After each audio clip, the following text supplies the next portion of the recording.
NCWLIFE Channel Sports is proud to present live racing action at Wenatchee Valley Super Oval. Tonight's broadcast is brought to you by CASA of Chelan and Douglas County. Make a change in a child's life. And East Wenatchee Mini Mobile Storage, Wenatchee Valley's premier storage facility. Tonight's coverage is also a presentation of our all-sports sponsors: Harvest Valley Pest Control, Dick's Heating and Air Conditioning, Global Car Care, Confluence Health, Les Schwab Tire Center, Biosports Physical Therapy, Impact Auto Sales, Highlander Golf Course and Grill, Town Toyota, Automoca, JDSA Law, Weinstein Beverage Company, and Alignment Pros and Express Lube. Now let's go to Fancher Heights for live racing action on your local TV station, the NCWLIFE channel.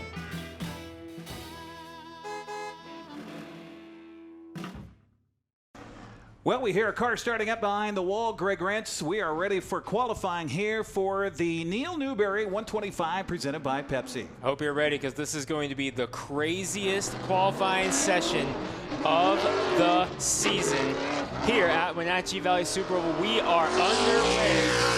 Looks like the first car to come out will be Larry Lasmanis coming to the track in car number 5. Out of Olympia, black and red and white with Mega across the hood on the clock, and you're looking for sub 13 or around 13 if you want to get in that top 20. You want to get like a 12.8 or so was the fast time in practice. You want to be, like you said, hovering right around that 13 bracket to be considered competitive. His first lap is a 13.476, but with the super late models, you can almost guarantee the second lap is going to be the quick lap.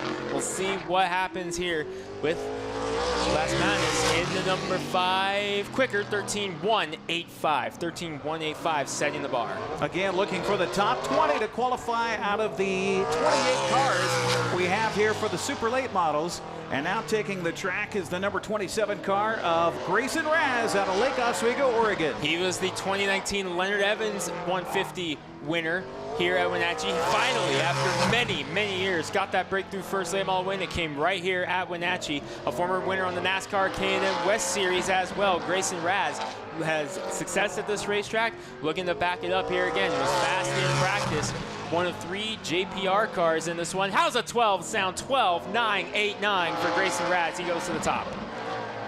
See if his second lap is quicker for the 23-year-old.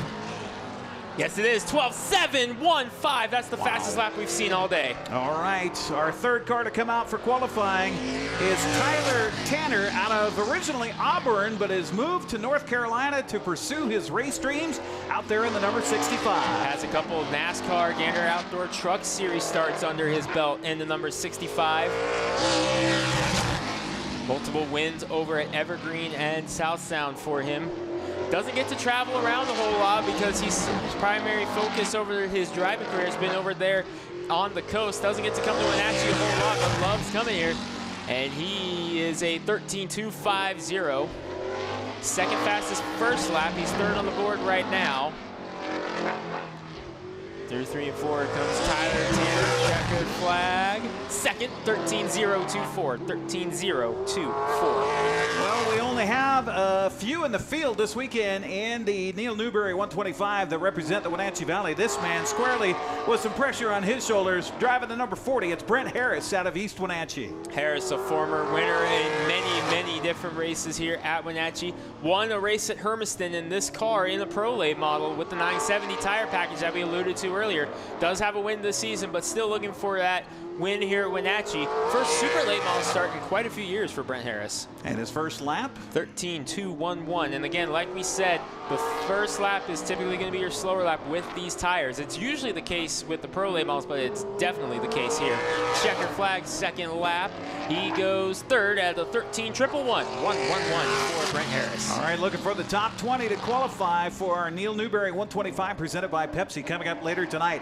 On the track right now out of Meade, Washington. Boy, he's had a lot of racing under his belt, especially 5 races at State Line. Here's Jason O'Neill. Second place in State Line's championship race last week to Hayden Plybon, who's also in the field here tonight.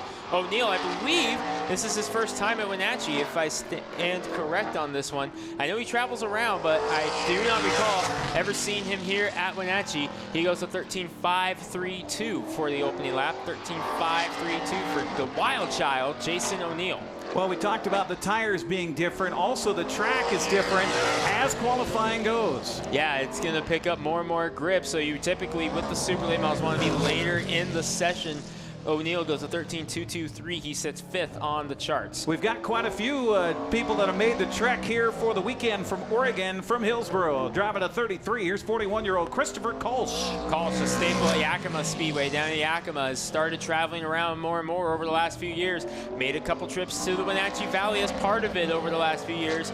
See what he's got. Former Yakima Speedway track champion. A nice run for him last year in this race.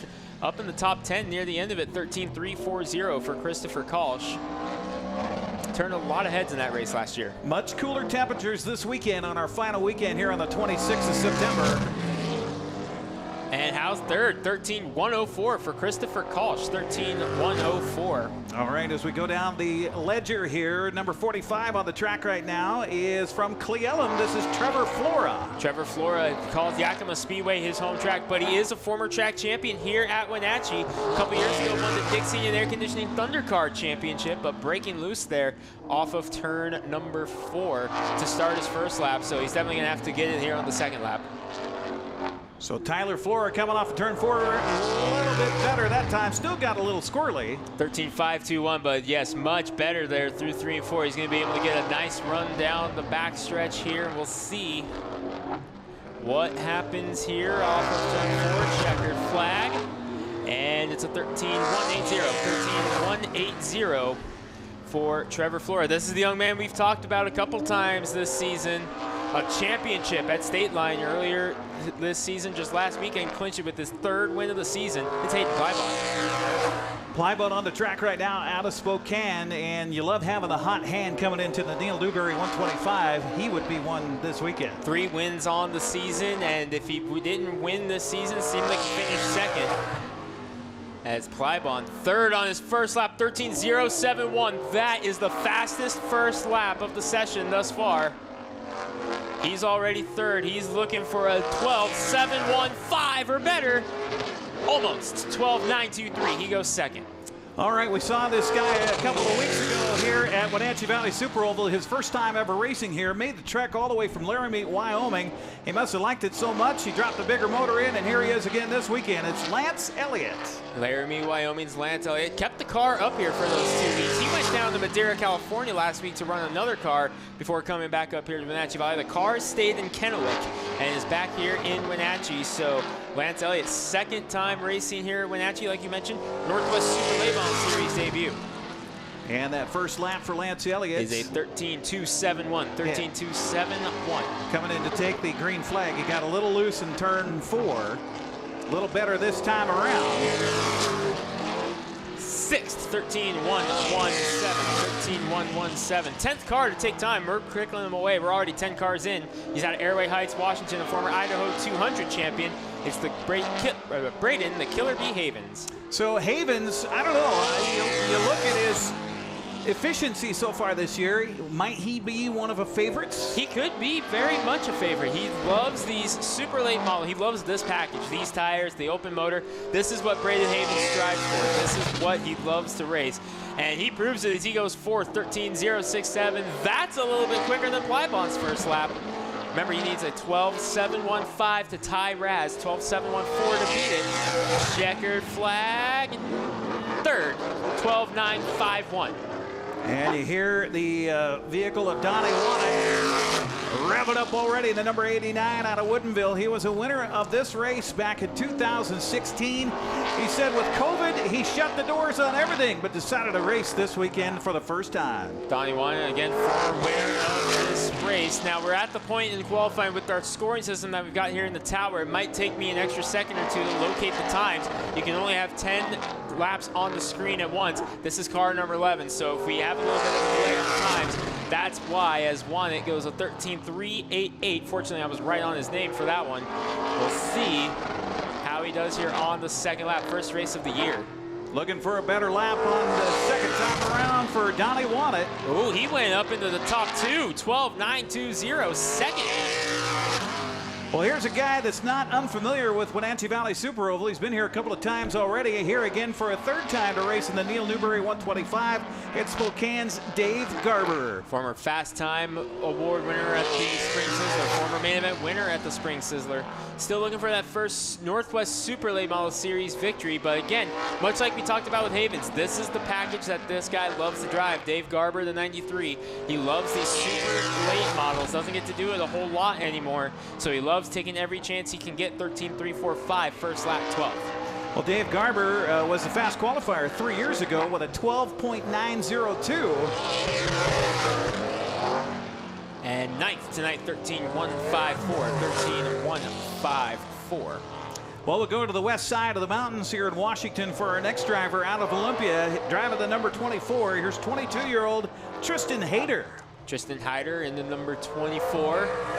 And this is only, I believe, the third race on this car. This is one of those brand new Seneca chassis that Garrett Evans kind of led the charge bringing these things in. This is a Seneca chassis. It's the hot commodity right now in the world of late model racing. And he's got one here at Wenatchee. He went 6th at a 13.094. Hayter was 7th at State Line back on the 1st of August, here to wrap up our season at WVSO. Yeah, it was the Idaho 200, the big 200 lapper. Oh, second, 12.874 for Hayter. The Seneca's flying tonight. How about that? Well, you talked about our folks from Oregon. Here's another one from Hermiston, and might be having some problems out there in the 3B car. This is Ken Bonney. I believe Ken Bonney is also either making his Northwest Super Late Model Series debut or his second career start. One at Hermiston, to his credit, in this number 3 car, but this is his first time at the Wenatchee Valley Super Oval, and it's been an adventure for him in practice. Looking to stable it down here for qualifying. White flag from Troy Blanton up on the flag stand, 13.773 for Ken Bonney. And we got, not only does drivers come from all over the region, the staff comes from all over the region also. Our flagman Blanton, who's giving the checker flag to Bonney right now, 13.286, 14th out of 14 right now. But Blanton all the way from Boise, Idaho to come up here for this one. How about that? Well, we talk about having the hot hand, and here is a guy a little slideways coming out of turn 2, not the way he wanted to get things going for his qualifying. The 51 car is Quincy's Michael Knudsen. Michael Knudsen, the champion of the Jerry's Auto Supply Pro Late Models this season, and won the big one for them 2 weeks ago, the Jerry Bershauer Memorial 100. Two-time Pro Late Model champion here now. And believe it or not, this is his first Northwest Super Late Model Series start, 13.528 for Mike Knudsen. His brother Glenn, who also is a former track champion in the Pro Late Models. He made several starts over his career in the Super Late Models, but this is Mike's debut, 13.354. He's 15th.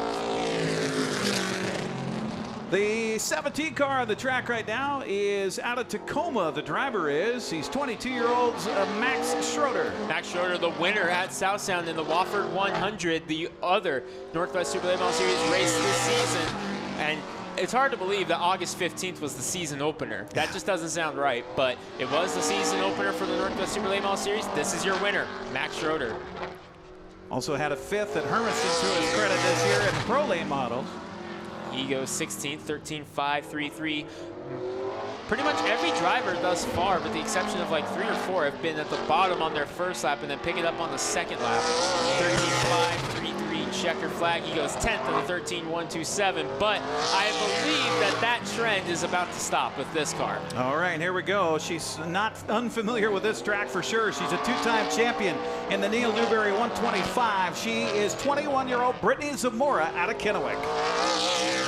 2-time race winner, 2-time series champion. Had the lead late at South Sound Speedway, but some issues plagued her. Looking for a bounce back here in a race that she has quite frankly owned over the last couple of years. Brittany Zamora, white flag, and she is 7th, 13.083.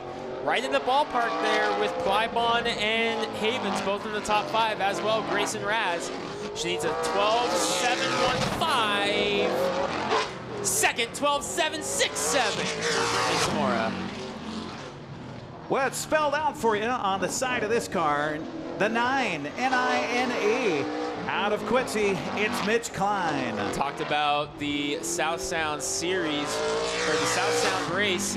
Max Schroeder won this year. Brittany Zamora, former winner of that race as well. The first time this series went to South Sound, it was Mitch Klein winning that race. The only Northwest Super Late Model Series victory to his credit, but 3 times he's finished second in the points. Klein trying to get those tires warmed up on that first lap. Let's see if he does a little bit better here on lap number 2, qualifying for the Neal Newberry 125 presented by Pepsi, and the season finale tonight at Wenatchee Valley's Super Oval. First lap is a 13.557, jumps up to 14, 13.183. We mentioned we've got, 30 super late model cars in the field here this weekend, and getting a little squirrely there on turn 2 for his first lap on the clock from Nampa, Idaho. It's Trevor Christiani. Trevor Christiani, the defending series champion here in the Northwest Super Late Model Series, finished second in this race last year. A win at Hermiston, which helped him to ultimately lock up the championship at the Fall Classic. He's got a big trip coming up here in about a month or so, as his first lap, not what he was looking for with that big slide. He goes a 13.352. He's looking to pick it up. Trevor Christiani will be racing in Nashville, Tennessee in a couple of weeks' time. So that looked a lot better. A lot better. And yeah, trying to find where he settled in. 7th, 12.957 for Trevor Christiani. All right, 27-year-old Matt Doyle taken to the track right now at a 9 Mile Falls in the number 13. Daisy Doyle, former pro late model driver, stepping it up to the supers here this evening. Couple of limited starts in the super late models. He ran the full season at South Sound in their local series, including that Northwest Super Late Model Series race earlier. He goes a 13.595. This is the track where he cut his teeth in. Now we're on car number 20, which means next up we're going to start eliminating drivers, and the top 9 as of now, make it 10, will be locked into the show. Doyle is not one of them. He's 18th at a 13.266. By my math, Grayson Raz, Brittany Zamora, Tristan Hyder, Donnie Wannett, Hayden Clibon, Braden Havens, Trevor Christiani, Tyler Tanner, Chris Kolsch, Brett Harris are locked in. The 00 on the course right now is out of Linwood, and Lang, a familiar name from a couple of weeks ago. This is Nema Lang, the father of Tyson Lang, many times state champion in the Super Late Models. We'll explain how that process works a little bit in detail later. 17.13.217. That bumps Mike Knudsen out of the top 20, so Mike Knudsen will have to race his way in through the B main. That puts Ken Bonney on the bump. Lang goes 8th at a 12.998. Believe that locks himself in. They had the chance to practice yesterday, and there was quite a bit of practicing that went late into the evening last night here at WVSO. One of those to practice a lot last night, but didn't even take to the course earlier today, is Jake Woods. So not sure if he had any problems or he liked how it was set up. Yakuba's Jake Woods in the 22 on the track right now. I believe this is Jake Woods' Northwest Super Late Model Series debut as well. 13.344, has a pro late model win this season at Yakima. He has 2 on his career, both coming at Yakima. Checkered flag, second lap for Woods. He jumps up to 10th, 13.078. Believe that locks him out. That bumps Ken Bonney out of it. That moves Matt Doyle to the bubble. We're going back to Oregon for this next driver driving the 22M. It is David Miller out of Coquille, Oregon. Miller has not run in a while. Last time I saw him race was in 2012 at Spokane, in the Spokane 200, in which we had still one of the biggest car counts I've ever seen for a super late model race. We had 35 cars that weekend. We got 30 of them here tonight, so that's big here for Wenatchee. But it's been a while since we've seen this number 22 of David Miller. Only record that he has so far this year on the books is out of Eureka, California, where he placed first back on July 11th. Not bad, 1 for 1 on the season. 13.878 for Miller, though he's 23rd.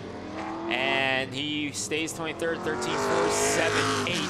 So he'll have to come in through the B main, and looks like. My math is correct, Lance Elliott is locked in. All right, next on the track is the 12B car, Mike Brooks out of Olympia. Mike Brooks, another driver, came over for that Jerry Mershauer Memorial a couple of weeks ago in that number 12. He's been racing a few times throughout the season. Pro late model. State Line, he came over for the 200. Calls South Sound his home track. Goes to the Fall Classic every year, but best finish was a 6th at State Line back on the 1st of August. That's the Idaho 200, 13.724. He's 24th, bottom of the chart right now, so work to do for David Miller, or Mike Brooks, excuse me, and the second lap is quicker, 13.445, but still below the top 20, so he will have to race in through the B main. And Max Schroeder, I believe, is locked in now.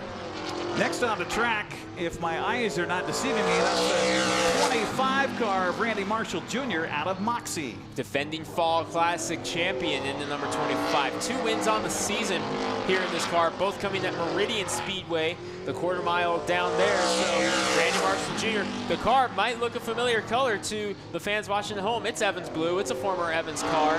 Where did he fall in here on that first lap? I'm trying to find him. And the checker flag, he was 22nd the first lap, jumps into the top 20.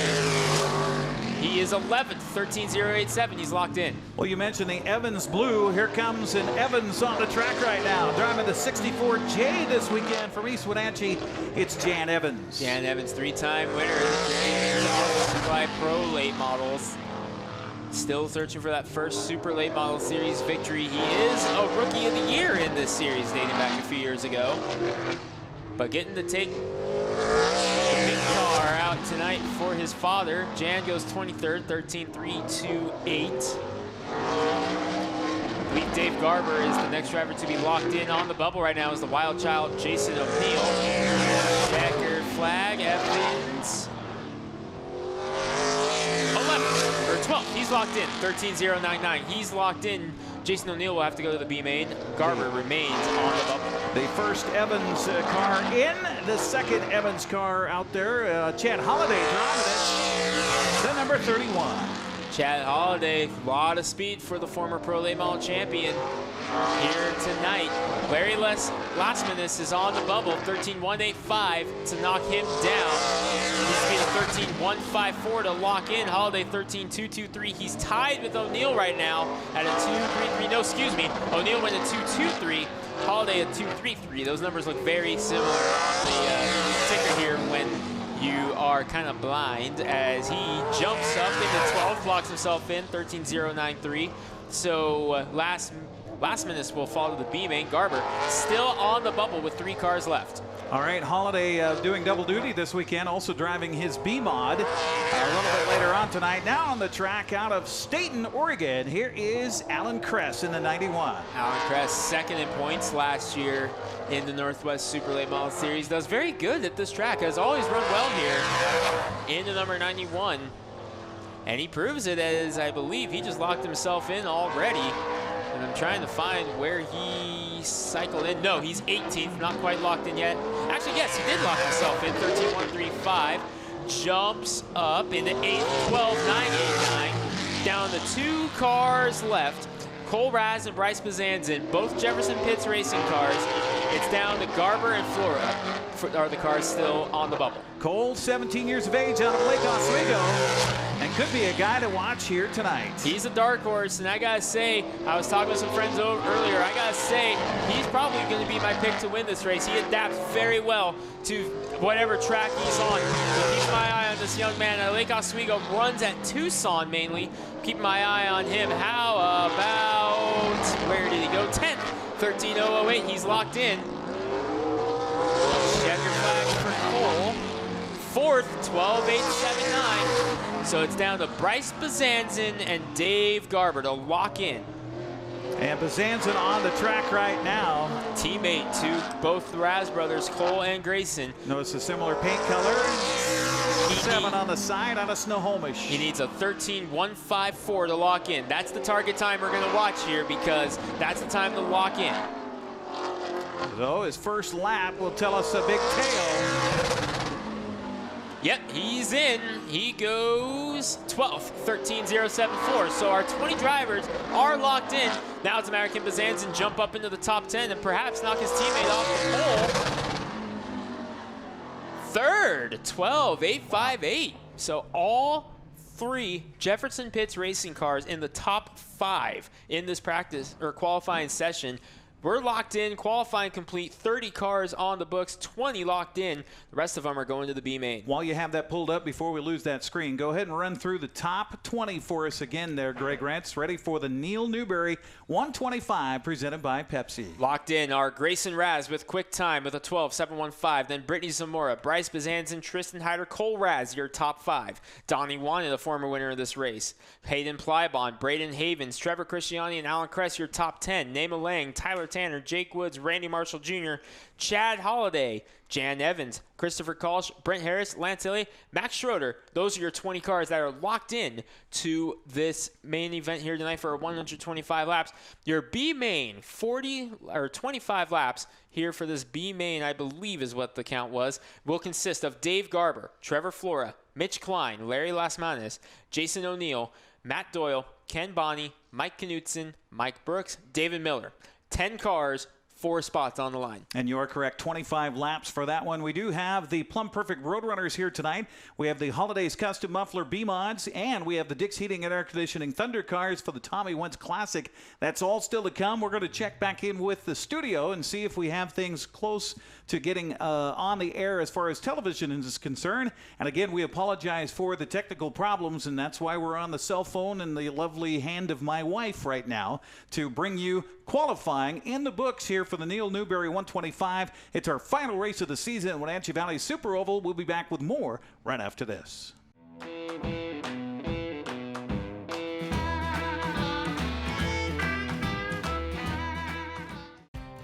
Mary Maids of Wenatchee has been professionally cleaning and sanitizing homes and businesses in North Central Washington since 1998. Mary Maids uses commercial-grade cleaners and viricides. Mary Maids has implemented additional safety and sanitation protocols. They are strictly following CDC guidelines for the safety of their clients and employees. For expert help with cleaning and sanitizing your home or business, call or look up Mary Maids of Wenatchee to schedule your free estimate today.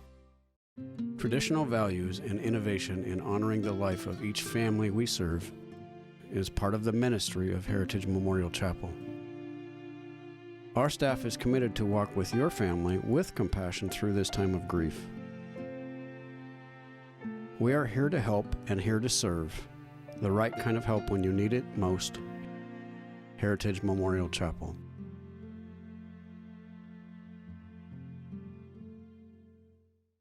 From the ocean to the mountains to the forest in between, vacation time can be a fun time. But not if your car breaks down. Call Global Car Care today.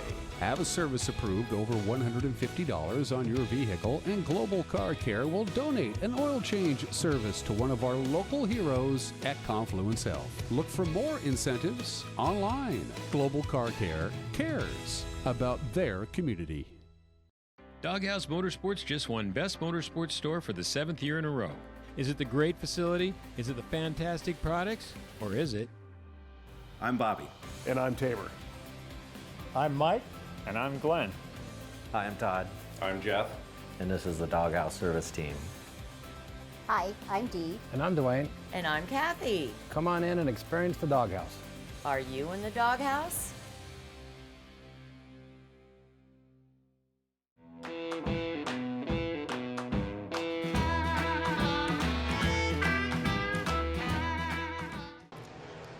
Welcome back to Wenatchee Valley Super Oval on the season finale here on the NCWLIFE channel, along with Greg Rentz. I'm Eric Granstrom, as we now head to our dashes, if you will. And first up, we have the Plum Perfect Roadrunners, and our field of Roadrunners this weekend, 19. So I assume we're going to have, what, 2 of these particular heat races? I believe we might actually even have 3. Okay. We have 7 on the track right now. Okay. So unless they do 8 in the next go-around. Yeah, so we should have 2, actually. Okay. All right. We'll see about that. In the meantime, our flagger tonight, as always, Jason Wilson says one more time around. That'll give us a chance to set the field here for this first of our heat races tonight for the Plum Perfect Roadrunners. And on the inside of lane 1 is that familiar 52 of Jamie Mackin. outside of her. I didn't see him as they came around. That's Emily Mackin, the 22. Okay. Got the Mackins up front. The truck inside is Philip Love out of Ephrata. First time we've seen him this year. Outside of him is Jeff Baker. Then you've got Carlin Coker and the 2 7s in the back of the pack, Brianna Mackin and Senna Sidam. Green flag is out. We are racing for the first time here tonight. Emily Mackin out to the lead, trying to bring Baker with her. Carlin Coker hanging in there as well in the 98. Look at the run by Sidam in the number 7X on the ticker. So the black and orange 7 will be the 7X of Sidam. The primer gray 7. Look out, Baker got down a little bit too far in the apron, caught a little bit of the grass in there, and now Coker heads outside of him. That allowed Coker to get the run because she was trying to get the move on Emily Mackin and was able to slingshot around both of them. Nice job there by Coker with some heads-up driving there. Carlin Coker, second-year driver out of Leavenworth, still chasing that first win. And we should mention, too, that the points coming right down to this weekend to determine the track championship. It is. Carlin comes into the weekend currently second place with 281 points. She has a chance to pick up, 50, 60 points this weekend. Yeah, can very much get it done the way things have gone.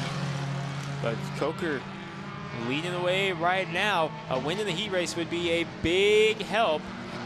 Cross flags in the air, halfway, 4 down, 4 to go in this 8-lap heat race. This is the B heat. So Carlin Coker a little bit wide out of turn 1. And a slide. Broke loose, not what you want to do, especially with Jeff Baker right on your back. Now, if you watched our last race a couple of weeks ago, you saw Baker right there at the finish line, got in a collision. He wasn't part of the three-way finish, but he became part of that. Yeah, unintentionally. As again, Coker with a big slide. She's going up really high off of turn number 2, and it's causing the car to kind of break out a little bit. Same thing here. Off of turn 4. That's going to allow Baker to get the run with just 2 laps to go. Now, if you're Coker, you're able to get in the spot, but right there you see it. She just pushes up the track so bad there in turn 2.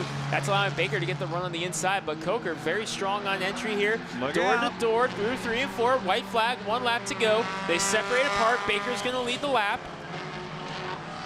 And Coker does a nice job of closing the door there, but can she hold the corner? A little bit tight off of turn 2.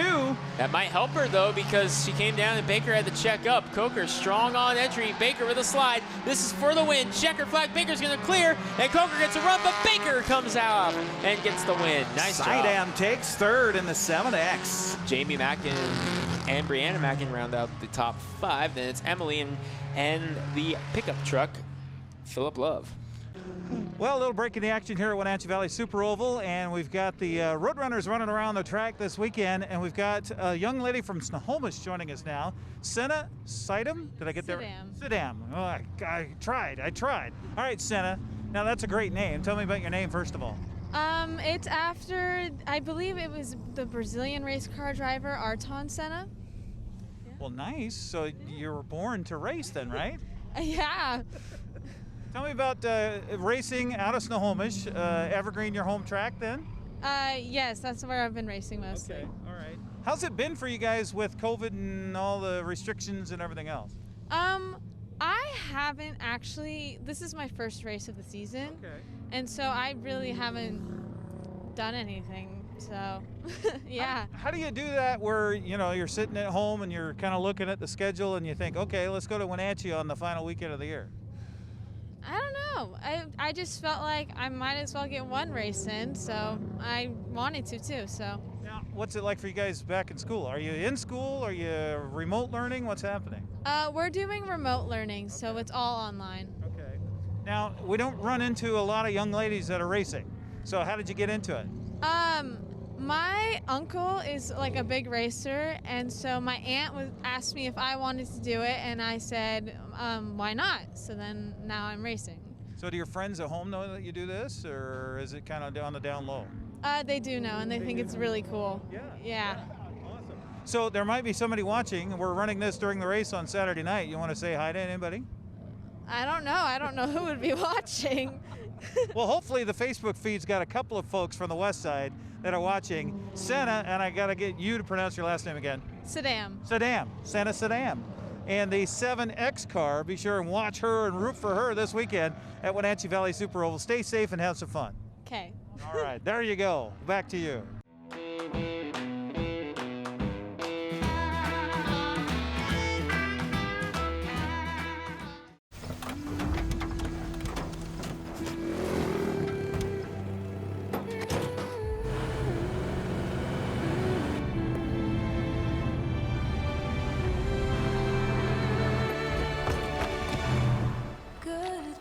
Introducing the most capable Sierra lineup ever.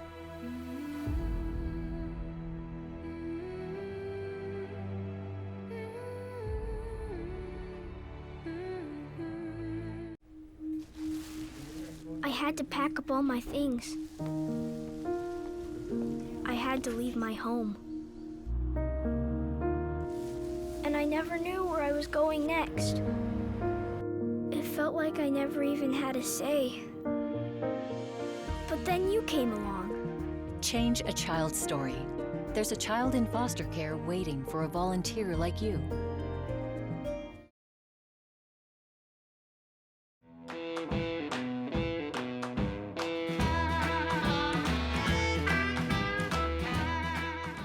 The two hottest pickups in America are at Town Chrysler Jeep Dodge Ram. First, the Ram 1500 with back-to-back Truck of the Year awards from Motor Trend, and now the Car and Driver 10 Best list for 2020. They call it a luxury sedan with pickup capabilities. Ram is on a roll now with third-generation eco-diesel power. Next up, the Jeep Gladiator, also a 2020 10 Best model based on the new award-winning Jeep Wrangler. It has options and capabilities that no other truck can offer. Two more reasons when it comes to buying a truck: there's no reason to leave town. When you call Dick's Heating and Air Conditioning, you get 35 years of experience and customer service in the Wenatchee Valley. Dick's friendly staff strongly believe in repairing before replacing and service all major brands of HVAC units. Dick's Heating and Air Conditioning is your local, independent, trained comfort specialists, proudly serving all of North Central Washington. Call 884-6444 today.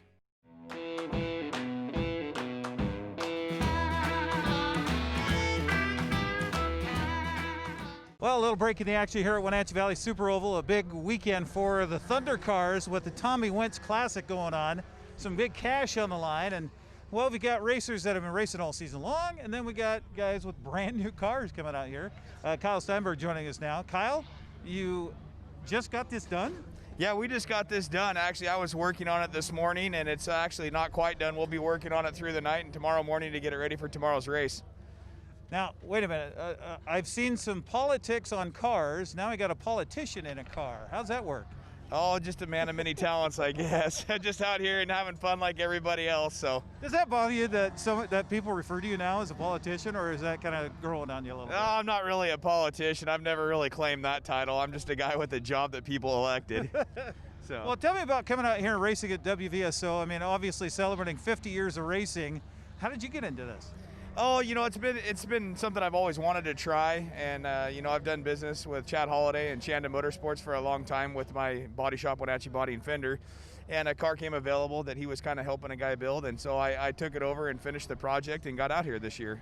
Is this something you did as a kid ever, or go-karts or anything like that? I got behind the wheel of something anytime I can. I've done some road track stuff down in Las Vegas, but I've never done circle track. So what's the goal for this weekend? You don't want to mess up the paint job on this nice car. I know a guy that can fix it. My goal is just to finish the race. Yeah, I guess you kind of do know a guy, right? Yeah.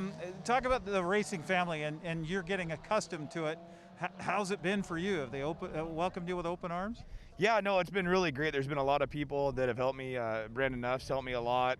Don Stevens helped me a lot. Colby Holaday and Chad Holaday, of course, with Chanda Motorsports. He's been a big help, and I've been learning a lot. I've been helping them work on their cars and pitch it in wherever I can. And I'm sure my dues will come this winter when it's time for new paint jobs. What, aside from the goal this weekend, I mean, is this something that you want to continue to do for the next several seasons in the Thunder car? You know, we're gonna try the Thunder car out and see how it works out. I mean, ultimately we might be looking at a B mod and maybe stepping up, because I definitely like to go faster. And next year I'm looking to get my kids into it, so in Little Bandolero, so make it a family affair. Nice. Well, it certainly is a family affair. 50 years celebrating that with our race finale this weekend. Kyle Steinberg, one of our many racers here this weekend in a Thunder car at Wenatchee Valley Super Oval.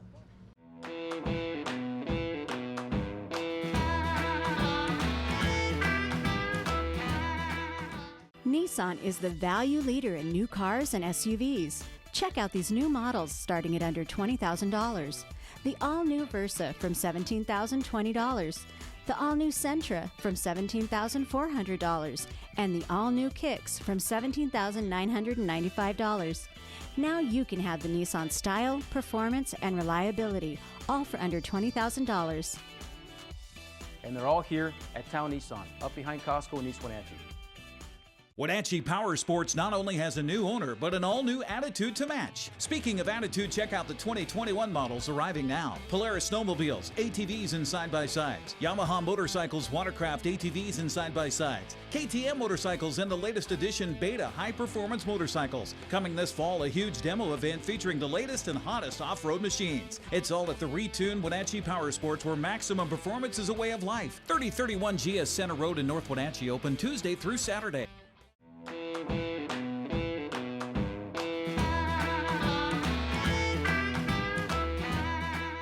Meanwhile, we've got more cars taking the track for our third main event for the Plum Perfect Roadrunners, and Brandon Caduff, familiar 33, is going to be on the front row. He'll be on the inside for this start. The 42 car is Justin Lentz out of Spokane. Outside of him, and the 14 car, there's Mason Haygood, a little different color scheme than what we've seen from him in the past. 15 outside of him is Jason Walker from East Wenatchee. The back row on the inside is 71 Dale Winterberg, who's had success here, and so too is the guy outside of him in the 32. That's Jared Ingram. And Dale Winterberg has driven that car before that he's behind the wheel of in the number 71, so cannot ever count him out. He was a winner here earlier this season in that car at a Roadrunner event at Wenatchee Valley's Super Oval. Of course, Jared Ingram going across the finish line sideways here a couple of weeks ago to get a victory here on our night next to the last evening at WVSO. Green flag is out, no doubt. Jared Ingram hoping for a little bit more of a traditional finish this time around. Caduff will lead him off of turn 2 and up the backstretch. Right behind him is Mason Haygood, and here comes Dale Winterberg already up to third. Winterberg with a nice move around Lentz to try to get that spot as Mason Haygood, again his father John, raced in the B heat. Mason behind the wheel of this one here tonight on the inside of Brandon Caduff. Dale Winterberg right behind them, though, in the number 71. Ingram right there with him. Caduff will lead him around on the second lap. Haygood in second and Winterberg in third. Of course, you got to watch for the breakout times here, correct? That is correct, and we are getting close. Jared Ingram is a 16.853. Remember, the breakout time is a 16.750. And Caduff just did 17.733 breakout. All right, so they're going to tell him he's going to have to depart the track for a lap and then join the field after the fact. That'll put Haygood in first, and now the battle for second is between Winterberg and Ingram. Now here's my question. He just broke out again on that lap. Now does he have to serve 2? I don't know what the they couldn't notify him until now. Yeah. That'd be something, wouldn't it? Just come right back out. Hey, you did it again. Yep. Meanwhile, it's Mason Haygood out in front right now. The 71 car right behind him is Dale Winterberg, and look out, Jared Ingram is searching the pack looking for space. All three of these guys are in the 16.8 bracket as Winterberg to the inside. Caduff comes out right in front of them. We're all good right now as far as that goes, but look at the battle. Remember, the white and the red car, that's your battle for the lead. Make it 3 as Jared Ingram in the 32 comes up for the race lead right now. 3 cars, white flag, 1 lap to go. It's Winterberg in the red car, but they're touching down the front stretch. Look out, Winterberg holds on. He showed us how well he could drive the last time he was here in this car as he took the checkered flag in the main event. Again, Ingram bumps him from behind. But Winterberg holds on. That may have helped him as it gave him a little bit of a boost through turn 3 to hang on for the win. Dale Winterberg holds on. Ingram is second and Haygood is third. And we're all good on breakout time with the exception, of course, of Caduff, who's slipping and sliding through turn 3 and 4. Here the tires squealing. And that's it for your heat races for the Plum Perfect Roadrunners.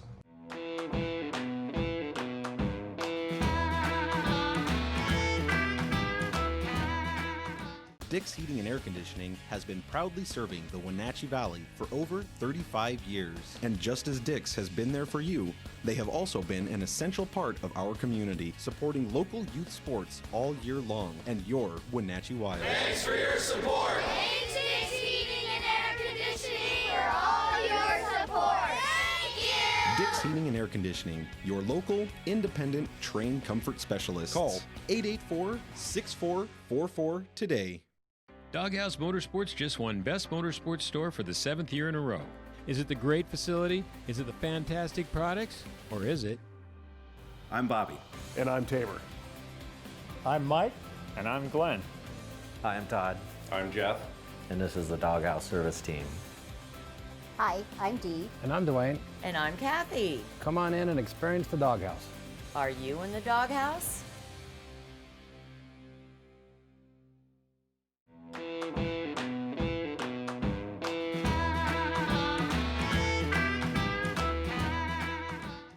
Little break in the action here at Wenatchee Valley Super Oval. You know, we've talked to so many of the race teams here this year during our coverage on the NCWLIFE channel. One of the most important teams that's here on the weeks that they race is Ballard Ambulance. And of course, we know the Ballards here well here in the Wenatchee Valley, but I'm curious about what their job is as we stand by here at WVSO, not only on the race nights, but on practice nights as well. We got Leilani, did I get that right? Yep. And Kyle? Okay, I got it right. Woohoo! Off to a good start. Leilani, tell me about what you guys do while you're here. We are the medical standby, so we cover the track. If there's any accidents, we're that I guess we respond. And we've gotten patients in the pits as well. Yeah, that's something that you don't realize is that you might see the Ballard Ambulance back here behind the wall while we're doing the race coverage and you're seeing the cars go around the track. But oftentimes there's accidents that happen with tools and with jacks and sometimes it's just with heat, right? Yeah, definitely. We've had some heat emergencies and we're able to take care of them here. If it's more serious, then we call for one of our ALS ambulances to come transport. I guess, Kyle, the key for you guys is you hope it's a boring night, right? Definitely. So tell me about, just prepping, and is it any different than any other call except for you're standing by, or how's it work for you guys? Pretty much just standard routine for us in any 8 calls. So we just go through our steps and give the best care we can provide. Now, is there something different on coming up? Say, we never want any accidents, but sometimes it happens, especially when you're racing here. So is it different for you guys, or is it basically the same as if you go down to the Cellar Bridge and you got an accident that you're reporting to? It is. We treat it the same. You have to think about the mechanism, how fast they're going. Lucky for us, their cars have good safety measures and equipment in them that keep them safe, and it's amazing that, if they wreck, that they're not hurt as much as, you would think, especially with, hitting the wall and stuff. Well, and communication is key, not only if you're communicating with the driver in the case of an accident, but as you see, she's wearing the headset and she's in communication with the race officials in case you guys are needed to call to action, right? Yes, John usually will call us out on the track. We don't go out until we're called. Yeah, because not only do you have to take care of the safety of whoever might be injured possibly, but also your guys' safety to go out there in the middle of traffic, so we don't want that. Very important and very crucial, and we just hope we never see them in action. That's kind of how it works for the ambulance crews from Ballard Ambulance here at Wenatchee Valley Super Oval.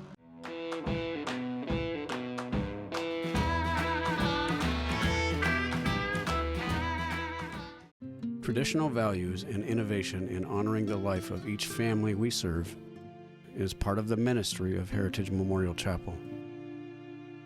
Our staff is committed to walk with your family with compassion through this time of grief. We are here to help and here to serve, the right kind of help when you need it most. Heritage Memorial Chapel.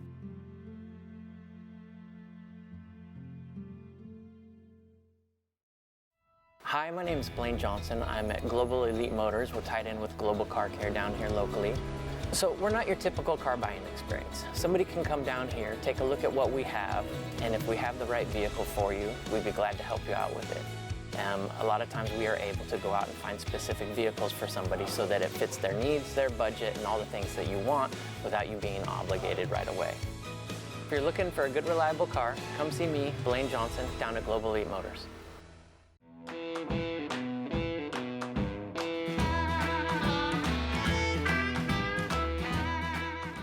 And next up is our B-Mods. Brandon Knopf broke out again after the checkered flag. He took an extra lap and he broke out with the fastest lap. That's actually kind of funny. Here we go. B-Mods on the track, brought to you by Holaday Custom Muffler. Remember the new series back here to Wenatchee this season after taking, it's been quite a bit of time since we've seen the B-Mods here at Wenatchee. Good to see him back, and we're hoping that this class grows a lot next year. We were hearing upwards of 8 to 10 cars we could expect this season, but because of the pandemic, a lot of guys were not able to complete their cars as everything happened. So we're hoping that we get some more cars next year. Well, let's set the field for you. David Mackin comes into the weekend in 3rd place in the standings for the Series Championship here at Wenatchee Valley Super Oval this season. Right behind him is the guy who's in 2nd place, Rocky Crocker in the 52. Then we have a newcomer out of Oregon. He's got the number 8, Tom Elam. They call him the tire guy out of Powers, Oregon. And the man who's in 1st place, and everybody's chasing him all season long in the B-Mods. The 31 is Chad Holaday. Tom Elam and that number 8, want to hit on him for just a moment. He is normally a dirt racer in this car. This car is a dirt modified that he brings out there. Decided, hey, you know what? It's legal. I'm going to come out and shoot my shot here with the Wenatchee Valley B-Mods. He told me that he doesn't have the modifications that the mods do in this particular race. He says, my shocks are pretty much, I bought them off the shelf. The engine, it doesn't have the capacity that these other cars do. But why not come out and have some fun? Green flag is out. Mackin leading the way in the number 57. Ooh, and Elam slid up the track a little bit. Crocker in the 52 on the outside. We go yellow as Jason Wilson did not like the start. Yeah, Mackin broke out in front of everybody and had a full car length advantage as they got to the start line. Rocky Crocker looked like he almost bumped a little bit into Elam there.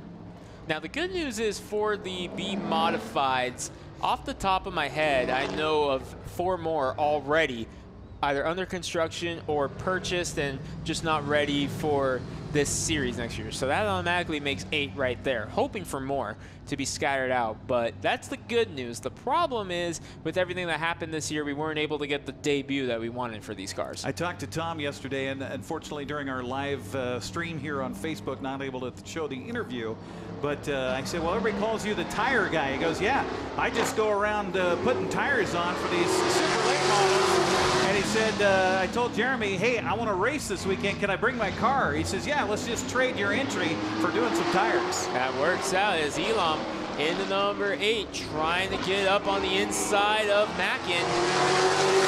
Side by side, Elam, remember, does not have the same modifications to these cars. So he says he's down on power in the number 8, but it doesn't look like it's holding him back, and he's out to the lead early. But watch out, because that bright 31 Chad Holaday is there in 2nd.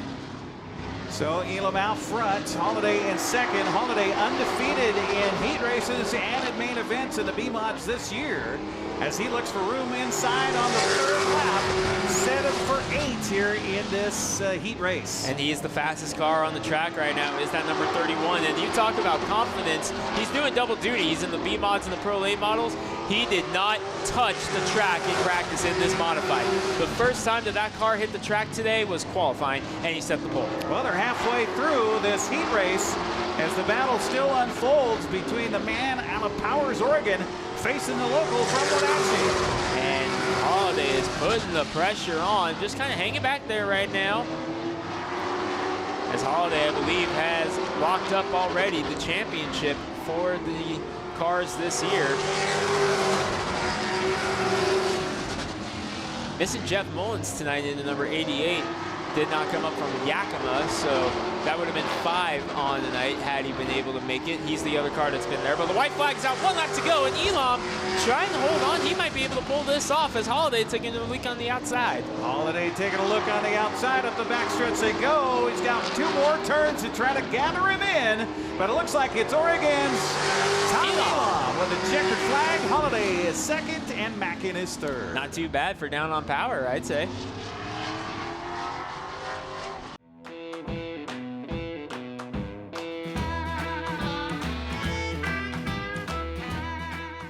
Nissan is the value leader in new cars and SUVs. Check out these new models starting at under $20,000. The all-new Versa from $17,020. The all-new Sentra from $17,400. And the all-new Kicks from $17,995. Now you can have the Nissan style, performance, and reliability, all for under $20,000. And they're all here at Town Nissan, up behind Costco in East Wenatchee.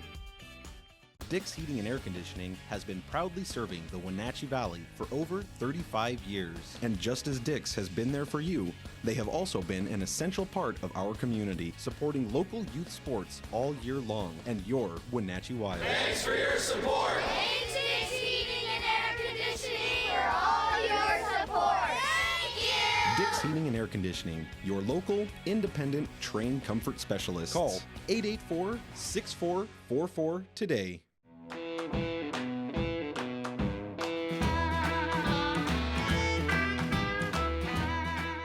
Next up on the track, got a pretty good field this weekend of Thunder cars here. 16 on the ledger here for the Dick's Heating and Air Conditioning Thunder cars as they come out for the first of their heat races, getting ready for the Tommy Wentz Classic later tonight. $724 to win this main event here for the Dick's Heating and Air Conditioning Thunder cars. The biggest payout all season. Man, that's actually kind of hard to believe considering the huge race we had for these cars. What was it, a month ago? That was 500 to win. This is 724. Yakima racers were here. We got a few of them back this weekend. Let's set the field for you. The 46, that bright red car you recognize out of East Wenatchee, is Terry Osborne. The number 5 car is out of Jess Havens out of Airway Heights. The 55 is Dennis Kennedy. Outside of him in the 33, that's Colby Holaday. Inside on row 3 is the number 6 car, Morgan Morrison out of Yakima. Outside of him in the 12, it's Luke Shull from Wenatchee. And at the back of the pack, it is the rookie out there in the 33S, Kyle Steinberg. Steinberg in that 33S at the back of the field. He was having some brake issues in practice, so we're going to be keeping an eye on him through the course of this heat race. Now, I want to talk a little bit about the pole sitter, Terry Osborne. Said last week, this is going to be his last race. Cars for sale. He's calling it a career. Really? After tonight. This is his last race. Of course, the track championship up for grabs for the Dick's Heating and Air Conditioning Thunder cars. He comes into the night second in the points at 270 behind Seth Frazier. See how that goes. Green flag is out. I believe Seth Frazier can win the championship as soon as the green flag falls in the main event. I believe that's the scenario right now. We'll have to wait for confirmation on that. But Osborne, he's going to give it all he's got as he's leading the heat race. Remember, he charged through the field to finish 3rd in that big race about a month ago or so. So just to line it out for you, as far as the track points are concerned, you get 20 points if you're the fast qualifier. You win your heat race, you get 10 points. You win your main event, another 50 points. So a lot of points in one night could be had if you have a hot night behind the wheel. And Seth Frazier already got those 20 points for fast times. So a dominating season for Seth Frazier in that number 14. That would put him at 327 points on the season. Already. Yep, already. I think that would push him too far out in front of Terry Osborne. But still giving it all he's got is Osborne. He's trying to go out in style right now with the heat race victory as Luke Shull and Colby Holaday both get around Morgan Morrison, who's off the pace in the number 6. There's a problem with that number 6 car, and all 4 tires are up. I think he's going to be leaving the track. Yeah, it looks like he's barely got enough power to get around, and he is trying to get out of the way of Kyle Steinberg, who had to drop back quite a bit. Meanwhile, we are 5 laps into our 8-lap heat race here for Terry Osborne. Out in front, the battle right now for second. Dennis Kennedy goes a little wide, loses some track back in third behind Jess Havens. Fastest car on the track is the 12 car. Luke Shaw in fourth right now. He's the fastest car so far right now. As Osborne continues to lead, 2 laps to go. White flag this time by. It's a quarter mile till we crown a heat race winner, and Terry Osborne leading the big slide from third place. Dennis Kennedy up there in the number 55, but leading the way for his final career heat race. Terry Osborne, the big red Camaro. Can't think of a better way to end it than with a heat race victory off of turn 4. Slide out of Colby Holaday, but Terry Osborne gets the win in his final heat race, get some momentum going towards that main event. Second heat race win of the year for Terry Osborne. Congratulations. Second place to Jess Havens and third to Dennis Kennedy. Remember, Havens, the younger brother of Braden Havens, the super late model driver, qualified in the top 5, mind you.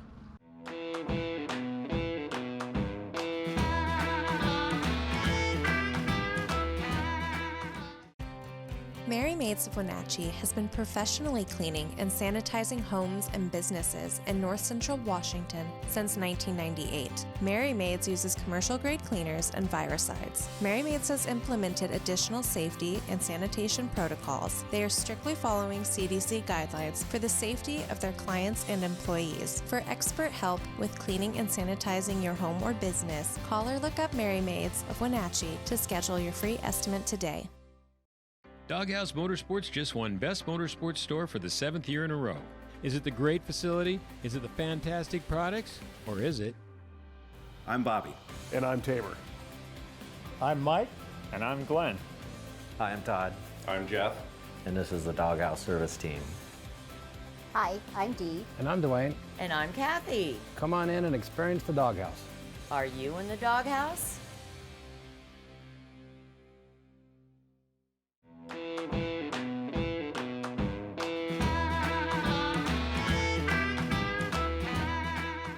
A lot of people said if anyone could compete with Seth Frazier tonight, they were pointing towards the cousin of Jess Havens, the number 38 of Fred Simon. They were pointing at him as perhaps being the car with the best shot to try to dethrone Seth Frazier race-wise here tonight as they roll out. And he is in this race. He just came out on track. Second heat race tonight here for the Dick's Heating and Air Conditioning Thunder Cars. The black number 42 out front is Neil Nelson out of Quincy. Behind him in the 99, Kelly Kalashaw. Here locally out of Wenatchee, the 25 is RT Greiner. Root beer. Now, why do you call him root beer? So there were several different stories bouncing around. I found out the final story. There's an additive that he puts in his fuel, and back when he was running in the Roadrunners, made the fuel smell like root beer when it came out of the exhaust. So that's what the nickname was originated from. He's on the inside of lane 2. Outside of him in the 71 is Cameron Doyle. Behind them, inside the 84 car is Carl Brandt. Outside of him in the blue number. That's 38, Fred Simon. That's the one I was talking about. All right, and the 7.5 is Mike Sims of East Wenatchee. And he's had issues today. We talked about it a lot throughout the course of the season. Fluid on the racetrack, we've had that happen. How about a lap's worth of transmission fluid out of the 7.5? You don't like to see that, so we'll keep a close eye on the 7.5 in the back of the pack. And then there is your leader heading into the weekend. Looks like he's in great shape to win another track championship. Seth Frazier in the 14 out of East Wenatchee. 3 straight second-place finishes for Frazier in the points coming into tonight in this race, the number 14. Finally looking to lock up the championship. Now, a little bit of an interesting story on this one for Frazier as we get set to go green. Oh, we are green. Off to finish it after. So Kalashaw will lead him into turn 1 on the inside. Outside of him in the 42 is Neil Nelson as they'll come off of turn 2 and head up the backstretch. RT Greiner settling in for third right now. Cameron Doyle behind them in 4th place. Carl Brandt, the 84. Hanging there side by side with Sims, who's trying to make his way up there. Little love tap to Kalashaw from behind by Nelson as they head off of turn 2. Now at the upper end of the course. And Kalashaw will lead him after 2 laps. Going down on the apron, Neil Nelson, the 42, has been slipping and sliding all night long here in that number 42. RT Grinder's got some company outside of him. He may have had some leakage issues earlier, but in the 7.5, Mike Sims, a battle for third.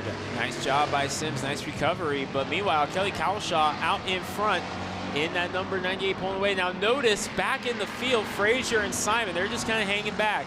They're just saving their stuff for that main event. Smart move by them. And Frazier especially does not want to tear the car up because he actually just bought that car last week. His uncle was the car owner who bought the car. Seth bought it from his uncle to be able to travel around a little bit. So Frazier might see him go on the road a bit next year. Neil Nelson still having some handling issues in second place, but he's holding on right now with Mike Sims behind him. But Kelly Cowshaw with a beard that goes down to about his navel, probably that splitting in the breeze right now as he's in first place all alone. Still leading the way in that number 98, but Nelson and Sims having a battle for second right now. We're going to see the white flag this time for Kelly Cowshaw. Best Cowshaw has done was a second place back in August in his heat race. Had some issues to try to hang on, but he's going to hang on here for the checkered flag. He does. It gets the win at the end of the season. Kelly Cowshaw, nice one there. Neal Nelson, Mike Sims, RT Grinder, Cameron Doyle round out the top 5.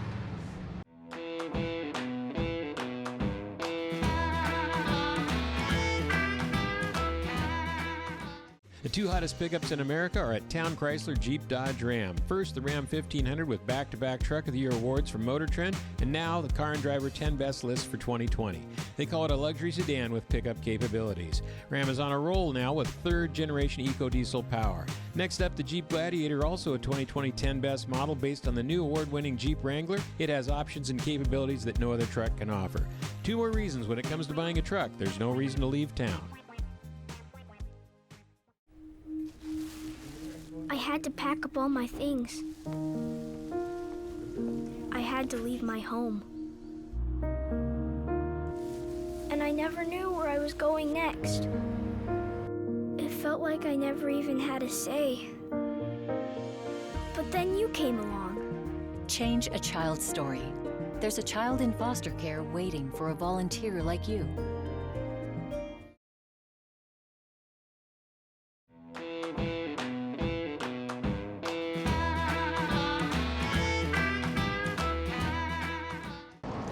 Welcome back once again here to Wenatchee Valley Super Oval along with Greg Rentz. I'm Eric Granstrom here on the NCWLIFE channel. We apologize for our technical issues.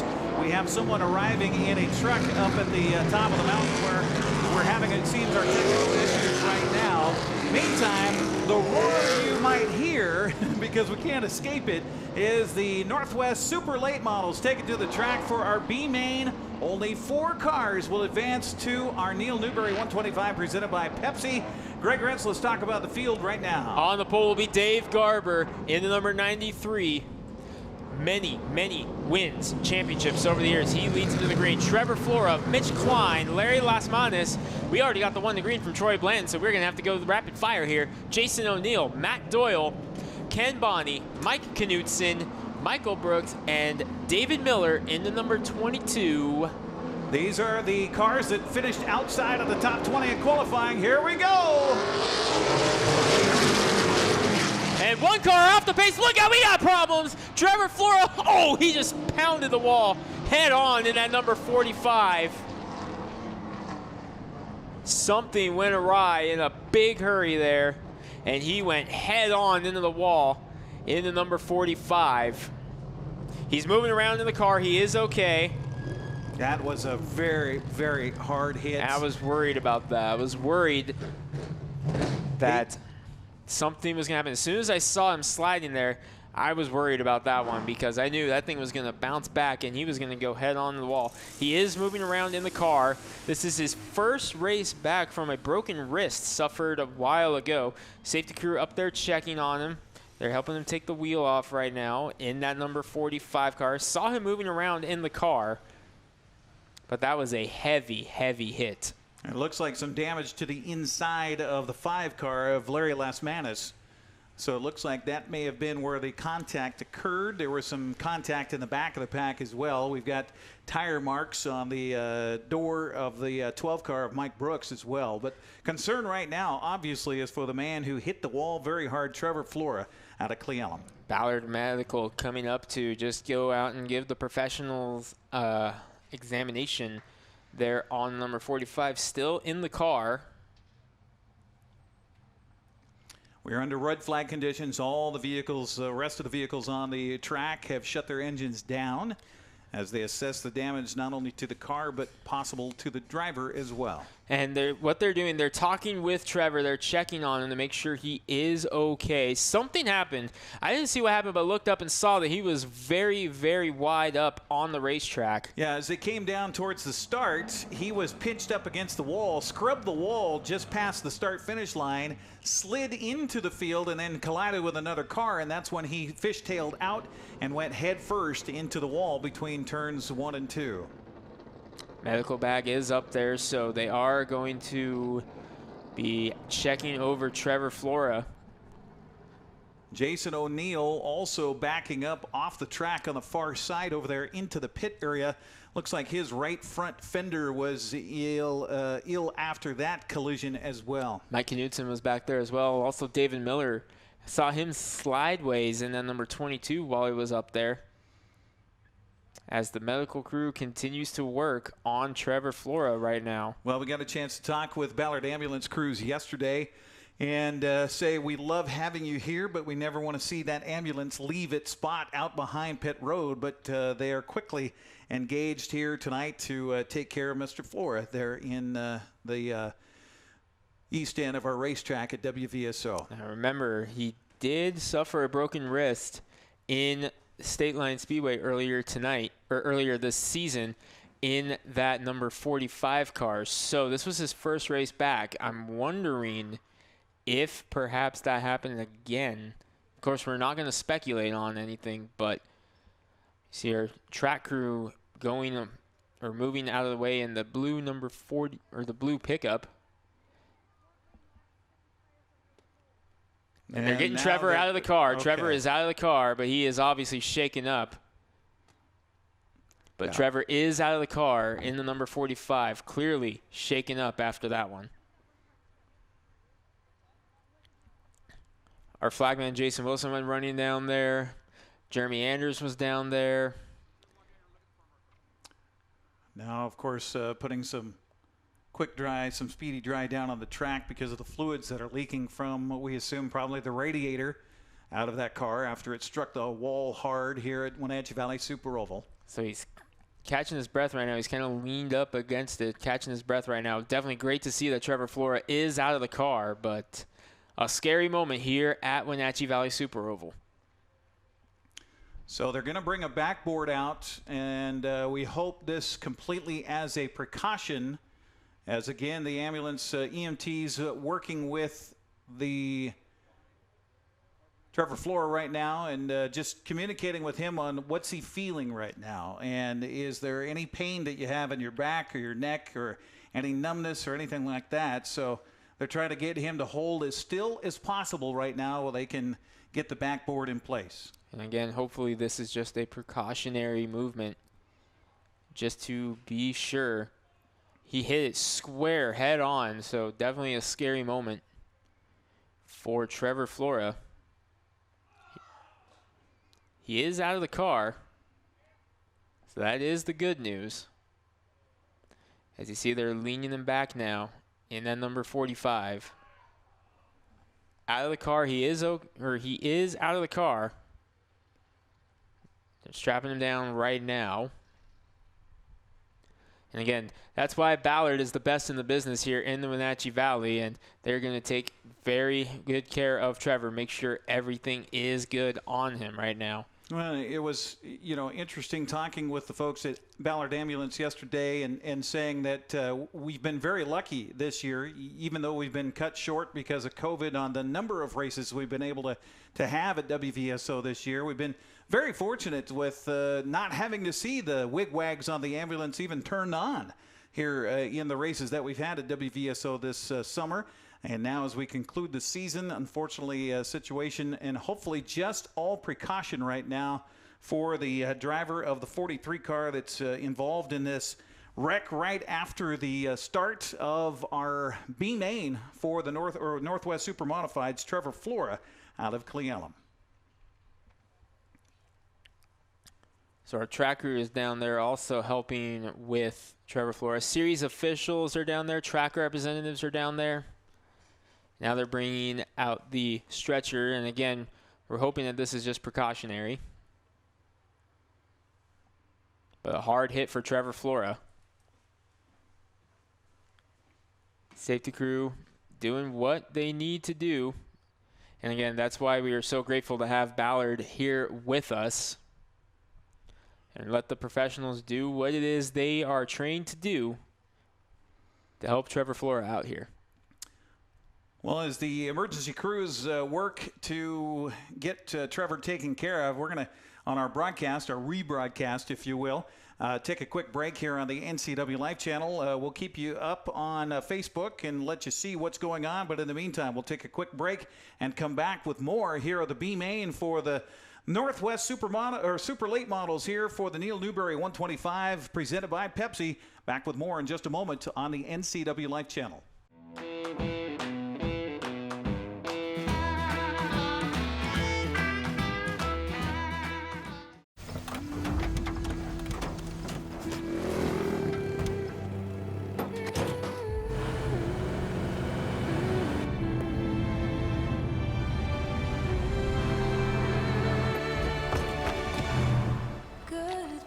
Introducing the most capable Sierra lineup ever.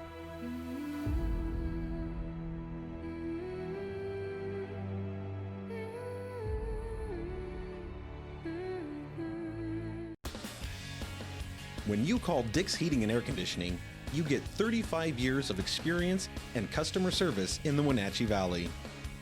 Dick's friendly staff strongly believe in repairing before replacing and service all major brands of HVAC units. Dick's Heating and Air Conditioning is your local, independent, trained comfort specialists, proudly serving all of North Central Washington. Call 884-6444 today. Doghouse Motorsports just won Best Motorsports Store for the 7th year in a row. Is it the great facility? Is it the fantastic products? Or is it? I'm Bobby. And I'm Tabor. I'm Mike. And I'm Glenn. Hi, I'm Todd. I'm Jeff. And this is the Doghouse Service Team. Hi, I'm Dee. And I'm Dwayne. And I'm Kathy. Come on in and experience the doghouse. Are you in the doghouse? Traditional values and innovation in honoring the life of each family we serve is part of the ministry of Heritage Memorial Chapel. Our staff is committed to walk with your family with compassion through this time of grief. We are here to help and here to serve, the right kind of help when you need it most. Heritage Memorial Chapel.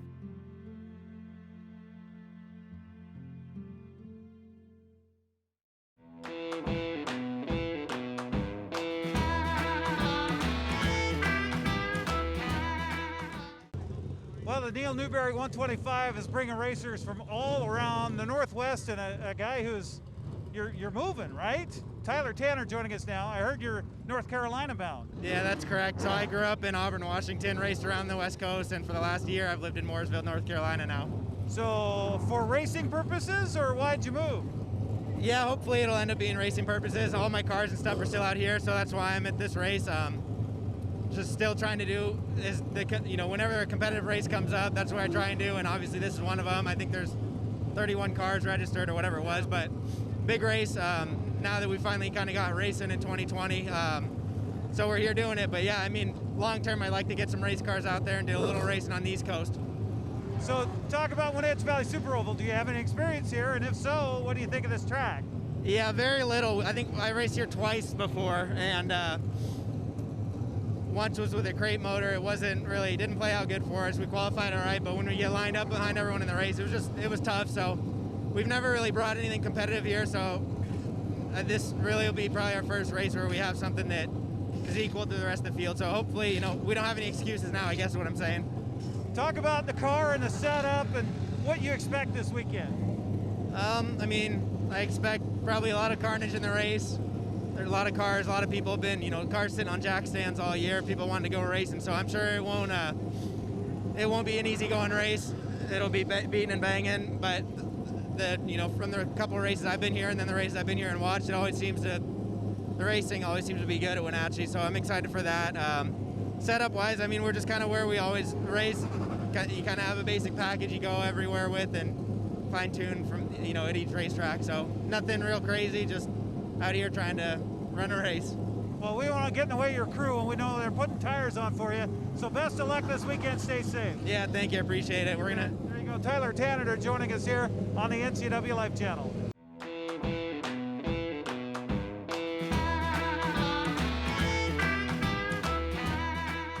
From the ocean to the mountains to the forest in between, vacation time can be a fun time.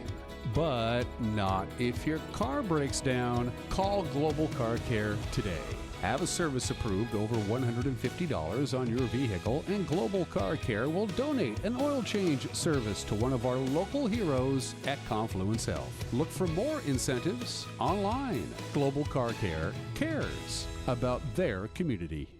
Wenatchee Power Sports not only has a new owner, but an all-new attitude to match. Speaking of attitude, check out the 2021 models arriving now. Polaris snowmobiles, ATVs and side-by-sides. Yamaha motorcycles, watercraft ATVs and side-by-sides. KTM motorcycles and the latest edition Beta high-performance motorcycles. Coming this fall, a huge demo event featuring the latest and hottest off-road machines. It's all at the retuned Wenatchee Power Sports, where maximum performance is a way of life. 3031 GS Center Road in North Wenatchee, open Tuesday through Saturday.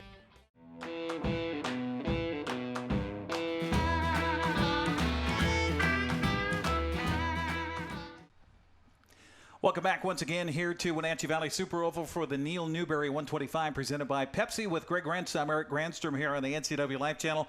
Again, technical issues. We've got the van in process. We've got people working on the hookup. So hopefully we'll be able to get to the main races coming up a little bit later on here with our TV signal. Of course, the concern right now is for Trevor Flora out of Cle Elum, who on the start of our B main for the Northwest Super Late Models connected with the wall, hit a couple of cars, and then swung up and went right head first into the wall.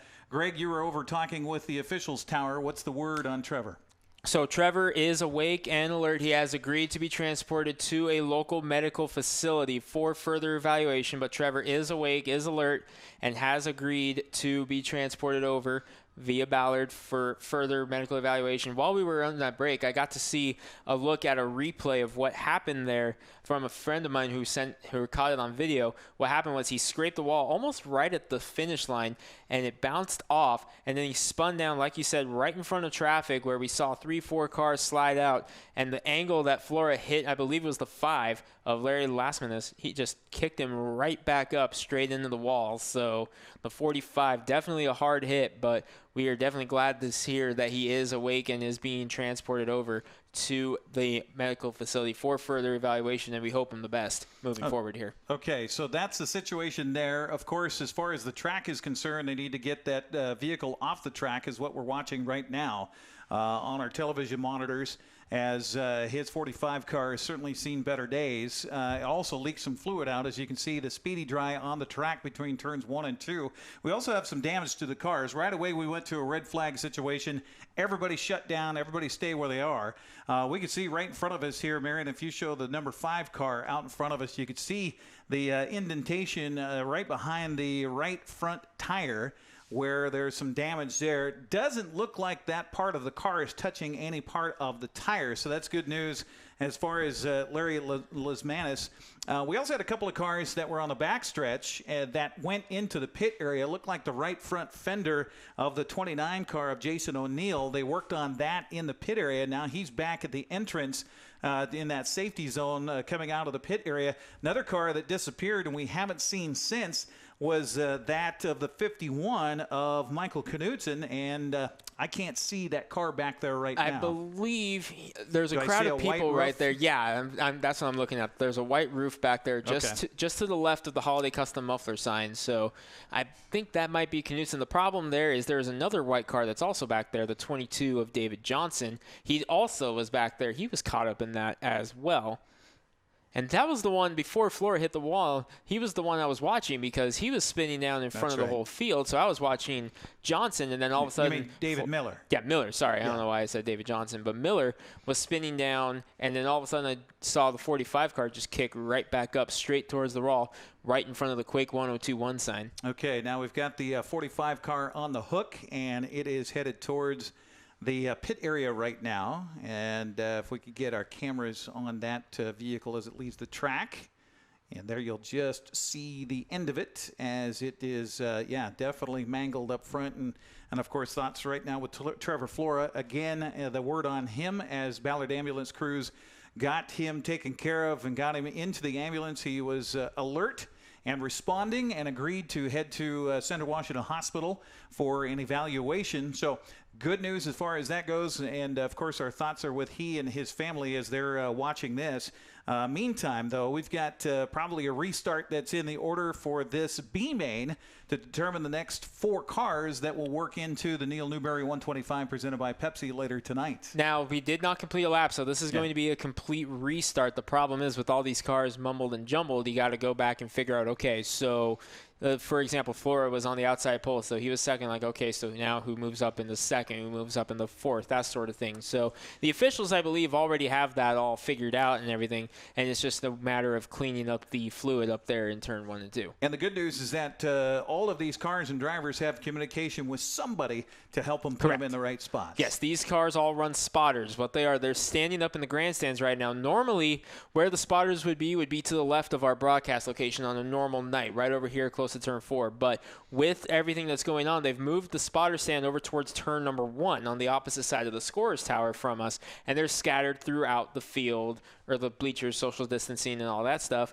and they are able to communicate, and they've got a really good view from turn 1. They can see the whole facility from there, and what they do is they spot for the car. They tell them, hey, car low, car high, what's going on here. They're able to tell them. They're eyes for them because of the amount of safety gear that these drivers have in their cars. They can really only move their head about this much when they're in the car. There's so much safety gear in there, so they don't have the luxury of being able to look around behind you to try to see what's going on like you would on a freeway.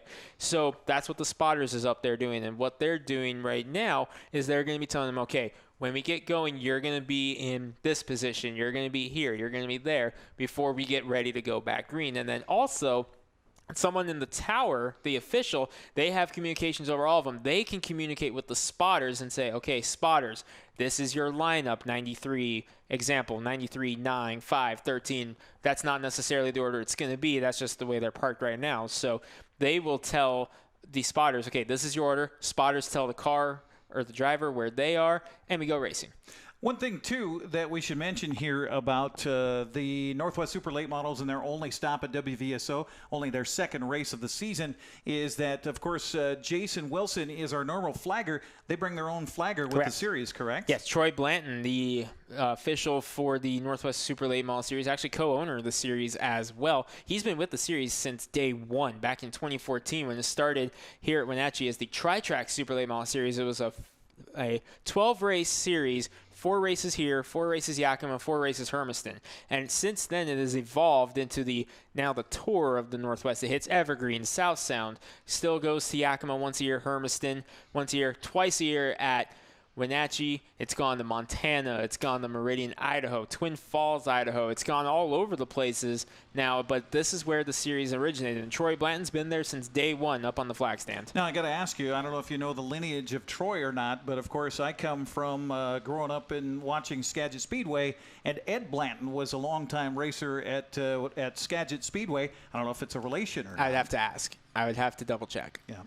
So there you go, a little break in the action. They've got the Speedy Dry, and now Jeremy Anders, who plays multiple roles here at WVSO, is going to get on the four-wheeler and turn the jet on and try to move some of that dust off the course before we get our cars started back up. And then, of course, we're going to get them all lined up for the restart of this B main for qualifying the last 4 cars for our final tonight for the Neal Newberry 125. We should mention, too, that we need to thank a bunch of folks who have sponsored the laps here for the Neal Newberry 125 in order to provide the cash the prize. winner's purse. Yeah, the purse for the winners tonight. So let me run down the first 10 laps for you. Thanks to everybody who sponsored. Pink Collar Bookkeeping is sponsoring lap 1. Lap 2, Darren Gaynor. Lap 3, Tyler Tanner Racing. Lap 4 is For Dad Go Fast Turn Left $100 lap leader. Lap number 5, Midland Trucking is the sponsor. Homad Motorsport sponsoring lap 6. Lap 7 to Sweet Angel Lena. Lap 8 to Angels Bail Bonds Bandoleros. Lap 9 to Ruckert Custom Pools. And lap 10 to Integrity Energy Systems. Thanks to everybody. We'll be going through those throughout the night here on the NCWLIFE channel. And we hope to goodness, for the sake of my wife who's holding the phone right now, that we get our connection fixed so we can have all of the cameras working and everything else. We've been working on this all night long. We learned about 45 minutes we were going to air that we had some technical issues. It's the second time, unfortunately, we've had that this season. Right now, we've got some technical crews that are heading up to the top of Badger Mountain, which is up behind WVSO here. That's where our connection is that gets us to everywhere. And right now, that connection is not being heard by the mountain. So they're heading up to the mountain to get that connection hopefully fixed. And hopefully we'll be able to get a regular stream and a regular broadcast going a little bit later on. But in the meantime, we're drying the track and getting ready for more racing here for the 25-lap B main for the Northwest Super Late Models.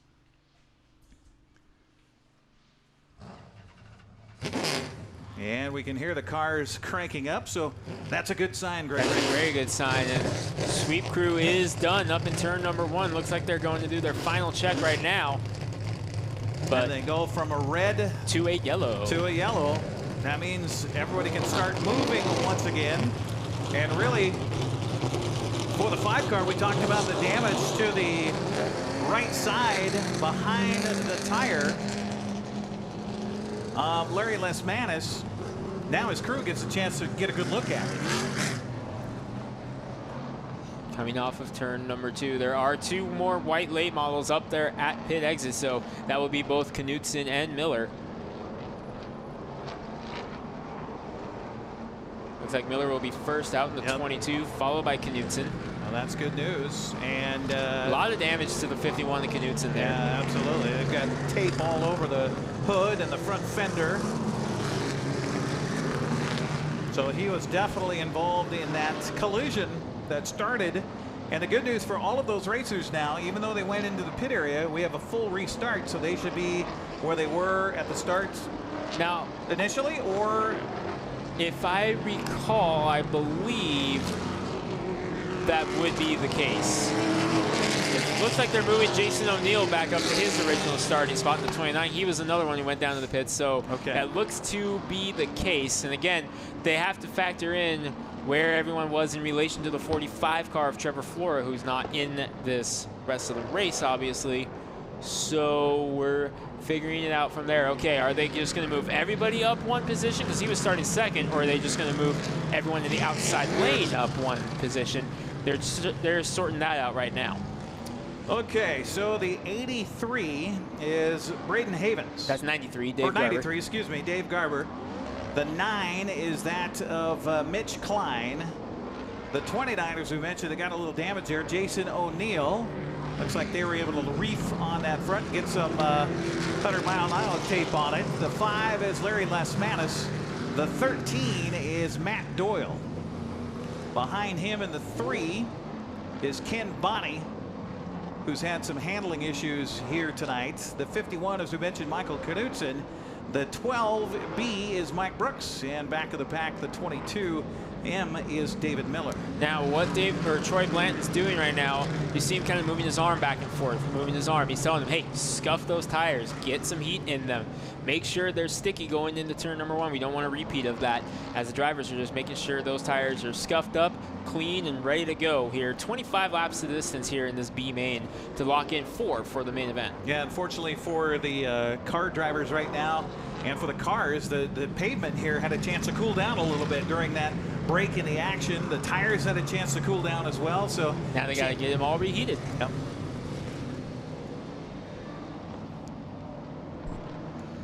And one thing we don't see normally that we see here with the Northwest Super Late models is a pace truck out in front. Yes, this is the official pace truck of the Northwest Super Late Model Series. Again, been with the series since day 1, back in the Tri-Track days.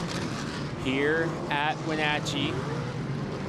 Second ever race in series history was here at the Wenatchee Valley Super Oval, and the winner of that race is in the field tonight. Brent Harris picked up the win in that race, his last Super Late Model win to date. So now we get the sign for everybody to line up. We'll see that Toyota Tundra leave the track, and we'll be ready for racing here for the B main. 25 laps scheduled for the B main here for the Northwest Super Late models. And again, with that pace truck comes the typical cue for the restart. Lights on top of the pace truck will go out as soon as Troy Blanton gives them the 1 to green, which he is right now. So cross line, click, there go the lights.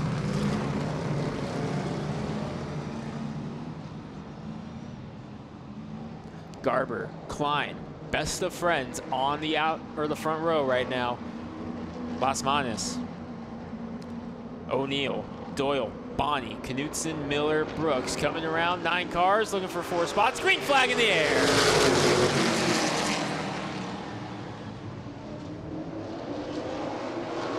Klein with a big break into number 9. Mitch Klein, number 9, the wild one, looking good right now. He leads lap 1. Remember, taking 4. Right now, that 4 spot is held by Jason O'Neill in the 29, but Matt Doyle wants it on the inside. Now their transfers are Klein, Garber, Las Manas, and Doyle. Pro Late Model champion Mike Knutson trying to get up there. Knutson right now in 5th. He'll have some work to do to trace down Matt Doyle. Ooh, Bonnie with a fly as he tries to get the spot from O'Neill. They touch off the turn 4. Bonnie gets it, but O'Neill, that damage on the number 29 is affecting him, as he has fallen all the way back after starting this race up in the 4th position. Garber, meanwhile, is beginning to reel in Mitch Klein, number 9. Las Manas and Doyle. Hanging there in 4th, trying to transfer in. And the good news for them is they're beginning to pull away now from Mike Knutson in that number 51. Miller taking a look. He's missing the right front fender on that number 22.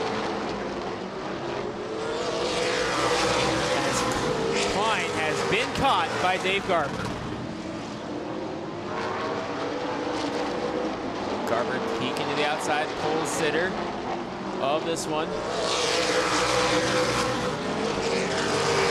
And Miller going inside of Knutson, taking over 5th place, back of the pack. Trying to reel in Doyle now for 4th. Maybe 17 to go at the line. And I was talking to Troy Blanton before the race, Eric. We agree. We believe this is the first time ever the Northwest Super Late Model Series has had a B main. How about that? That talks to you about the car count available here this weekend for the Neal Newberry. Oh, Bonnie getting into Knutson. Ken Bonnie all up in the grill of the 51 of Mike Knutson there.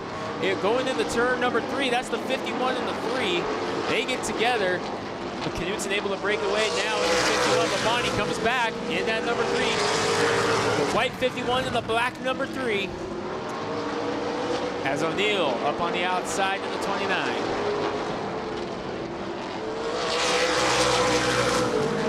Well, the top 4 cars will advance to the Neal Newberry 125. They're not giving the rest of the field much of a chance right now. No, they're trying to stay up there. They are top 4 single file, nose to tail.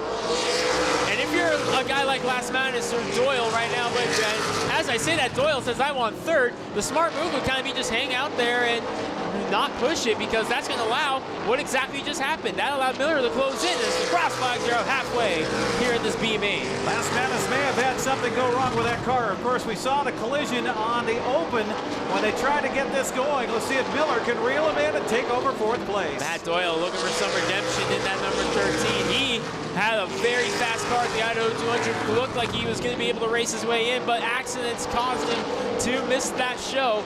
Up to third now, racing with Klein and Garber, as you see on our broadcast, that's being aired on tape delay. Jason O'Neill and Mike Knudsen battling it out as Garber peeks to the inside of Klein. Ooh, they almost get together. And Doyle's right there in the catbird seat, ready to capitalize if something goes wrong. 15 laps in and 10 laps to go here in this B main for the Northwest Super Late Models. Klein leads, Garber second, Doyle, Las Manis, and Miller. 5 cars up here breaking away. You are taking 4 of them. Klein trying to pull back away from Garber a little bit now. Doyle leaning back. Going to be 7 laps to go at the line. And the fastest car on the track is the car in 6. Jason O'Neill trying to close in. He's the fastest car in the 29. Does he have enough time? Well, if you're Dave Garber right now, you notice he's dropped back a little bit, not pushing so much. It's probably the right move. You don't want to get yourself tangled up and find yourself outside looking in for that main tonight. That's exactly what we were talking about earlier there, which is why I was surprised to see Doyle make a move. But then again, Doyle was on the bubble at that time. Get that insurance position. Not a bad thought there by Doyle, as Garber's kind of just hanging back there. 5 to go for Mitch Klein. Garber, Doyle, and Las Manis are the cars in the spot right now, but David Miller is there in the 22. So that's what we're watching, black and white in 4th and 5th right now. Can the 22M of Miller come up and get Las Manis? And Jason O'Neill is still the fastest car on the track, and the blue 29 behind him trying to close in. Just 3 laps to go. Miller goes a little wide. He's going to lose it. Coming off of turn 2, he'll go in the infield. And we go caution. We do go caution as Miller. David Miller had worked himself all the way up, but pushing the car a little bit and pushed it too hard coming out of turn 1, lost control, spins into the infield. He'll drop to the back of the pack. Now look what happens now, because the fastest car on the track, the 29 of Jason O'Neill, now in 5th. 1 spot out of the transfer, 3 laps to go on the bumper of Larry Las Manis. Going to be a sprint to the finish over these final 3 laps. Klein has led virtually the entire race, got the lead early and has not looked back. Garber's second, and those are 2 very smart cookies. They know how to do it here in this B main. They don't want to push it too hard, just hang back, stacking them up 2 by 2, so double file restart. That's going to put O'Neill on the back bumper of Doyle with the preferred line to try to get around Las Manis. This is going to be fun to watch. Get your popcorn ready, those of you watching at home, because you're about to see something special. 1 to green of the line from Troy Blanton. Lights on the pace truck. Boom, boom, out they go. Oh, if you're David Miller right now, you just got to be kind of gnashing your teeth. Oh, he's saying some words that you can't say on the air right now. So here we go, 3 times around, 4 cars to head to the Neal Newberry 125. Green flag.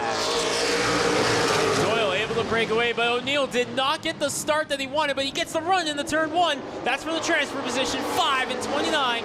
2 laps to go. O'Neill trying to dive in. Klein leads, Garber second. We're watching the lead and we're watching 4th.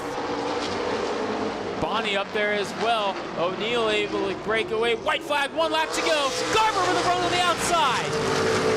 1/1000th of a second. Klein led that lap as they take the white flag down the backstretch. Garber gets those in front. Side by side, the light. Klein will slide. They spin. Doyle gets through.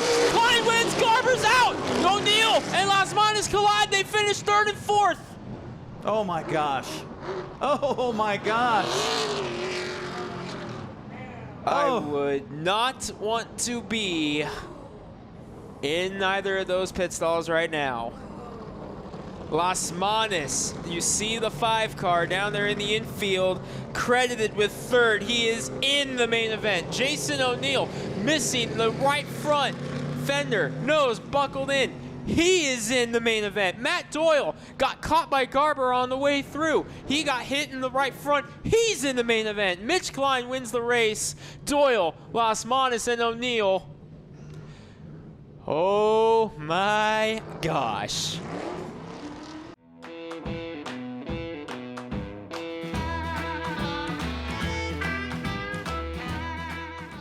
The 2 hottest pickups in America are at Town Chrysler Jeep Dodge Ram. First, the Ram 1500 with back-to-back Truck of the Year awards from Motor Trend, and now the Car and Driver 10 Best list for 2020.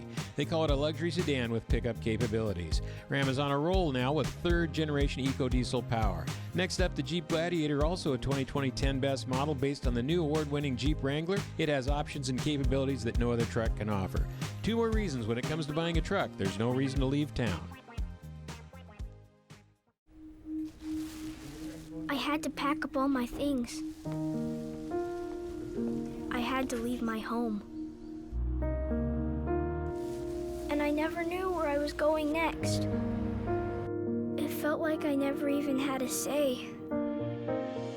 But then you came along. Change a child's story. There's a child in foster care waiting for a volunteer like you.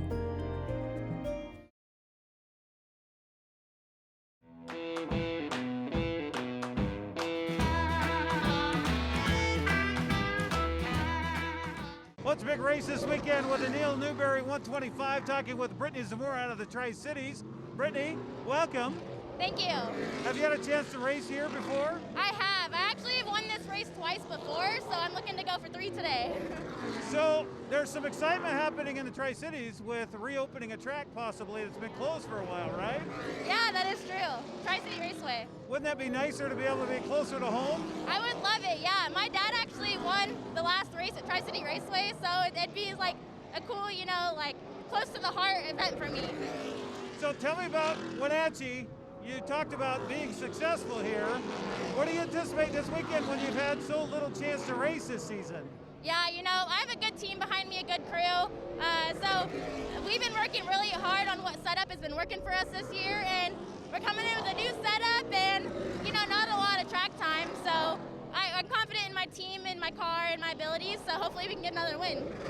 Let's talk about, we're here on Friday night during practice. How crucial is that to be able to get out there and run around? Oh, it's so important. You know, if you were just to go out there on the track for the green flag like NASCAR's doing, you don't have any idea what the car is going to do. Right now, since it rained today, the track is in weird conditions, and so you don't know how to adjust to it quite yet. So it's you know, having that extra time to learn about the track and what the car's doing so that you can be better in the race. We just saw you talking with your crew. What are you guys talking about? Handling of the car, that type of thing? Yeah, so I go out there and there's a few things that I was noticing throughout the center of the corner and coming off, and so I just describe that to them, and then we make adjustments on certain parts of the car to help those problem areas on the track, yeah. So there's not a lot of females that are racing cars around the Northwest. How did you get into this? Yeah, I'm a second-generation driver. My dad used to race, and when I was 4, I got into a go-kart the first chance I could, and I fell in love, so I've been doing it for 17 years. So what's your encouragement for other ladies out there that might think, I don't know if I want to do that or not? Yeah, I say go out there and do it. You never know unless you try, right? Yeah. So go out there, have fun. To me, I'm just another driver out here, so, you know, if you're just another driver and you want to go out there and win and show that you're capable as a competitor. Well, I don't know about just another driver. I'm told that you're one of the hottest drivers in the Northwest. I don't know. I've got the 2 championships, but, you know, you got to keep it going. You can't hold on to those 2 forever, so you got to keep bettering yourself each race. Well, have some fun here this weekend. Welcome and be safe. Thank you. Appreciate it. Brittany Zamora joining us here at Wenatchee Valley Super Oval.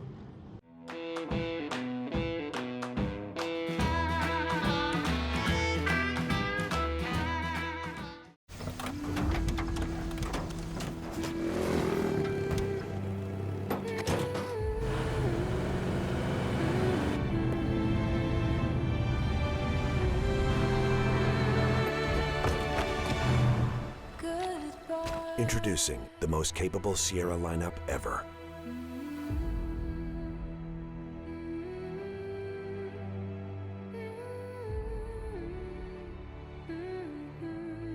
Wenatchee Power Sports not only has a new owner, but an all-new attitude to match. Speaking of attitude, check out the 2021 models arriving now. Polaris snowmobiles, ATVs and side-by-sides. Yamaha motorcycles, watercraft ATVs and side-by-sides. KTM motorcycles and the latest edition Beta high-performance motorcycles. Coming this fall, a huge demo event featuring the latest and hottest off-road machines. It's all at the retuned Wenatchee Power Sports, where maximum performance is a way of life. 3031 GS Center Road in North Wenatchee, open Tuesday through Saturday.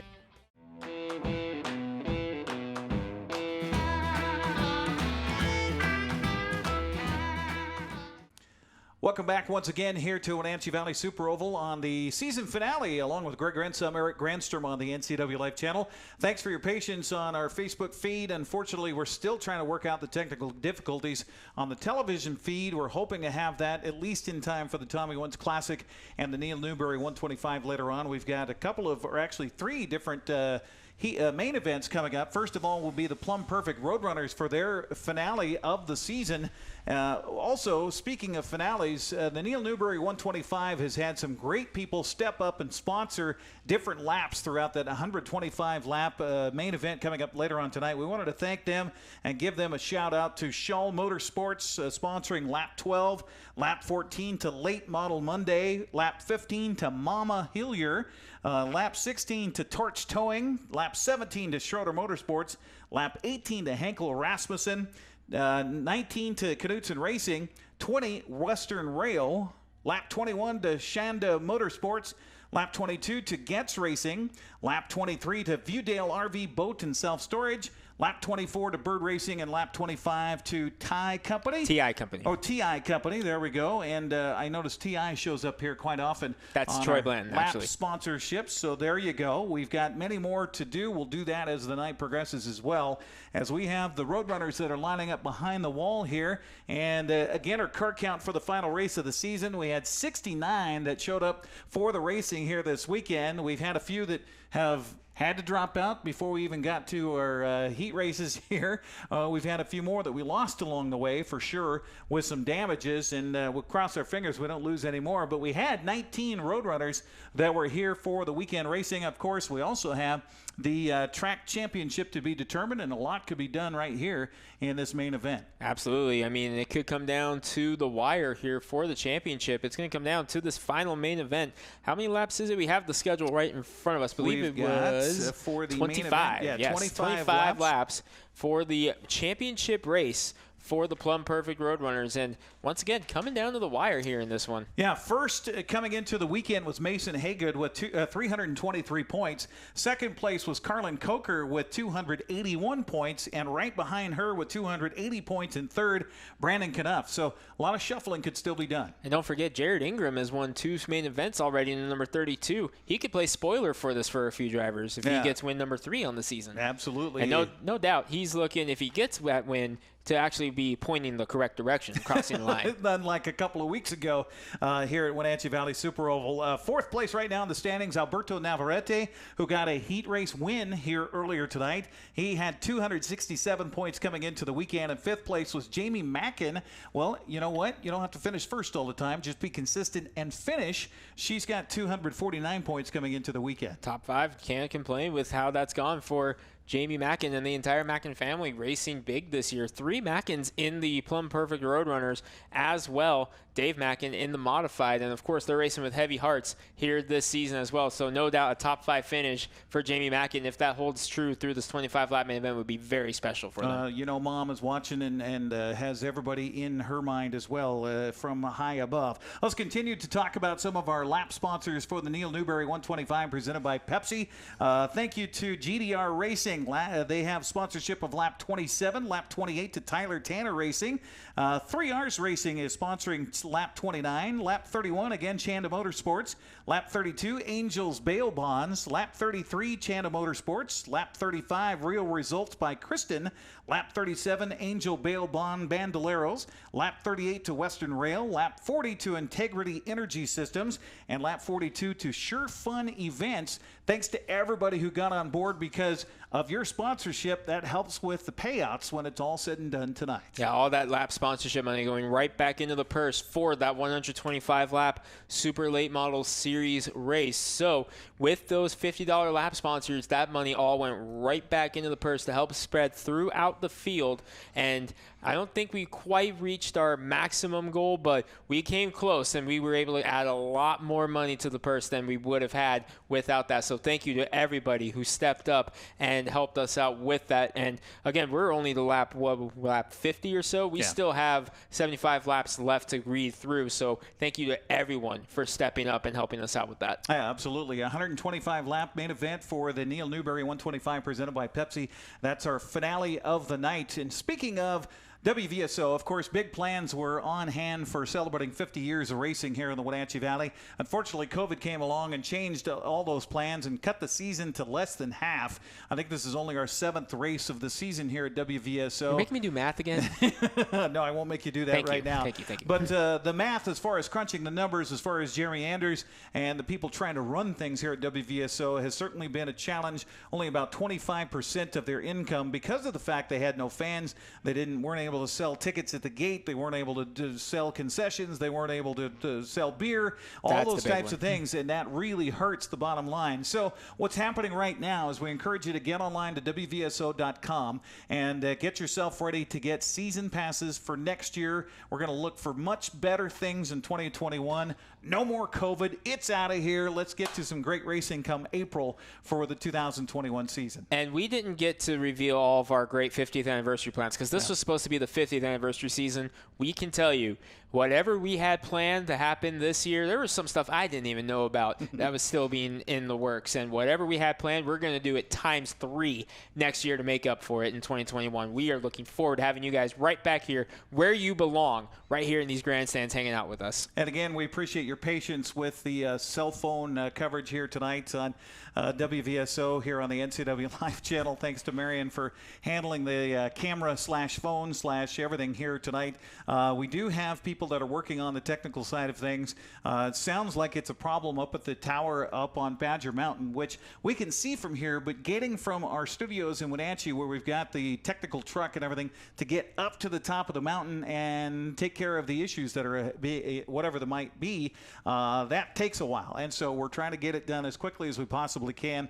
We're still looking at a time frame of maybe another hour before we get that rectified. And so I'm crossing my fingers that we have it back up and running in time for the Tommy Wentz Classic and the Neal Newberry 125. So stay tuned for that. In the meantime, thanks to Marion and thanks to you for your patience on putting up with a cell phone here tonight. Of course, on television later, we'll have the rebroadcast because everything that we're doing, everything that the cameras are showing here tonight, as for what you can't see, is going to be viewed later with the NCWLIFE channel. And on cue, here we go. We've got the Plum Perfect Roadrunners taking to the track for their main event here tonight. Tyler Lahr going to lead them out in the number 99. That's John Haygood in car number 44, driving for Colton Fisher.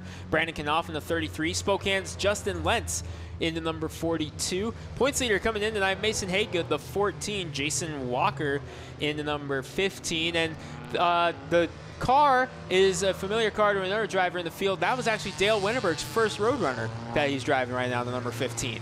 19 cars registered for racing this weekend. We've got 19 cars on the track for the 25-lap main event for the Plum Perfect Roadrunners. And we got to say thanks to Plum Perfect for being a sponsor of this class again this season at Wenatchee Valley Super Oval. And a huge shout out to all of the sponsors who stuck with Jeremy and stuck with the Super Oval. Even though we couldn't have fans this year, we tried to have racing, and that only happened because of their continued support and sponsorship of Wenatchee Valley Super Oval. You got Austin Dole making up car number 78 in the 7th position. Alberto Navarrete, race winner.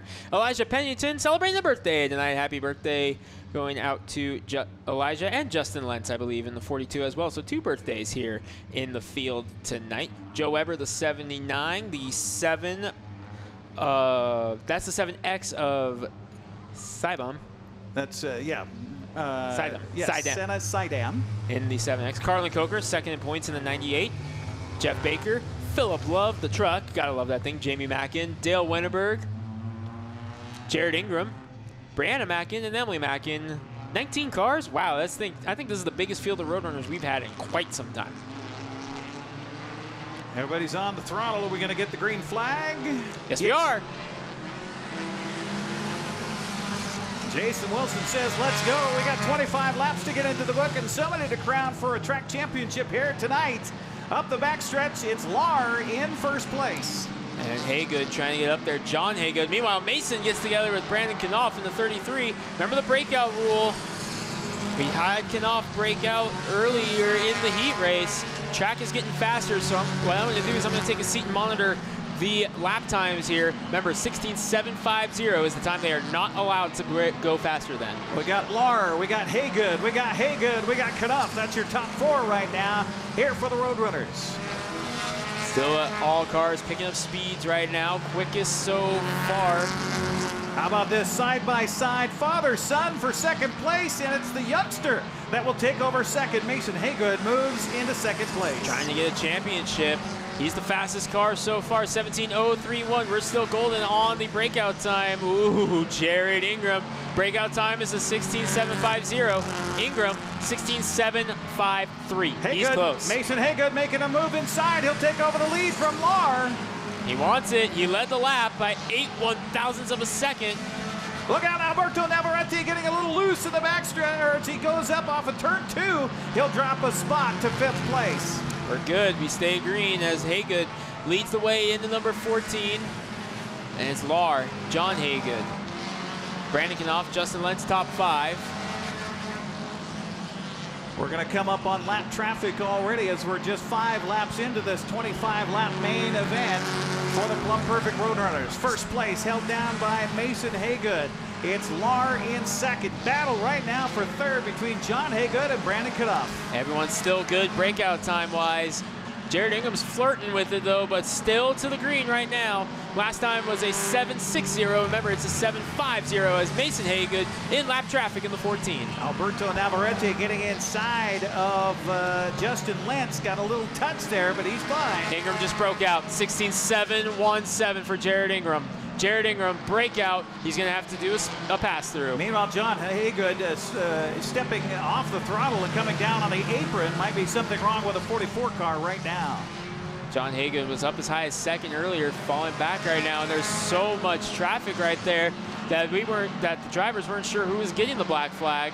As Ingram got the black flag there, Mason continues to drive away as we're going to try to get 3 wide middle as Ingram goes through, but again, he got the black flag. He has to serve a pass through. The problem is so many cars around, they can't tell who's getting the black flag. So the unwritten rule as far as driving goes is if you don't know who the black flag is, you keep going until they point it at you.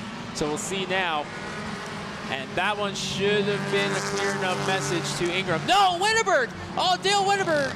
It looked like Winterberg thought he was going to pull off as he was getting the black flag, but it was actually just a bobble. Way out in front is Haygood, Laurie in second, Knopf in third. Ingram still doesn't get the notice that he's supposed to take a lap off. Now he's still one car in the grass. That's the 15 of Walker. What's going to happen here if we don't go caution here as Walker gets it going, what's going to happen if Ingram keeps going? They're just eventually going to stop counting his laps. And Ingram it looks like doesn't go off. Going after Knopf right now. And Alberto Navarrete around up there in turn number 2. Navarrete came off the throttle, came off the pace on his last lap around, and now finds himself at the back of the pack. And I think Ingram has made it his mind that he's not going to come in. So we'll have to see what happens.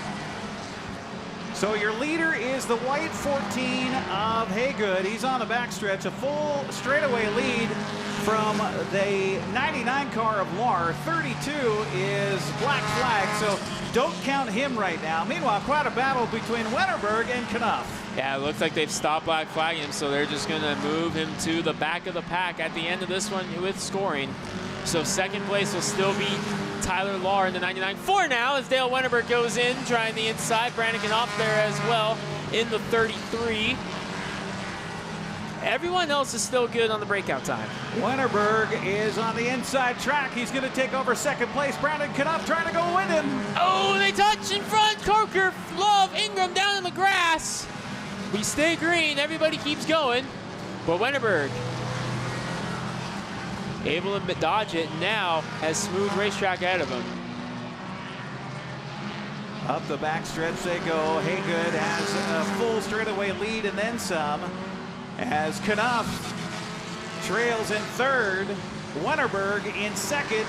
His next stop is to try to catch up with Haygood. Someone sounded like they were losing power. Couldn't tell who it was, but heard that as they came by the front stretch. Keeping an eye on it. Everyone's staying out there right now, but someone sounded like they were down on power there. It's still Haygood, Winterberg, Knupp, your top three. And then it'll be John Haygood and Tyler Lahr. As it looks like, yes, they have not stopped scoring Ingram, but he will be moved to the back for not coming down for the black flag. Sounds like it might be Coker's car. He's got a little issue now after that collision between turns 3 and 4. Meanwhile, 5 to go for Mason Haygood, looking for his first main event win and a championship to boot.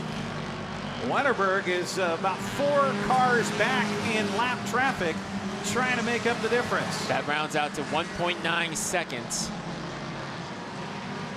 We got a chunk of something that came loose and it drifted up high on turn 2. Doesn't look like it's going to cause anybody trouble right now. And Haygood continues to pull away from Winterberg. At least Winterberg's got past all of the lap traffic. But Haygood will dip down inside of lap traffic and trying to put a little more distance between he and Winterberg. Just 2 laps to go. Winterberg's going to have to go full send from here on if he wants to get up there. How's Winterberg on his speeds? Oh, we are good. Winterberg's fastest lap is a 16.789, and they're all in the 17 bracket. We got an incident up there. Jared Ingram and Brianna Mackin up there. White flag is out. Leader did take the white flag, so we do have a race here. Winterberg is caught up in traffic, so it's all Haygoods to win here. Ooh. As Mason is looking for the track championship and looks like he will get it here tonight at Wenatchee Valley Super Oval. Winning the championship in the double checkered for Jason Wilson, signifying the end of the season. Mason Haygood, Dale Winterberg, Brandon Knupp, your top 3.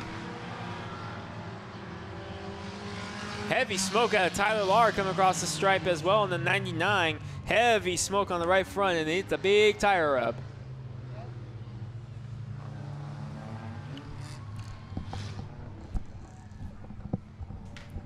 All right, sir, we'll get you ready to go for heading down to the track. Give you that, and I will turn this on here for the rebroadcast purposes. Marion will head down and help as well on getting our post-race interviews.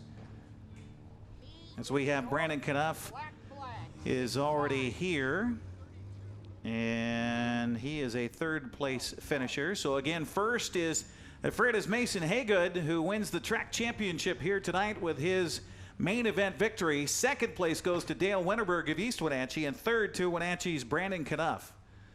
Congratulations to all on our Plum Perfect Roadrunners main event here tonight to wrap up the season at Wenatchee Valley's Super Oval. Cars will line up here. Drivers need to unfasten seat belts and take off some driving gloves and make sure they grab also a mask. It looks like our own Greg Rentz also masked up and ready to go for our trophy presentation. Our flagger Jason Wilson out there as well. Climbing out of the car, first main event win and a championship for Mason Haygood. We can hear the cheers over behind. And he has got some very happy family and friends down there. Mason will have you come over here. Grab a mask, though. Mason's got to remember to reach inside the car. Grabbing his grab a mask out of the number 14 car. And you can't blame him for saying, hey, I won a championship. Unofficially, of course, we got to go back and retally everything, make sure everyone passes tech, but he's getting the mask on. So Mason, come on up here. What a way to celebrate your first win. First main event win and a championship to go with it. Yeah, I'm pretty excited about it. My first year, so yeah. It ran good. I blew up, so I raced the backup car a couple races, but yeah, held up pretty nice.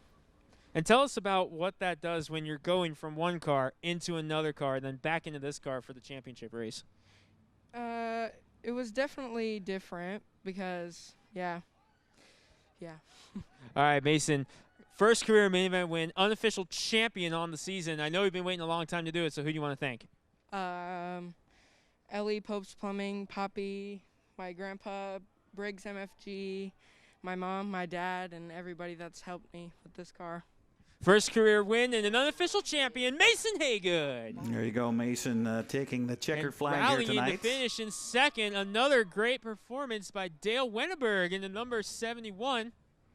And Dale, it's been an up and down year for you, man. You haven't had the best luck on the late model side the second half of the season, but 2 fast times, including one here earlier at Wenatchee. But boy, every time you climb in this car, it always seems to go really well for you. Yeah, we've struggled a lot this year with the late model. We've had some highs and had some lows, but I just can't thank John Doyle enough for letting me come have fun in his car and just play around. Dale, seems like every time you drive this car, you're here on the podium. So are you going to be bugging John, hey, can I maybe run a full season with the car next year? Or are you going to keep focusing on the late model and just run this thing whenever the opportunity arises? No, I'm going to stick with the late model. We're trying to move up into the supers, but this is just a good thing to come have fun in on a weekend that I'm not racing a late model. Get some extra seat time, a new trophy for the trophy case. Dale, last chance on an NCWLIFE to thank your sponsors. Who you got? I can't thank Plum Perfect enough, NCWLIFE for everything you guys are doing, and John Doyle for everything. I wouldn't be here if he didn't let me drive his car, so I can't thank him enough. Second place, Dale Wennerberg. And now we're going to come around here to the third place car, the 33, Brandon Knopf. And Brandon, man, oh man, it's been a wild season for you, racing up and down. You always seem to be there at the end. Not a bad season for you. No, it's been pretty good so far. Or, well, it's the end now, but it's been fun. Yeah, it's been a great car. I got to thank Midland Trucking, Donovan Stevens, all my guys that helped me thrash on this thing. Too bad we broke out in the heat race, but we kept it tamed down for the main and made a podium out of it. So. And real quick, tell us a little bit about how difficult that is to manage the throttle and make sure you don't break out. Well, it's actually quite difficult. You got to kind of take what your lap times were on your transponder and kind of gauge where you're driving from and how you roll it in, how you get on, and it's a lot of geometry type stuff, and in hopes that you got it figured out. But oh, sorry. Most of the time when you're racing in a pack like that, most of the time you won't break out unless you're out front going away with it. All right, third place, Brandon Knopf, another great season. Congratulations. One main event in the books here. Championship has been crowned unofficially, of course. That's pending tech and all that fun stuff. But one championship down, a couple more left to crown. Next up, the Holaday Custom Muffler B-Mods.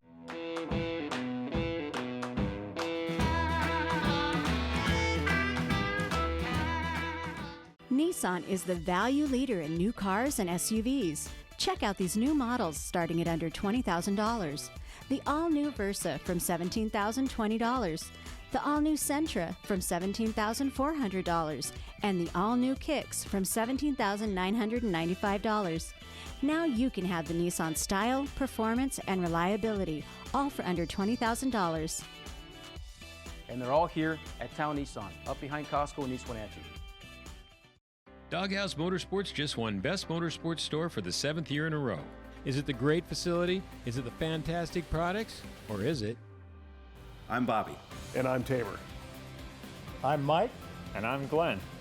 Hi, I'm Todd. I'm Jeff. And this is the Doghouse Service Team. Hi, I'm Dee. And I'm Dwayne. And I'm Kathy. Come on in and experience the doghouse.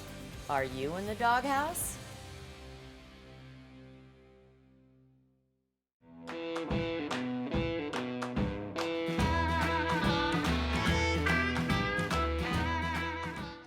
Well, a little break in the action here this weekend, Wenatchee Valley Super Oval. Thankfully, the rains have stopped. We've got some guys that are familiar with the rain over in Western Oregon, Lake Oswego. We got Grayson and Raz here, the Raz brothers. Well, Grayson, tell me about your season so far. Well, it's been really short with all the COVID, like canceling all the races. This is my second race of the year. Coming back to a track I'm familiar with and had a lot of success. So I'm really looking forward to be back here in Wenatchee. Tell me about Lake Oswego and where you guys can race. It's kind of limited, isn't it? Yeah, it's super limited. There's a track in Hermiston, which is, 4 hours away from me. There's a track in Roseburg, and they don't run these cars very often. So our really only options are here, Yakima, and Evergreen Speedway in Monroe. So we got quite a hike every track we go to. Now, your brother was telling me that you've raced here before? Yeah, I won here last April. So hoping to do a little bit of a repeat. I'm not sure the title of this race, but I won the Leonard Evans 150 here back in April 27th, and looking forward to another repeat. How tough is that when you haven't really been racing and now you're gearing up for a 125 lapper this weekend? Oh man, I raced just a month ago at the JC 100 in South Sound, and that was man, it hit me hard. It was about a year since I've been in the car, so we'll see how I do physically. It should be a cool weekend, so that's going to help. And just stay hydrated, stay focused, knock some rust off, and have fun. Now, you guys being brothers, being racers, how did you guys get into it? I started at the age of 6, racing quarter midgets down in Alpenrose near Portland, Oregon. So that's how I started, and my brother grew up at the racetrack. So it's just kind of been a family tradition ever since. Now, it's a long stretch to go from the karts into these. How did that happen? We just had the right storm at the right time. I raced the K&N NASCAR Pro Series for 2015-2016 with Jefferson Pitts Racing. Jeff Jefferson and Jason Jefferson are working on my brother's car, and Bryce Bazanson. So I don't know, you just kind of stay around the right people, and you get to go race and have fun. What's your goal as far as racing? You want to get into NASCAR? What do you want to do? Yeah, I mean, that's always been the dream, right? But unfortunately, you need to have a lot of loyal partners and money, and that's unfortunately not where we're at right now. But I just make it my goal to be successful on every track I go to, and maybe I get lucky one day. Well, I asked your brother if it's brotherly love or it's fisticuffs. Which is it? A little bit of both. I don't know. He's my little brother at the end of the day, but I'm not letting him be me. Well, best of luck this weekend. Thank you. I appreciate it. Grayson Raz joining us here on the NCWLIFE channel at WVSO.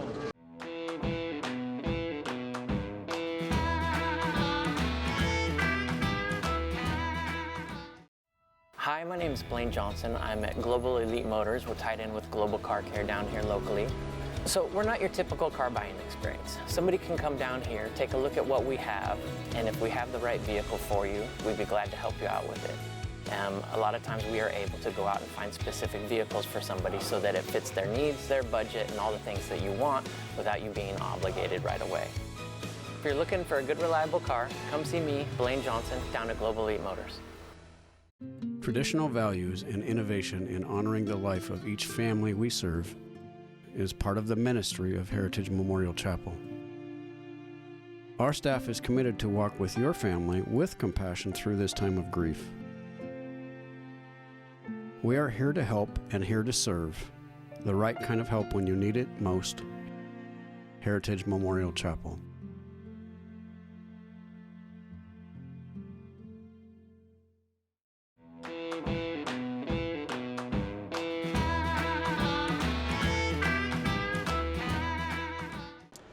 Welcome back once again to Wenatchee Valley Super Oval as we're ready for the Holiday's Custom Muffler B-Mods main event. We've got 4 cars ready for 25 laps to settle the season here for the B-Mods at Wenatchee Valley Super Oval. Along with Greg Rentz, I'm Eric Granstrom, and again, apologies for what's happening with our Facebook feed here, just being a cell phone for the time being. We're trying to get things wrapped up as far as technical aspect of it to get the television part of this ready to go, at least for our 2 main events for the big races tonight, the Tommy Wentz Classic as well as the Neal Newberry 125 presented by Pepsi. And Marion is coming along here shortly. It looks like we got 1 more lap to go, so I'll let you get over where the window is clean because it's dirty right here. and get you ready. Oh, she's going to head outside to capture some of the sounds of the B-Mods. And, of course, we love the sounds of the B-Mods. Love the sounds of race cars, period. Dave Mackin going to lead him the green in the 57. Rocky Crocker, Tom Elam, and Chad Holaday looking to lock up a championship in that number 31 and do a clean sweep. And at number 31, if he can pull it off, green flag in the air. We're racing here, the B-Mod Championship race brought to you by Holaday Custom Muffler, and some contact in the early going there between Elam and Holaday as they drag race down the backstretch. Crocker leads Mackin to the inside, looking for it. Dive to the inside, and Crocker leads the lap. Of course, it was Elam that won the heat race here earlier as he won 3 wide. 3 wide in the turn 3, doesn't always work, not gonna work. Look out!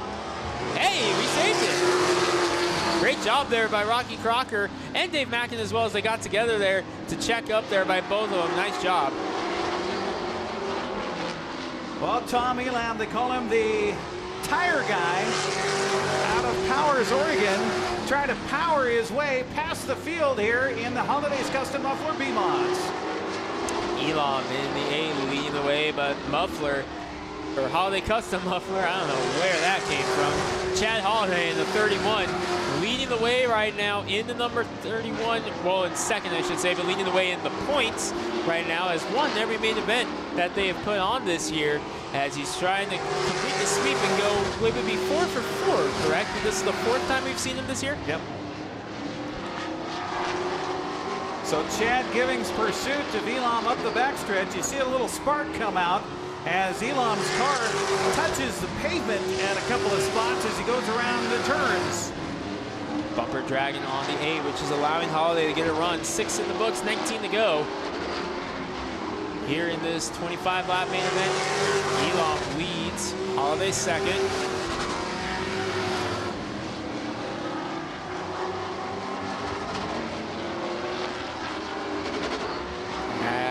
He tries to get a run up on there. Holaday putting pressure on Elam, trying to sweep the season here in the Holaday Custom Muffler. Bumped him and now trying to pass him. He might get him here. Got the spot, got the pass, got the lead. Chad Holaday. Holaday leads. Elam, Crocker, Mackin, your field.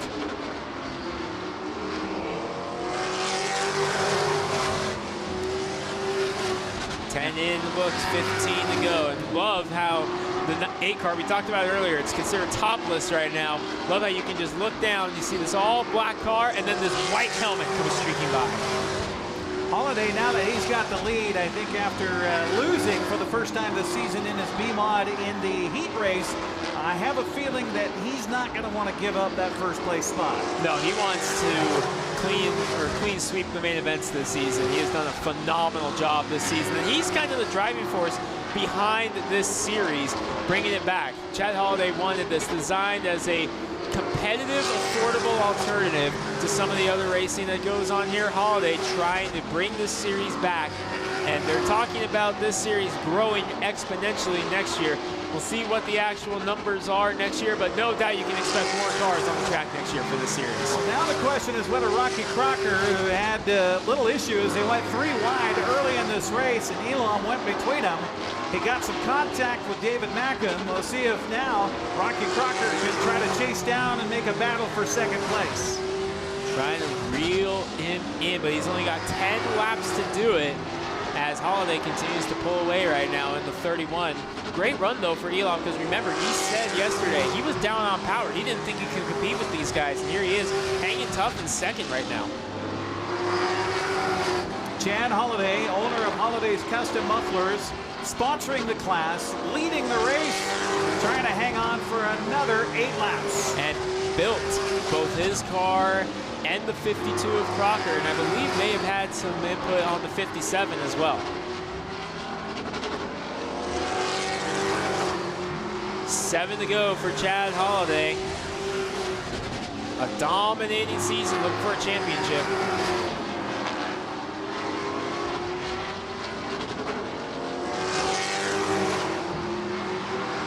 Of course, Holaday pulling double duty here tonight, also in a super late model. live at the line for Chad Holaday. And yeah, Chad Holaday I believe it's only his second ever super late model start at this track.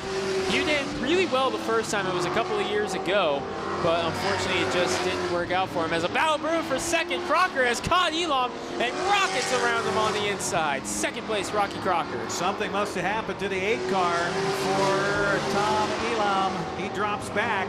Crocker takes over second. Yeah, he's losing ground big time. Mackin's closing in as well. 3 laps to go, and the rate Mackin's coming. I think he might be able to catch him. Yeah, absolutely. Oh, he's going to catch him in turn 1. Something wrong with Elam's car right now, as he had something break in that car apparently. And here comes David Mackin. He's going to take over 3rd place as they head up the backstretch. Yeah, he's going to get him right there. Bam, see you later. Dave Mackin up on the podium into number 57, and lap traffic is now what these guys are. But the white flag is in the hands of Jason Wilson, and Chad Holaday bringing this car back is going to win the first 4 main events back in the B-Mods. As he comes through 3 and 4, checkered flag is out. We're going to see the double checker from Jason Wilson. He wins, does Chad Holaday. Elam took a swipe at Mackin, gets a good run down the backstretch. We'll see if he's able to capitalize here through turns 3 and 4. Final time off the corner. Mackin holds on for 3rd. Well, as we saw it all season long in the main events, we're going to have the same gentleman represented here on the podium, as it will be Chad Holaday, Rocky Crocker, and David Mackin. Joining us here on our post-race interviews in just a moment here on the NCWLIFE channel. Congratulations. Chad Holaday will be the series champion here for 2020. The second place will go to Rocky Crocker on the season championship, and David Mackin will take 3rd. How about that? It is our season finale here at Wenatchee Valley Super Oval here this season and tonight, and we appreciate you tuning in. Again, apologies for the problems on our Facebook feed or on our television feed, and again, feverishly trying to work on that as we hope to get it rectified before we get to our final race of the night, the Neal Newberry 125 presented by Pepsi. And a big thanks to those who sponsored our laps. Lap 57 in memory of Bob Schweigert. Lap 58, Reed Snowplow. Lap 60, JF Industrial. Lap 61 in memory of Bob Patty, $75 lap leader. Lap 62 to Western Market. Thanks to everybody sponsoring our laps for the Neal Newberry 125 presented by Pepsi, coming up to wrap up the night here at Wenatchee Valley's Super Oval. Greg Rentz standing by. Chad Holaday trying to unfasten everything and get himself out of the car. Thanks to Marion for handling the cell phone again tonight for those who were watching us live on Facebook. And the cell phone is Climbing the out only of the connection. Car, unofficially, your 2020 B-Mod champion, Chad Holaday. Chad, a clean sweep for you on the season. You're the driving force behind bringing the series back, and it's growing a little bit here with some Oregon cars coming up, and next year, big things for this class. Yeah, it is. We're pretty excited about what's going on for next year. We've debuted these cars 3 races now, and there's more and more people getting excited about it. We actually have 5 more cars that I'm building for friends and family coming out of my shop alone, plus the other cars that are around the area and the vicinity that are putting them together. So we should be a good showing for next year. So you can expect double digits for this class next year. Tell us a little bit, while we get a chance, what inspired you to kind of try to bring this series back? Because it's been a while before the season that the B-Mod's been here. What inspired you to bring it back? Well, the cars are super fun. They're super fast to drive. They look unique. But the biggest thing is we had these cars with a supplemental set of rules that were pretty stock, more street stock style oriented, that Ted Mitchell started for us years back. And then they kind of blew up to be about like the Northwest Mod rules were, and they got to where they were a little bit more expensive and people couldn't afford them. And so I want to bring something back between the Thundercar class and the Super Late class, or the Pro Late class, that is affordable, but yet a fully functional chassis and suspension for guys that they can learn how to work on these cars correctly and learn the ins and outs of them. And so putting a package together like we have with the suspension package and the engine package doesn't only make it super competitive, but it makes it more cost effective than like running a Pro Late. All right, well, Chad, you're the champion here for 2020. 3 starts, 3 wins. You're a champion of the B-Modifieds here for the first year back. Who do you want to thank? Well, I got to thank my crew, my family. Without those guys, we wouldn't be here. I got a phenomenal group with me. My family supports it 100%. They're super behind me. They're all up here. My kids racing. My crew is awesome day in and day out at the shop. But as far as sponsors go, I got a couple guys that are riding with me this weekend. We're running 2 cars in 2 different classes, a lot of money, a lot of tire bill. So I got to thank Johnny's Empire Club and Pub, new opening venue for them down at the old Men's Tavern on Valemore Parkway, 845 Valemore Parkway. I got to thank them. They came on board last minute yesterday. And then I got to thank Dick's Heating and Air Conditioning. That guy's absolutely phenomenal. Of course, Tire Storage Solutions, Holiday's Custom Muffler, Chanda Motorsports, all that stuff that we do on our own. And then I got to thank NCWLIFE, Weinstein Beverage for putting this program on this weekend. The Neal Newberry race is going to be phenomenal. I can't wait to get in the seat for that. And then WVSO, all their staff with Jeremy and Michelle and Garrett, the whole crew. You know, Greg, you guys up here do a phenomenal job, and we can't do it without you, and we really appreciate that. And the fans up in the pits and the fans that are out there on the TV station and watching on the internet, it's great. He's your champion. We'll see you here in about half an hour here for the Neal Newberry 125. Chad Holaday doing double duty. And now you take a look on the Facebook Live at the Chanda Motorsports logo, but this is probably the best face mask we've seen all here at the Wenatchee Valley Super Oval. Rocky Crocker, P2, here tonight. And, man, first off, how'd you get that? Where'd that come from? Oh, well, you can buy masks anywhere nowadays, but obviously this one came from eBay.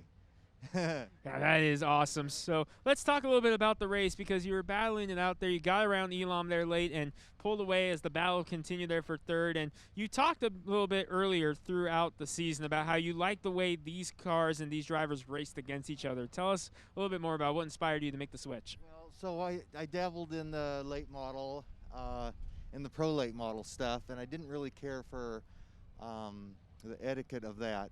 But this is a little more gentlemanly. Although we did rub some bumpers a little bit tonight, but I think it was all just for fun, and everything came out well. But the cars are just really easy to drive and a lot less expensive. And as you will know from talking to the guys, we're all here just to have fun. And the fun it has been watching this class come back, and no doubt with Chad and Chanda Motorsports and all that, building 5 new cars by themselves for this one, and various others coming into play as well. No doubt you can expect big things next year out of the series. Yeah, you'll see. I can't even imagine this time next year if there's not 15 cars. I'll be surprised. All right, called shot moving into next year. Rocky, second place here tonight. Should be second in the points. Who do you want to thank? Well, first of all, I got to thank Chad and his wife Amanda Holaday for giving me the opportunity to do this. You know, he's my mentor, and he's the one that works on my car and sets it up and tells me what to do. And otherwise, you know, at my age, I wouldn't be able to just come out and do this. Obviously, NCWLIFE for bringing this to the people so they can see what they're missing, and hopefully they can stay tuned so when they get to come to the stands, they know what to expect. And then Weinstein Beverage, and let's see, oh man, Weinstein Beverage and Dick's Heating and Air Conditioning, Johnny's Pub has come on board, and all those people really helped out. Second place, Rocky Crocker in the number 52. And coming home with a third, he was battling it out there at the end with Tom Elam. Coming out on top is Dave Mackin. And Dave, tell us about that battle there at the end, because you look up, you see you're getting closer, you're getting closer, you're getting closer. And then here we are closing laps. You're at his bumper trying to pass. Tell us about that last few laps. Very exciting. It's fun to see the cars on the track and to watching them, start reeling in instead of getting away from you. It makes you dig a little deeper, so can't complain. It's exciting. It's the most fun I've had all year. And Dave, your entire family's in racing tonight. 3 representatives of the Mackin family and the Roadrunners. You, of course, in the modifieds, and of course, racing with heavy hearts all year. How does it feel to get another podium here at the season finale? It's bittersweet. 26 years with my wife, we always done everything as a family. We never had a babysitter because we always done things with the family. It's nice to be here. Definitely missing her. Very unexpected. you never know when you're going to get that last minute. So definitely don't any let I love yous or any hugs go away. Definitely take advantage of everyone you can get. Make sure that you know, you're thinking of others. And you know, these last few months, I never realized what all my wife done for me, and I wish that I could, you know, thank her for those things. Well, no doubt she's watching up above with a big smile on her face, watching all of you guys come out and race together, doing what you guys love to do as a family. Third place here tonight at Wenatchee, and who do you want to thank? I couldn't do it without the sponsors, Platt Farms, Mountain View Polaris, Baker Farms. They, you know, work diligently to help me get here each and every race, make sure that we got what we need. From them, you know, I can't thank Garrett Evans enough for providing the facility, Jeremy Anders enough for working as hard as he has to promote the track and to put in his due diligence. You know, all of his staff, just right on down the line, it's not a one-man show. We can't do it by ourselves. And, you know, the sponsors for supporting the track to allow all this to happen. I can't thank everybody enough. Third place here in the B-Mods, Dave Mackin. Well, we're halfway through these main events, 2 down, 2 to go. Next up, Dixie and Air Conditioning Thundercars Championship race, the Tommy Wentz Classic. I picked the wrong week to cut my hair because it is getting a little chilly out here. We're going to head back up to the tower and get ready for this one.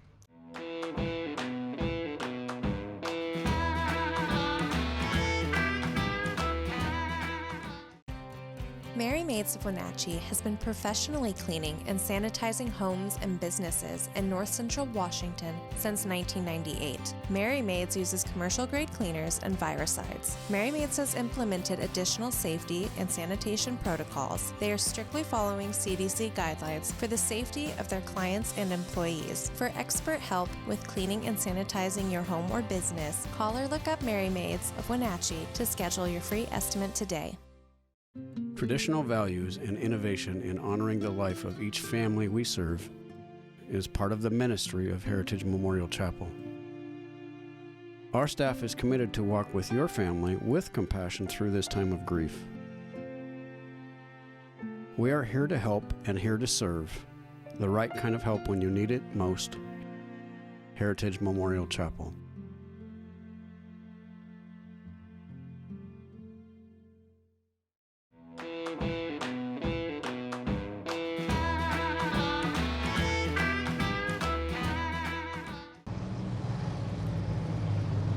Welcome back once again here for the Tommy Wentz Classic for the Dixie Heating and Air Conditioning Thundercars, the season finale at Wenatchee Valley Super Oval with Greg Rentz. I'm Eric Granstrom. Marion, go outside, catch the open, and Greg, talk about it here for our TV crew. There we go. Kelly Cowshaw going to lead the way into number 98 coming to green, but Neil Nelson to his outside. Root beer right behind him. Cameron Doyle to his outside. Green flag, 40 laps, championship race. And I believe with that, Seth Frazier, the number 14, has clinched the title. So he's back in about 6th place right now. Meanwhile, side-by-side racing around 1 lap in the rows 1 and 2. Cowshaw will lead the first lap of the Tommy Wentz Classic. Cowshaw leads, Nelson second. Doyle looking for it in third as Griner up there, the 25, trying to get to the inside. Fred Simon, remember, everybody said in the pits that they thought if anyone had a shot at Seth Frazier, it was going to be that 35 or 38 car of Fred Simon. A lot of people said, hey, he's got a shot at him. Frazier trying to move up. Meanwhile, he's back in 5th right now. Cowshaw, who won the heat race earlier, out in front. Nelson is 2nd. There's your battle for 3rd. Side by side for 3rd between Griner and Doyle. Cowshaw, who picked up his first heat race victory of the season on championship night, leading the way in the main event. And we're 4 laps in, 36 to go in this championship race for the Dixie and Air Conditioning Thundercars. How about that? Since the start, they've been side by side in the 2nd or 3rd and 4th rows, and 3 wide coming off of turn 4. Fred Simon saying hello, bringing Mike Sims with him in the 7.5, but Frazier trying to get back up on the outside there. 1 car off the pace. I believe that was the 55 of Kennedy. May have caught the wall as Morgan Morrison now outside of him. Kennedy going to get back up to speed and get the spot back. Cowshaw in 1st, Nelson in 2nd. Those are the 2 that are breaking away right now. Quite a cluster looking at 4th through 7th. Griner, Doyle, Sims, Frazier, all right there. But up front, Cowshaw leads. Griner, Doyle, Sims, and Frazier tucks in behind them. Carl Brandt back there as well in the 84. The rookie driver in the Dixie Air Conditioning Thunder cars. Stepped up from the Plum Perfect Roadrunners over the last few years. Has Griner trying to clear Doyle. Not quite yet. Meanwhile, getting into 2nd place is Simon as he'll move past Nelson. Simon up to 2nd, proving why people did have him pegged as the one who could knock off Frazier tonight. As Frazier gets around Doyle, Sims up there in the 7.5. Closing in on this battle now, not just Carl Brandt behind them, is Terry Osborne, the 46. Remember, he said this is his last ever race behind the wheel of a race car, says he's hanging it up after this season. Car is for sale. Cowshaw already coming up on lap traffic as he'll dip inside of Steinberg. He's out in front all alone. That battle for 4th still continues with Griner just in front. Frazier able to now get a nose in front of Sims, but stuck behind Griner in the 25 as Simon gets around the 33S. Now the heavy traffic going to Dennis Kennedy on the pits now in the 55. 3 wide with a lapper. Steinberg and Sims and Griner were 3 wide there for a split second. Sims with a slide as he gets around Griner. Cowshaw up the backstretch. He's got half a straightaway lead on Simon right now. 3rd place. Here comes Sims trying to get himself in position against Nelson. Nelson get a little squirrely off of turn 1. Big bobble out of the 42. Frazier with a run on the outside now. He's going to take a peek on Sims. That is for 4th. Sims dipping down low, going to take a look inside. He will get past Nelson, and he'll bring Frazier with him. Frazier coming up inside up the backstretch. That didn't work out like Sims hoped it would because Frazier was able to use Nelson as a pick to get a run on the 7.5 of Sims. 1 car around at Steinberg, we go yellow. Oh, look out, Frazier had to drop off the throttle there because Steinberg was right in everybody's traffic as they came between turns 1 and 2. Steinberg came to a stop up there in turn number 2, right beneath the North Valley Mechanical sign, got it pointed back the right direction. But we are under caution for the first time. 15 laps in the books in this one, 25 to go. Cowshaw has led them all so far, but then you got Fred Simon, Mike Sims in the 7.5, waiting to hear word on where everyone will fall in from that.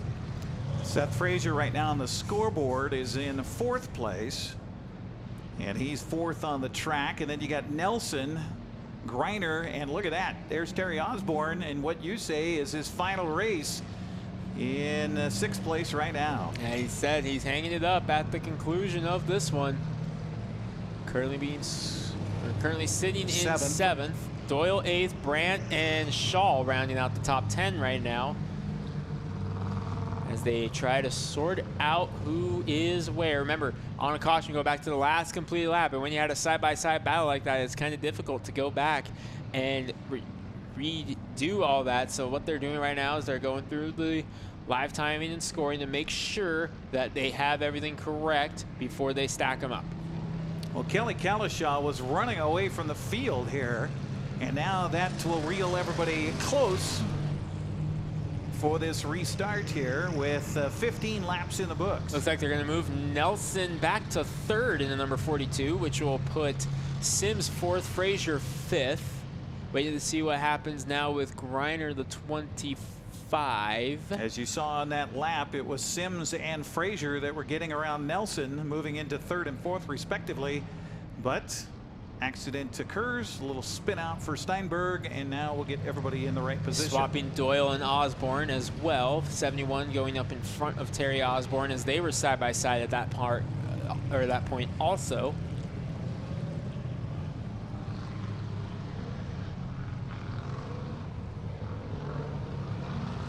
Cowshaw leads.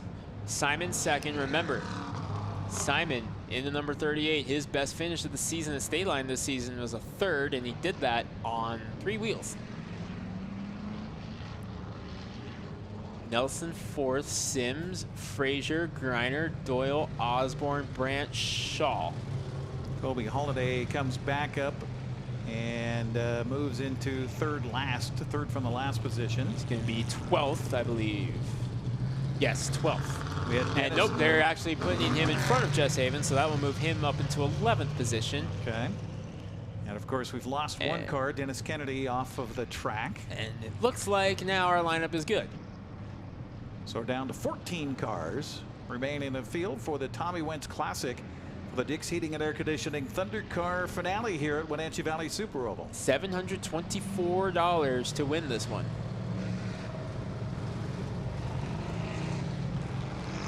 Our last time we saw the Dick's Heating and Air Conditioning Thunder Cars, it was a wild race. Huge field of cars that night, and nice to see most of them come back for this one. Saw a Facebook post this week about girlfriends who have boyfriends that are racers, that they'll spend all of their extra money on car parts. They'll be on their phones all the time, but they're checking race results. Fact.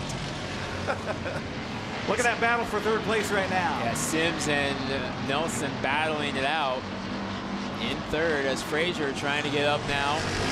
Sims gets third. Frazier wants fourth from Nelson. He'll try the outside as Simon to the inside of Calshaw now beginning to take a peek. Uh-oh, they contact. touch. Just a little contact. Nothing too major. Calshaw able to hold on.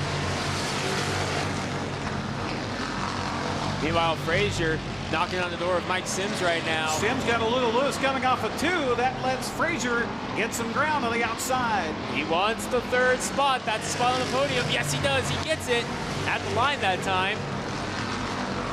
Fred Simon Jr., meanwhile, taking another peek at Kelly Kalashaw. Gets around him. Frazier moves into third. Frazier trying to get the spot now from Simon as Kalashaw continues to lead the way. 21 to go.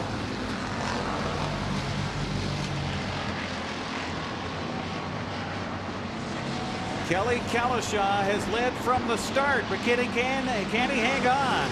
Simon Jr. behind him, and there is Seth Frazier taking a peek outside for second. He wants the second spot. He wants to lock this up with a championship in style.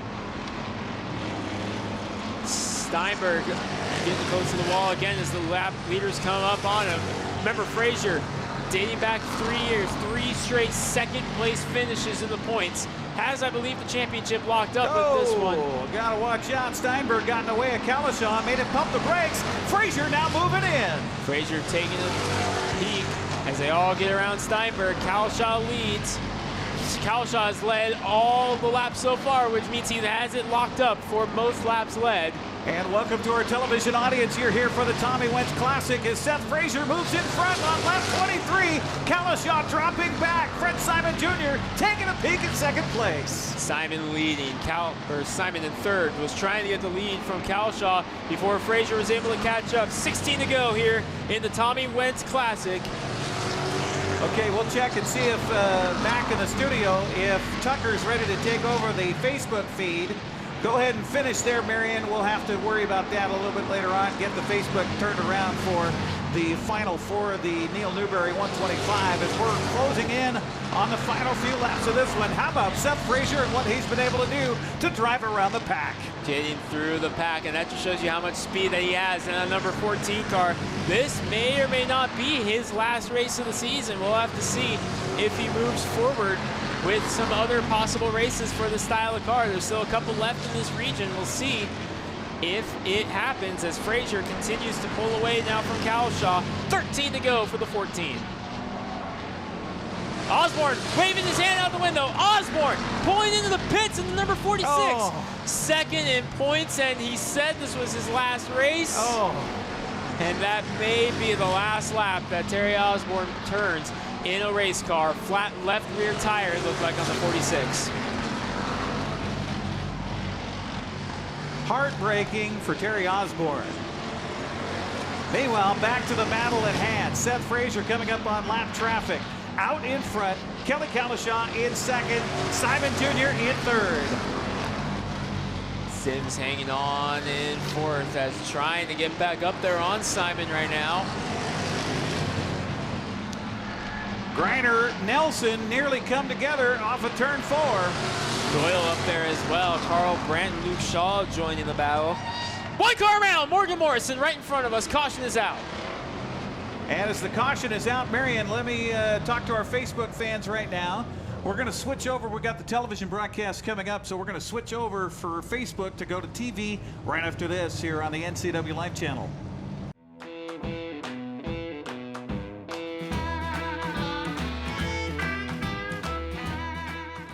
The two hottest pickups in America are at Town Chrysler Jeep Dodge Ram. First, the Ram 1500 with back-to-back Truck of the Year awards from Motor Trend, and now the Car and Driver 10 Best list for 2020. They call it a luxury sedan with pickup capabilities. Ram is on a roll now with third-generation eco-diesel power. Next up, the Jeep Gladiator, also a 2020 10 Best model based on the new award-winning Jeep Wrangler. It has options and capabilities that no other truck can offer. Two more reasons when it comes to buying a truck: there's no reason to leave town.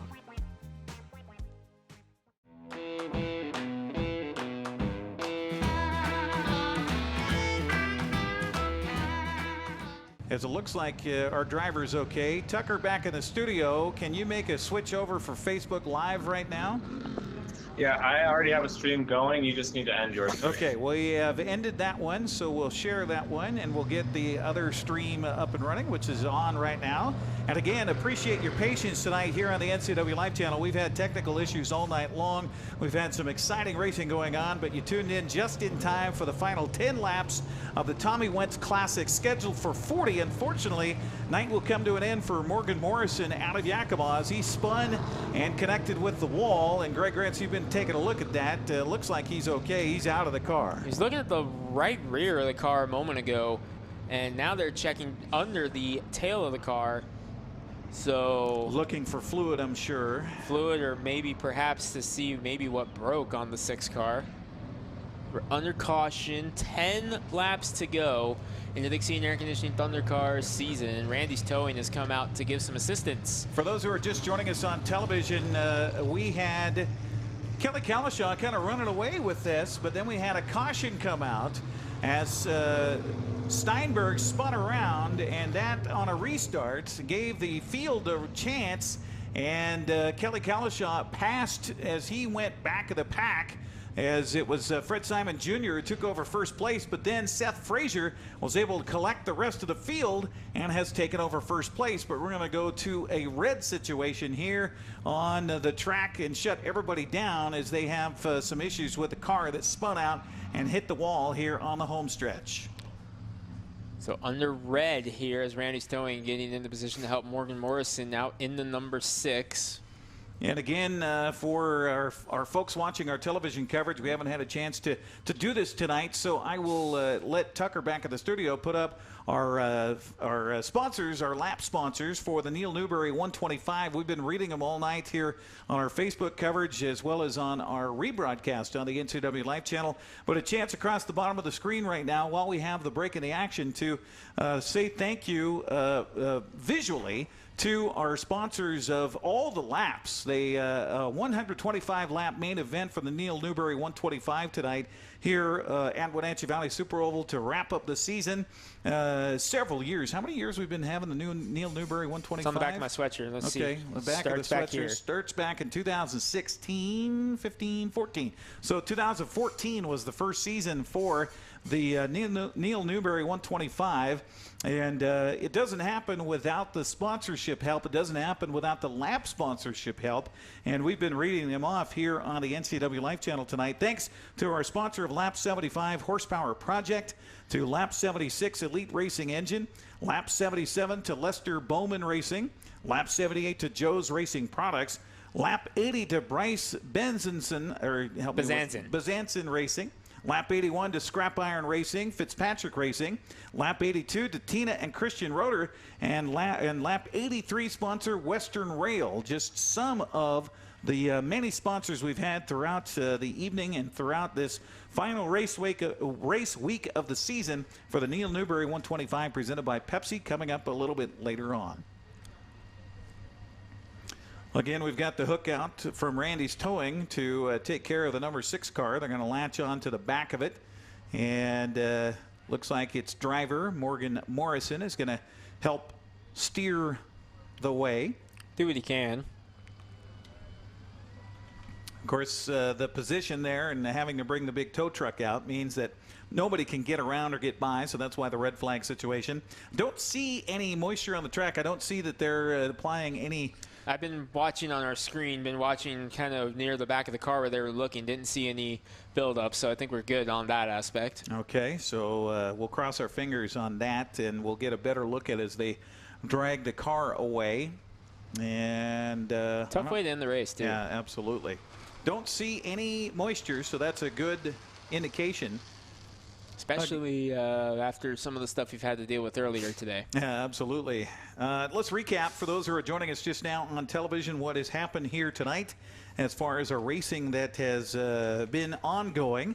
And we apologize for our technical difficulties to prevent us from bringing this on television until now. But again, our television and broadcast on Facebook, our Facebook feed's been going on all night with a cell phone, thanks to my wife, Marion. But the Plum Perfect Roadrunner main event tonight went to Mason Haygood, who, if all things check out, will be our track champion this year for the Plum Perfect Roadrunners. Tech pending, but yes, unofficially, he is the champion of the Plum Perfect Roadrunners and his first career main event win as well. Congratulations to Mason. Second place went to Dale Wennerberg of East Wenatchee, who climbed into John Doyle's car for the second time this season and found himself on a podium finish. Third place to Wenatchee's Brandon Knuff, who had issues breaking the time barrier in his heat race tonight, but was able to kind of put a little cap on things for the main event. He was able to corral it there at the main event, so a third place for Knuff. But once again, congratulations to Mason Haygood, unofficially your race winner and unofficially your track champion here. Yeah, just a youngster, Mason Haygood, 15 years of age and winning a track championship. How about the future bright for that young man? We also had our Holiday's Custom Muffler B-Mod main event here just a little bit ago before we were able to get things on television. Congratulations to Chad Holaday, a season sweep in the B-Mods as the sponsor of the circuit is able to capture the checkered flag and also win the track championship here tonight. Chad Holaday, a first place finish. Rocky Crocker was second. David Mackin was third. And how about Tom Elam out of Powers, Oregon, getting up here? He's the tire guy, helping out the super late models with their tires here this weekend, but also brought his car with him from all the way down to Powers, Oregon, south of Coos Bay. He was surprising everybody by getting out and winning the heat race, but then was passed and it looked like he might have had a couple of car problems as we went down the stretch, but Chad Holaday able to get around him and steer home for the checkered flag victory for the Holiday's Custom Muffler B-Mod main event here this evening. Got to talk about the B main for the Northwest Super Late Models too. What a interesting event. What an interesting event that was. We had 30 cars here this weekend for the Super Late Models for the Neal Newberry 125. That meant that 20 would qualify in qualifications earlier. The 20 fast cars would automatically get into the main event for the Neal Newberry 125. That meant the remaining cars would try to qualify, and only the top 4 from that B main would advance into our final race here tonight. And boy, we had some bumping and grinding going on there. We sure did. We had one incident right at the start of the day, or right at the start of the race, turn 1, lap 1, we had a pretty big pileup up in turn number 1 that unfortunately we saw Trevor Flora have to be transported to a local medical facility. He was awake and alert and was communicating with the officials. He was on his way just for further evaluation, so definitely want to extend our thoughts to Trevor Flora for a quick recovery on that one. But man, that finish. Yeah, that was something else. The top 4 get into the final, and that would be Mitch Klein, who finished first. Matt Doyle was second. Larry Lismanis was third, and Jason O'Neill fourth. And Jason O'Neill had to take his car behind the wall for a bit and straighten out the fender so he could even get back in the race. Yeah, we'll talk a little bit at the conclusion of this one about just how that finish went down. But there's 10 laps to go in the Tommy Wentz Classic, and we're green. And Seth Frazier with a big jump over Kelly Cowshaw now up there in second. Seth Frazier running up the backstretch, grabbing about a 5-car lead just like that. Cowshaw second, but look out, trying to dip down to take over second is Fred Simon Jr. Simon looking for second. Here, caution is out. Her tire squeal. Oh, we got 2 cars into the wall. Jess Havens. Jess Havens in process of elimination, looking like Kobe Holaday. Holaday is able to go. But it is Havens just is Havens climbing out of the car. is climbing out, and he does not look like a happy camper right now, as his front right is crunched into the wall at turn 4. That's a tough one for Jess Havens. Younger brother of Braden Havens, who's racing tonight in the Super Late Model. And yeah, he is not happy. He is hot right now. Had no place to go, and there may have been a brake pump in front of him. And he's now being restrained by our crew here, as that's not what we want to have, is anybody head onto the track and try to have some words. Track crew trying to calm him down right now. Oh, don't need to make a bad situation worse. So if that was Holaday, Holaday has left the course. Yep, there he goes back behind the wall. Yep, Chad, or Kobe Holaday behind the wall. His father Chad winning the B mod main event, getting ready to race in the Neal Newberry 125. Looks like Jess Havens has simmered down. Here comes Kobe Holaday back out in the 33. And let's make sure we don't have any. Oh, he threw. He threw the steering wheel. Okay. Jess Havens, and it lands on the tow truck. Batter up. There you go.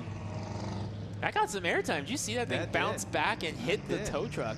That was a lot of flight there. Airtime. So we need to make sure cooler heads prevail for the rest of this, as Kobe Holaday will come around again here past the wreckage. I think Jess Havens. Can't tell, but it looks like they may have gotten Jess. Kobe Holaday is stopping. That's not good. They're talking to him. And I believe they have Jess Havens in the car. Yeah, they'll need his assistance to get it on the rollback here. Meanwhile, Kobe Holaday, after a word, is heading around turn 2. Will he head for the pits? Yes, he will.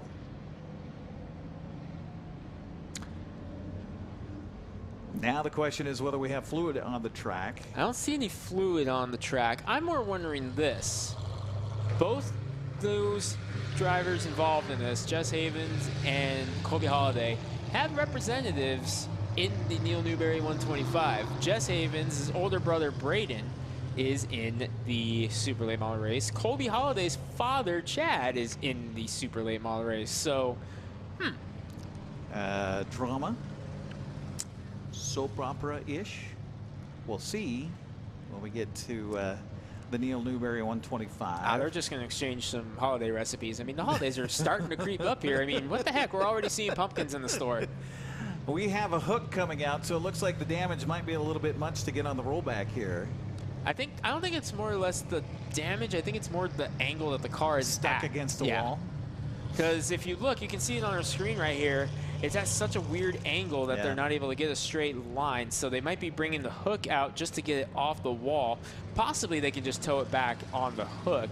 But I think the hook is mainly just to get that thing off the wall to try to angle it correctly. I hate to tell you this, Greg, but I'm seeing fluid come out of our tow truck.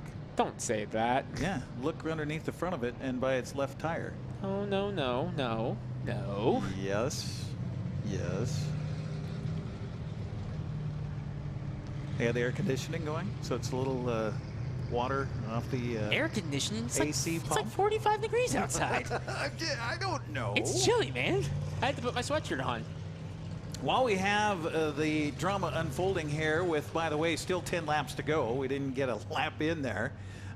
They might be checking that. I think, did we not get a full lap in before the accident? Transponders say no. Okay, and 30 still up on the board as well. So 10 more laps to go for our Tommy Wentz Classic, and becoming classical racing. Little bumping, little grinding at Wenatchee Valley Super Oval. Seth Frazier in front, Kelly Kalashaw second, and Fred Simon Jr. in third. We'll again remind you that we have the Neal Newberry 125 coming up as our final of the night, and a lot of money on the line here for the Northwest Super Late Models. And thanks again to everybody for your lap sponsorship, including lap number 84 in memory of LAGNAF. Lap 86, Tina and Christian Roeder. Lap 87 in memory of Greg Hector. Lap 88, American Image. at aihair.com. Lap 89, Don Sass and Amsoil. Performance lubesynthetics.com. Lap 90 is TI Company. Lap 91 is in memory of Bruce Latta. Lap 92, Dazenbrock Racing, and lap 95, Doug and Chris Schwinkendorf. Thank you for your sponsorship of the Neal Newberry 125 coming up to end the night, presented by Pepsi. Doesn't happen without the sponsors. So they were able to get the 5 on the rollback. They were able to get the angle there. And as they drive by, we're going to get a really good look at the right front of the 5 car, which is the spot on the car that was pretty badly damaged. Now, Kobe Holaday, we mentioned, has left the track. He was in front of the vehicle that crashed. Oh, hey, Osborne's back in the 46.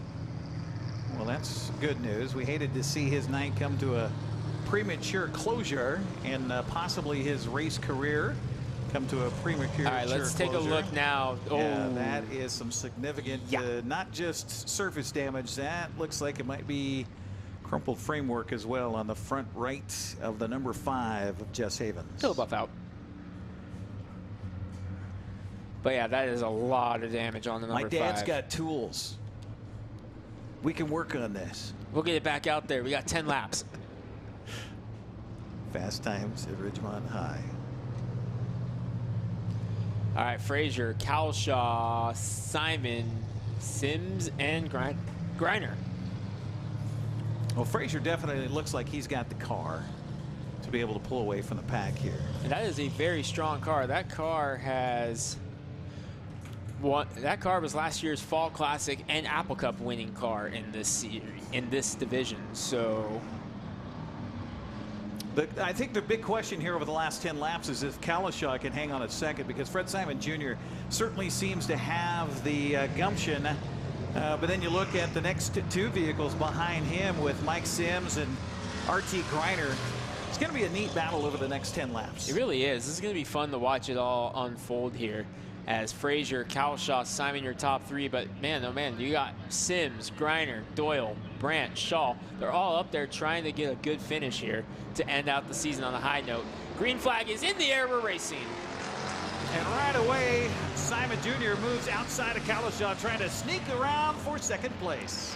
Simon trying to get a run in the 38. Remember that he's trying to win the race for Killer Bee Racing now, because that was his cousin, Jess Havens, that had the incident up there. He's up to, no, he's actually in trouble falling back a spot now as Sims was able to get a run there on the inside. So Mike Sims taking a peek inside for third. Calshaw hanging on to second. And meanwhile, Seth Frazier leaving everybody in his wake. Nicely done by Sims there to get around Simon.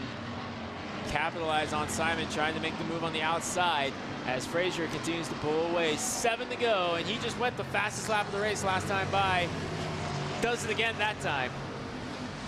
With 7 laps left, and he's about a quarter away from lap traffic.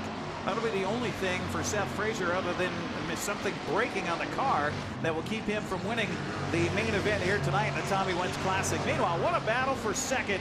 Calshaw in second, but Sims taking a peek. Sims looking, and Simon's right back there lurking as well. They've pulled away from Griner and Doyle, who are battling it out now. As Griner tries to pull away Doyle, Brandt, and lurking back there as well. All 3 of those drivers recently running in the Plum Perfect Roadrunners all have climbed up into the Dixie and air conditioning Thunder cars. That's what this class was designed for, moving them up from the Roadrunners and getting them ready for the next level. That's a perfect example of it right there with Griner, Doyle, and Brandt. We've seen Calshaw this season working on this car, working on it. He's driven it. Brent Harris has driven it. He looks like he has a little bit better control of it in front of the 2 behind him, and Sims and in Simon. A little waggle on the corners for Sims. Frazier leading the way in the 14. 2 laps to go, and Calshaw with a nice exit there, arcing it out to open up a bit of a gap now on Sims. One more time around for Seth Frazier, trying to capture, and we think he already has, the track championship for the Dix Heating and Air Conditioning Thunder Cars. Yeah, this should lock it up, tech pending, of course. But down the backstretch, second place 3 times. He finally gets it done here in the championship. Seth Frazier, your 2020 Dix Heating and Air Conditioning Thunder Car champion. Cal Shaw second, Sims third. A nice run for Mike Sims. We haven't seen him a lot this year out of East Wenatchee. Finishing in third place. Wenatchee's Kelly Kalashaw in second, but everybody behind the 14 car of Seth Frazier out of East Wenatchee, winning the Tommy Wentz Classic here tonight. Greg Rentz is heading down trackside, and he will have the word from the top 3 podium finishers on a classic night celebrating the memory of Tommy Wentz, longtime racer here in the Wenatchee Valley. And the gentleman certainly did well by his name here for the Dix Heating and Air Conditioning Thunder Car finale of 2020. 16 cars came to race this weekend in the Thunders, and we 16 lineup for the final race tonight. 40 laps later, only 3 cars stand among the rest, and Seth Frazier in that sharp-looking 14 is taking care of the steering wheel, taking care of the harness, and getting himself ready for an interview with our own Greg Rentz coming up here on the NCWLIFE channel. We appreciate you joining us here on the television. Again, apologies for the delay in the live broadcast tonight because of technical difficulties, but again, we've been all night live on Facebook, and we appreciate your patience throughout. And thanks to Marion again for a great job with the cell phone here tonight again as well. So we've got one more race to go. The Neal Newberry 125 presented by Pepsi. But first, a chance to talk to the winners. And champion of the Dix Heating and Air Conditioning Thunder Cars, Seth Frazier. Well, Seth, this is your second racing championship in the calendar year. You won the iRacing Northwest Tour Championship over the winter, and now here you are. Clean sweep on you for the season, not counting the non-points race, but points race-wise, win, win, win, championship. Yeah, you know, this year for racing has been really good this year. You know, 2020 has been a struggle for everybody, but my Uncle Willard's given me a car to drive and allowed me to look good, and I really owe it all to him this year. All right, well, Seth, this is the last race here at Wenatchee, but there's still a couple more races for this style of car. You thinking about traveling anywhere? You know, after tonight, I think we're going to make it to Fall Classic next weekend and give that a shot and see how it goes. All right. All right, here he's coming up to shake hands after, but Seth, a championship for you here tonight. Who do you want to thank?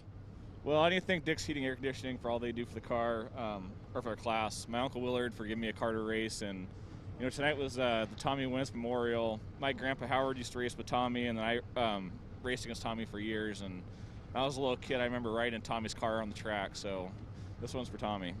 Wins the Tommy Wentz Classic and the championship. Seth Frazier, your winner. We'll come down for second place, Kelly Kalashaw. And Kelly, it was quite the season for you all year, but man, oh man, that thing looked hooked up tonight. Yeah, it was pretty good. It was really good. All right, tell us real quick about all the thrashing you did on the car throughout the course of the season. Oh, well, I built the whole car through the season, and I've had some kind of bad luck. I hit the wall the first night out in the main and broke a fuel pump. Just had a lot of little problems. All right, Kelly, it's a second place here on championship night. Who do you want to thank? I want to thank, first of all, Ken with Dix Heating and Air Conditioning. And second, my sponsors, Nicholas, Jody, and Jeff Evans. And I want to thank the Winterbergs, Kim, Dell, and Brett, and the Knutsons, Glenn, and Christopher. Second place, Kelly Kalashaw and his wife. Gotta remember the wife. Kelly Kalashaw in second. Mike Sims comes home with a third place. And Mike, man, all through the race, you were battling it out. It seemed like every lap you didn't have any time to breathe. No, I didn't. I'm just glad it's over. He's glad it's over, and that's championship night as well, so the season's over. And, man, we didn't get to see you a whole lot, but when we saw you out here, boy, you were fast. Yeah, I need to change a little bit of stuff for next year so I can actually keep up with these guys. I'm still running automatic, so I'm going to go to the stick next year. Switching over to the manual transmission. Mike, Great Mall Racing ready to go, so who do you want to thank? Harana Estates Winery, Gorilla Plumbing and Excavation, my wife, Dix Heating and Air Conditioning, and Tommy Wentz. That's number 7.5, third place, Mike Sims, and you can hear the thunder behind us, which means 24 Northwest Super Late models get to set battle 125 laps coming up next.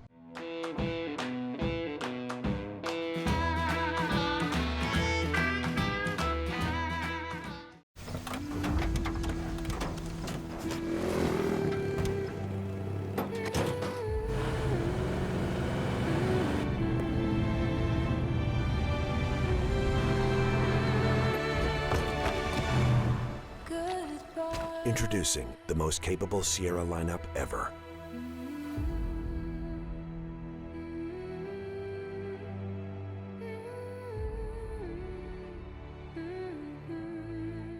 Doghouse Motorsports just won Best Motorsports Store for the 7th year in a row. Is it the great facility? Is it the fantastic products? Or is it? I'm Bobby. And I'm Tabor. I'm Mike. And I'm Glenn. Hi, I'm Todd. I'm Jeff. And this is the Doghouse Service Team. Hi, I'm Dee. And I'm Dwayne. And I'm Kathy. Come on in and experience the doghouse. Are you in the doghouse? Well, we got a little time out in the action on a big weekend here at Wenatchee Valley Super Oval. Now talking with Cole Raz, a couple of the Raz brothers here this weekend from Lake Oswego. Now, how in the world do you know about Wenatchee Valley Super Oval? Oh man, I mean everywhere up north for us is like a local race, so not too many tracks in Oregon, so you gotta branch out, go see what's up, here in this beautiful Northwest. And we've been here a few times with my brother. He's had a lot of success here, so it's been a lot of fun coming here. Beautiful facility, a lot of fun racing, and I'm looking forward to getting to it. Now we're talking to you on Friday during practice. You had a chance to get out just a little bit ago. What'd you think of the oval here? Oh, it's a lot of fun. I race mainly down in Arizona, and I run a crate motor, so now I got a big motor, get experience, the full horsepower. So I really like this tight quarter mile, smallest track I've been on in this big car. So I'm looking forward to it. Got a good mentor with my brother, so it's gonna be fun. Tell me about that, and for race fans out there that don't know about you guys getting down to Tucson, how did that happen? Oh, it all connected. I mean, once again, my brother, he was running K&N with Jefferson Racing. Noah Gregson was his teammate then, and he grew up racing with Dustin Ash, and he's out of Vegas.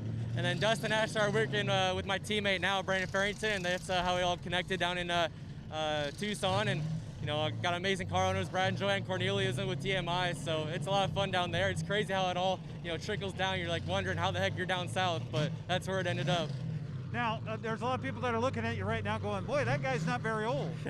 Yeah, I'm just 17, so, just got my driver license last year, but, I still got a lot of learning to do, and I feel like I'm able to grow a lot over these past few years, mature, and just really take on this next level. So now, is it brotherly love, or is it, you guys are duking it out? A little bit of both. For my mom's sake, it's brotherly love.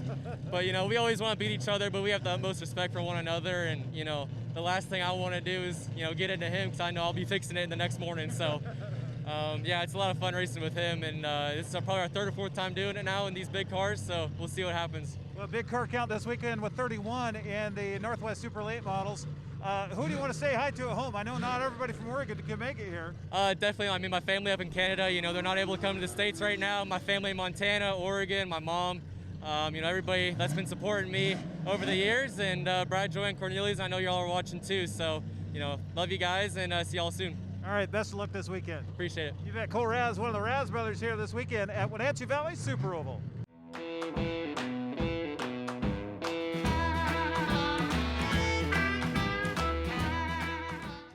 Traditional values and innovation in honoring the life of each family we serve is part of the ministry of Heritage Memorial Chapel. Our staff is committed to walk with your family with compassion through this time of grief. We are here to help and here to serve, the right kind of help when you need it most. Heritage Memorial Chapel.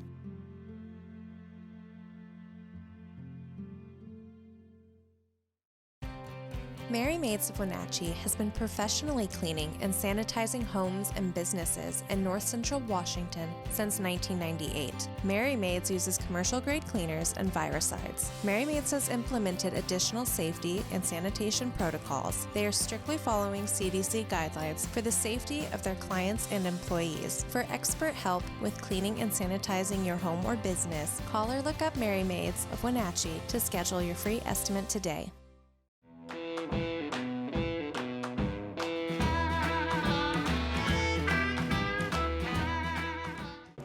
Welcome back here on the NCWLIFE channel Facebook stream. We've lost our TV signal again. My apologies. And technical, there's nothing I can do about it. If I could roll up my sleeves and make it better, I would, but we can't. So we've got the Neal Newberry 125 presented by Pepsi coming up right now here on the NCWLIFE channel along with Greg Rentz. I'm Eric Granstrom.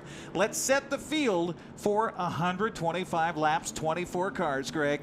On the pole, it's the hotshot Hayden Plybon in the number 55. 3 wins on the season and a host of second-place finishes to go with it. Plybon has looked very strong, making his first super late start here tonight. Donnie Wannett, former race winner here of this event, in second. Grayson Raz, winner last time he was here at Wenatchee in the 27. Braden Havens, older brother of Jess Havens, rolling off 4th. Tristan Hyder in the new Seneca chassis in 5th. Cole Raz, the 97, younger brother of Grayson Raz, in 97, rolls off 6th. Bryce Bazanzin rolls off 7th in number 7, the teammates of both Grayson and Cole.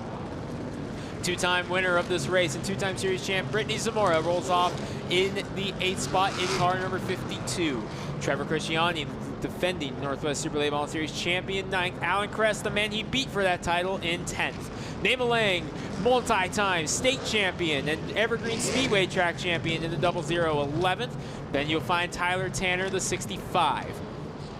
Jake Woods, the 22, out of Yakima, with Randy Marshall Jr., last year's Fall Classic champion. He rolls off behind him.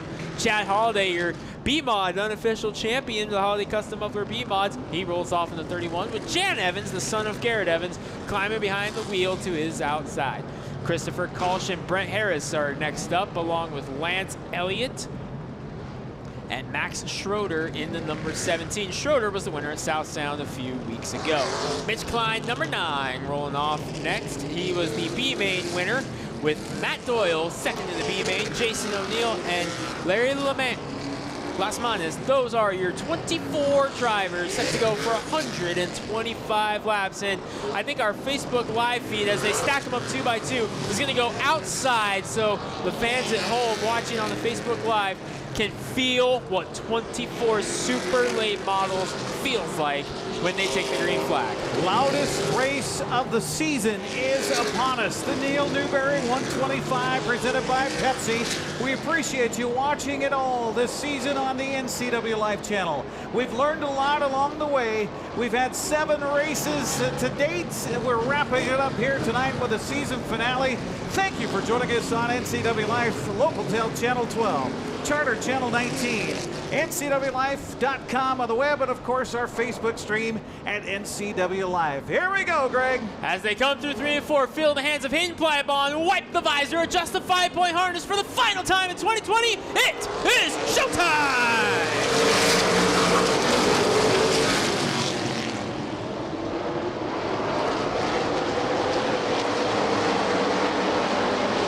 24 super late models go screaming by on lap number 1, giving to Donnie Wannett, the former winner of this event, leading the way. Plybon second, Grayson Raz, winner of the 2019 Leonard Evans Memorial 150 in third. Contact between the teammates behind them, Cole Raz and Bryce Bazanzin at bottlenecks in the field as Crest now gets around Crisciani. He goes after some more on the outside. Meanwhile, up front, Plybon looking for the lead now in the number 55. Donnie Wannett outside, side by side for the lead at the line. Plybon gets it back. Hayden Plybon, the 55, rolling. Donnie Wannett there in second to the inside, trying to get back as Grayson Raz lurking. Tristan Hyder there as well. As Plybon able to get back around Wannett and clear him. The 27 of Raz trying to get a move. He was a former winner here at this racetrack.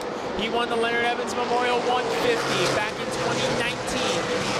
In the most recent running of that race, as Plybon begins to open it up a little bit. State Line Speedway's 2020 champion leading here at Wenatchee, Eric. Greg Rentz, you can feel it, and it's so sad that the fans can't be here to watch this in person. Here's hoping, crossing our fingers for 2021, that you can be here. You can feel it resonate through your body here at Wenatchee Valley Super Oval. As we bring it here on TV next year, we hope that you are here in person. As they battle side by side, first side by side battle is back here for looking like around 10 between Cress and Christiani in the 90. There goes side by side. That is for the 9th position. As Cress has it, Christiani wants it. That's the first side-by-side battle. Randy Marshall Jr. trying to come up as well to break into the top 10. He gets around Tanner for 11th. Marshall, last year's Fall Classic champion, is trying to reel in and crack the top 10. Meanwhile, Hayden Plybon is pulling away up front from Donnie Wan and Grayson Raz. Tristan Hyder, 2nd through 4th. And then you find Braden Havens trying to hold off Cole Raz.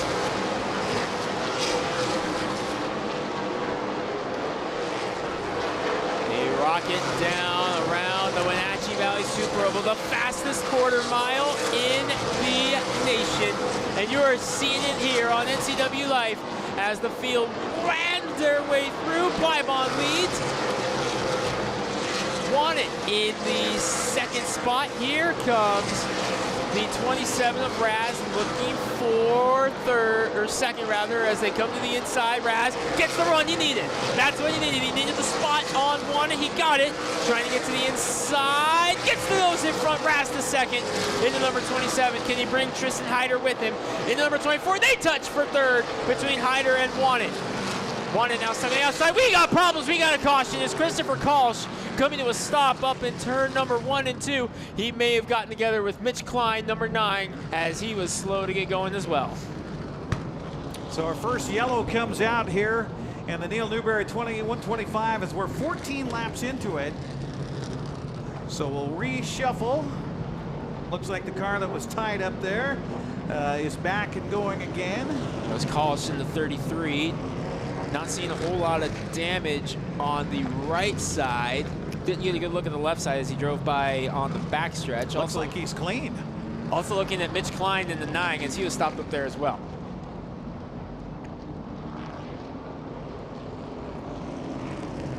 So now the communication with everybody on the track to make sure that when we get lined up here to restart, everybody's where they should be.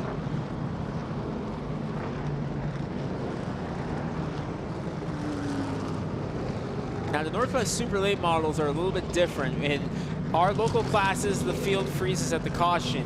With the Super Late models, they count a couple caution laps here in this one. And you may be seeing on your TV screen, for those watching the television replay here, you're seeing people on the grass. Those are extra pit crew members from the teams.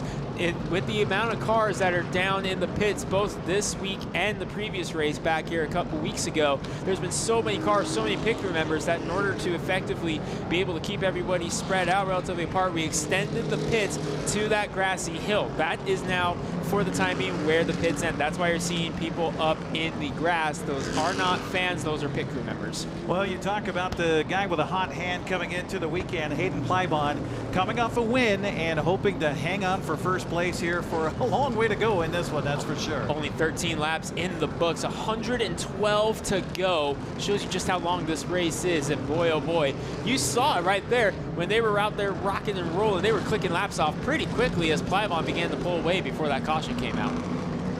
They're going to double him up this time as Troy Blanton, you see him holding up the green and yellow. The candlesticks are going up, which means 2 to go to the line, and Plybon is going to pull to the inside and allow Donnie Wanted to pull up alongside on the outside. Plybon Wanted, much like the start of this race.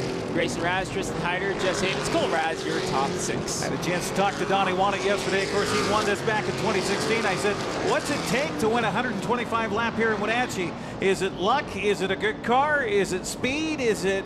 He says it's all of the above. Yes.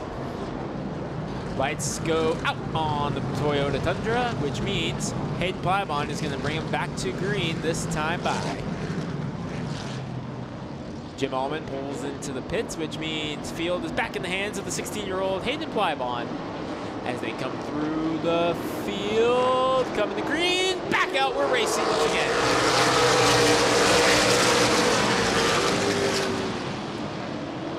Nothing beats the sound of 24 super late models at full song here in Wenatchee. Contact back there between Bazanton and Cole Raz. 6th and 8th on the charts on the outside. Brittany Zamora.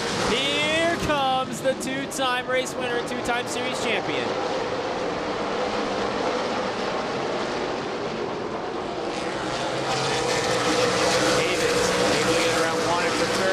Grayson Raz, winner back in 2019 in the Leonard Evans Memorial 150. He is up to second, trying to reel in Plybon. Brittany Zamora up to fourth in the 52, trying to bring Christiani with her. The last two Northwest Super Late Model Series champions trying to get up there. Of course, the man who's in second place right now was our top contact! Oh, look out! Ew. Avoids the wall. Doyle around in the 13. Caution. Matt Doyle in the number 13 comes to a stop, facing the wrong way on the one-way, gets it rolling. So he'll drop to the back of the pack. We'll bring the pace truck out again. And unfortunately now Doyle's got to wait for the entire field to make it by, as with Lance Elliott will be the final car to go. He's going to try to turn around before the pace truck, or between the pace truck and Plybon. He does, so Doyle gets it going into number 13, as he's going to have to move around the pace truck. Well, it's just, they're going at such speeds and there's such tight quarters, and it's just... There's action all over the racetrack. It's impossible to keep track of all of it. And it is deafening. It is absolutely deafening with these cars on the track and these super late models. And again, fans, we wish you could be here tonight, and we apologize for the technical issues and why we're on a cell phone. I know it breaks my heart to do that, but at least we're giving you something here this evening on the NCWLIFE channel. And a lot of laps to go in the Neal Newberry 125 presented by Pepsi. 1:08. Making you do math again. Yeah. Thanks. By the way, I just want to give a shout out to Jason O'Neill, the 29 car. He started this race with no right front fender because of the incident in the B main. We didn't get a chance to actually recap for everyone what happened in the B main. So, Greg, what happened in the B main? A lot. So it was side by side between Mitch Klein and Dave Garber. They were battling for the win in that one. And what happened was, coming off of turn 4 for the final lap, they got together and around went Garber, hitting the 13 of Doyle on his way by. The nose ripped off of Garber's car and everyone was able to get by, which allowed Doyle to finish second. O'Neill had just gotten around Las Manis for the third or fourth spot. When that happened with Garber, Las Manis was able to get back into fourth and take the final transfer spot. So it was a heck of a finish in that B main. Absolutely. So, Marion, you're going to go outside and get some more of the roar of the engines, and then she'll come back in here for the Facebook feed. Meanwhile, get everybody lined up, and we get Lance Elliott back out. Lance Elliott back out here. He'll join the back of the pack as we get ready to go green again here with 17 laps in of the 125-lap Neal Newberry 125 presented by Pepsi. Remember Laramie, Wyoming driver Lance Elliott there in the 42, but here they come to a green flag. We're back racing. You can feel it in your feet as they drive by. This is epic. I love this. Amazing. Amazing. Back and forth, Plybon will come around. Oh, I don't know if he led that lap. Monitor says no. Grayson Raz leading the lap. I saw some contact between Havens and Zamora. I was watching that unfold, and you saw the battle for the lead, and Raz is going to lead another one. Contact back of the track. Damon Lang, Lance Elliott, Chris Colshaw involved. Everybody's okay. We're good. We keep going. Lang with problems in the 0-0. Side by side for first. Plybon not able to catch Raz. He's going to lead 3 laps after getting going again. Oh, they touch, and Plybon skids a little bit, and that allows Raz to get up there. Look out, Zamora and Brandon Havens. Zamora taking a shot in at that number 83. Zamora, two-time winner of this race, wants it here tonight.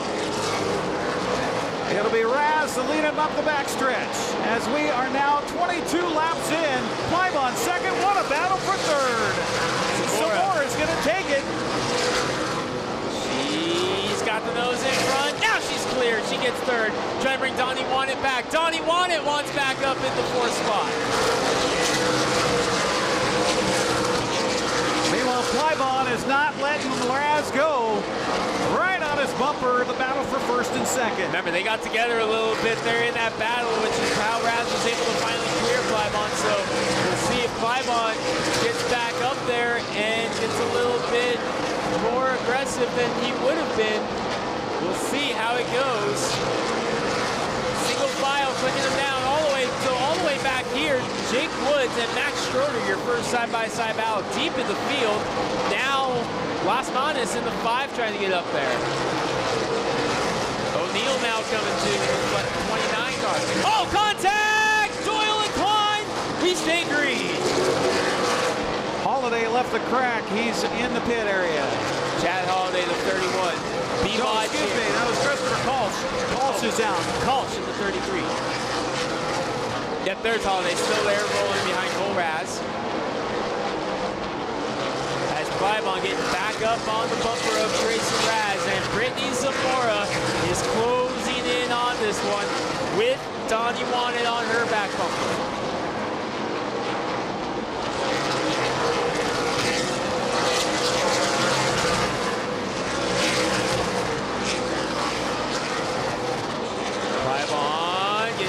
Oh, look out, right up to his bumper is Plybon.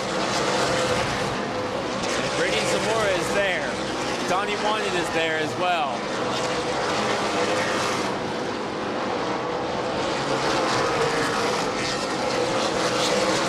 Lang trying to get back going to the double zero to the inside of Lance Elliott, deep in the field. That's the battle for last car on the lead lap. Meanwhile, Plybon trying to get up there. One car off the pace up on the outside. That's Schroeder, the South Sound winner earlier this season. He's off the pace of the 17. As the battle for the lead continues, Raz, Plybon, Zamora, single file, lap traffic lies ahead. Donnie Wanted kind of lurching back there a little bit, losing a little bit of ground with him. Zamora taking a look inside, gonna go in slow, trying to take over second place from Plybon. That's allowing Raz to pull away. Meanwhile, there is some contact deep in the field between the Zanzen and Tanner. Jan Evans up there in the 64 as well. He's trying to get up there. As here comes Woods to the inside of Harris. They touch. And Woods able to keep it going. A couple pro late model drivers there.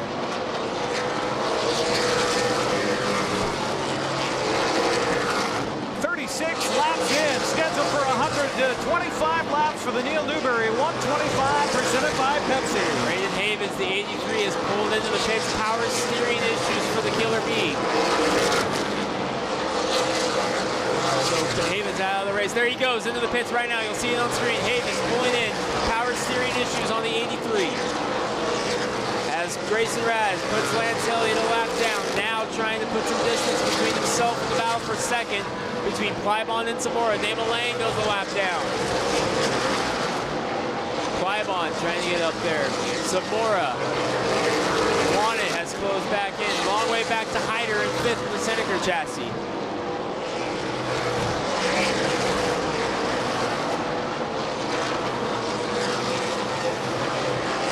Third place and 4th place right now on the track are the winners of the Neal Newberry 125, going back prior to last season, 3 in a row. Oh, look out, we touch. Plybon goes wide. Zamora takes over second place. Those two have history. They had a run in at Meridian earlier this season.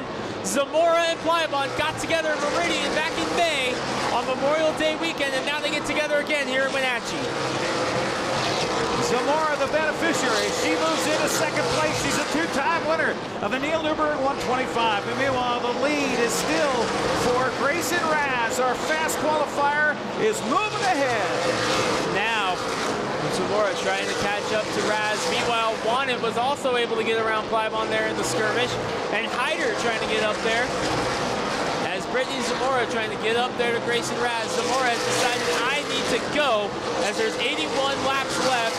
Going to be lap 45 this time for Grayson Raz. 80 to go for Grayson Raz, whose first super late model win came right here. Whoa, in front of the second place car. Lang and Schroeder almost get together. Up the backstretch, getting a benefit of lap traffic in front of Zamora. She's finally able to get some room. Want It is right on her bumper, vying for second place. Plybon and Hyder have caught up to each other now. Hyder trying to go after Hayden Plybon. It's all that young man on the screen. Grayson Raz with 27, leading the way. Coming up now on Matt Doyle as Brittany Zamora tries to click off the last of the lap traffic. Nema Lang, multi-time champion at Evergreen Speedway. There are battles all over the place right now. So the 27th car going up the backstretch is your leader. A quarter of a lap lead in front of Brittany Zamora. Right behind her is also a previous champion, Donnie Want It. We got a yellow flag. There's a car up in turn 1. It's the 5 of Las Mawson, and there is a lot of damage on the rear of that 5 car. That thing is stuffed in the back wall. Now we hope that he is okay. See him moving. It is crumpled as he spun, lost control, and went up backwards into the wall between turns 1 and 2. Looked like we saw him moving around in the car. Safety crew up there, going up there. Yes, you can see him moving in the car. He's trying to get that 5 car rolling, it looks like, just trying to creep it forward a little bit. Little by little to try to at least get it off the wall. Push truck comes out, providing some space. Crew members up there. For the driver. And for the car up against the wall right now.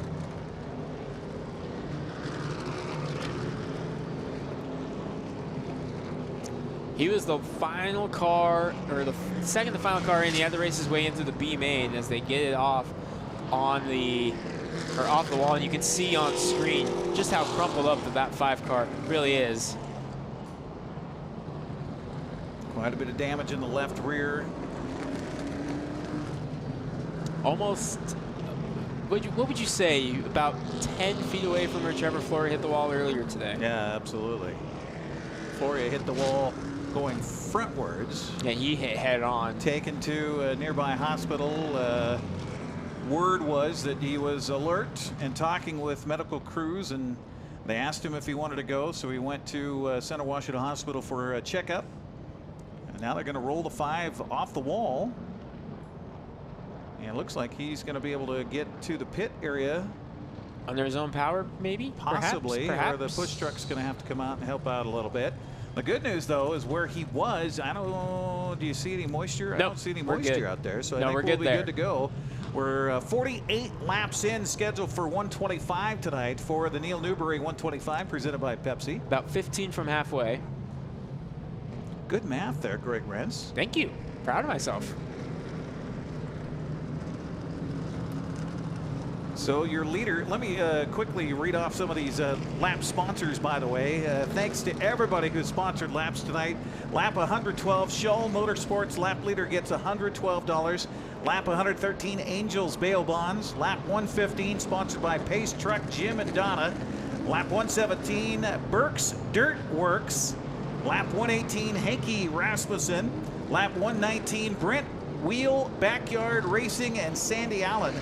Lap 120, Shepherd's Oil LLC. Lap 21, Shanda Motorsports. Lap 122 is Getz Racing.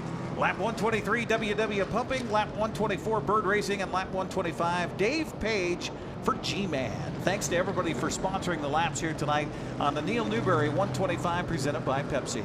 Hey, we made it through. That's all of them. We did. Matt Schroeder going to the back in the 77, or the 17, excuse me. I was looking at the laps to go. 77 laps to go. As we continue on. 48 in the books, 77 to go. Going to be a wild finish. Can't wait to see how it goes. And now you've got Grayson Raz and Brittany Zamora back up alongside. You got Grayson Raz at 23, Brittany Zamora at 21. Definitely the future of motorsports racing in the Northwest. Right there, 1-2 here at the Neal Newberry 125. They're going to line them up 2 by 2. So Zamora will be on the outside door of Raz. In the front row, Raz and Zamora, side by side. Lights out on the pace truck, which means it's a green flag next time by, and watch out because this is going to be a battle. And watch Want It inside of row 2. And remember, Plybon's lined up right behind Zamora. Remember, they got together earlier.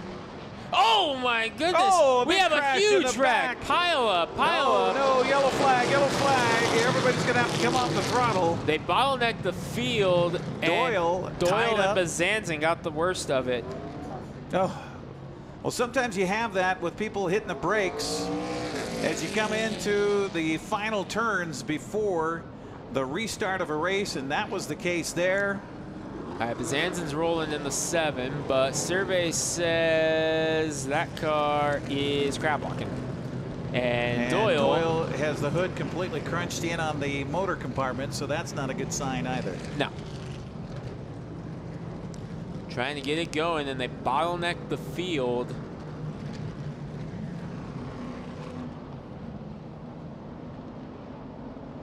Never good when the crew comes with a chunk of your car and piles it up in the infield. 3, 4, 5. Oh my. Right now it's all. We're up to 6. Yeah. But they're not. Oh, there goes the front bumper. Nope, they're trying to get the bumper back on at least so we can drive back, but yeah.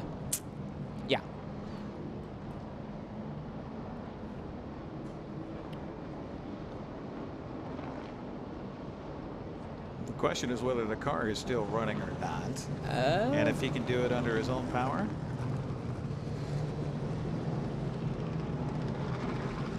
He might have some issues with that right front fender as well.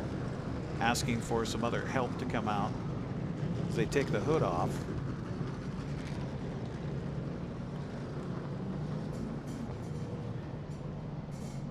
Not what Mr. Doyle would like at this point in time for a little striptease act on his car right now. See our officials out there with the yellow flag. Doyle's got the wind on that down. That's the sign that he is okay. They're bringing the hook out. Yeah, that car is not going to be able to go. Tough one for Matt Doyle. He's got the helmet off. Not the way you want your night to end. And especially those circumstances, coming to a green flag, the field bottlenecks in front of you, and you just got nowhere to go. Bryce Bazanzin also back in the pits. Have to believe the way that car, as I said it, thought for sure the way that car looked like it was handling it was done, but he just came back out on the track. Just took the hood off.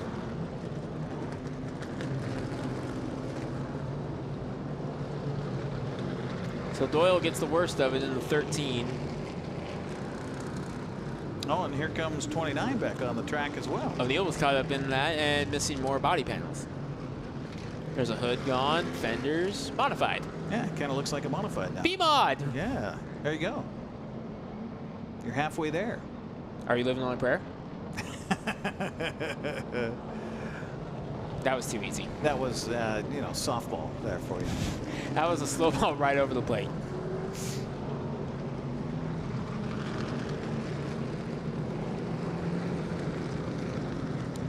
There's O'Neal, the 29. Our Facebook feed is live right now on the 13 of Doyle getting the hook on. That 13 car. Getting back to the pits as the field cycles through.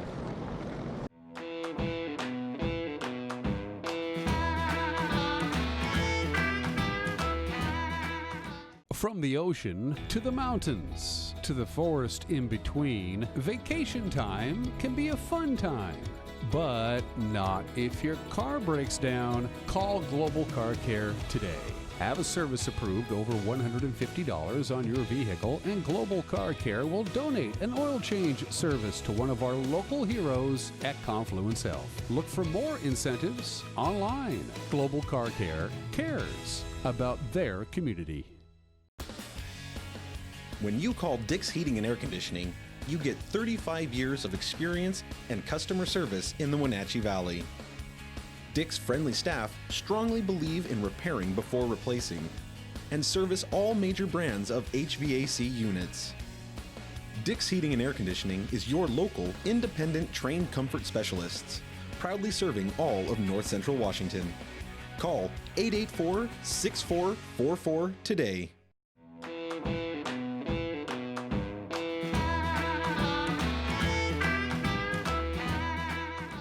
Started outside the top 10. Oh my goodness, look at the 13 of Doyle. That thing is crunched on the 13. That's a tough way to end the night, and likely the season for Doyle, as this, I believe, was his last race of the season.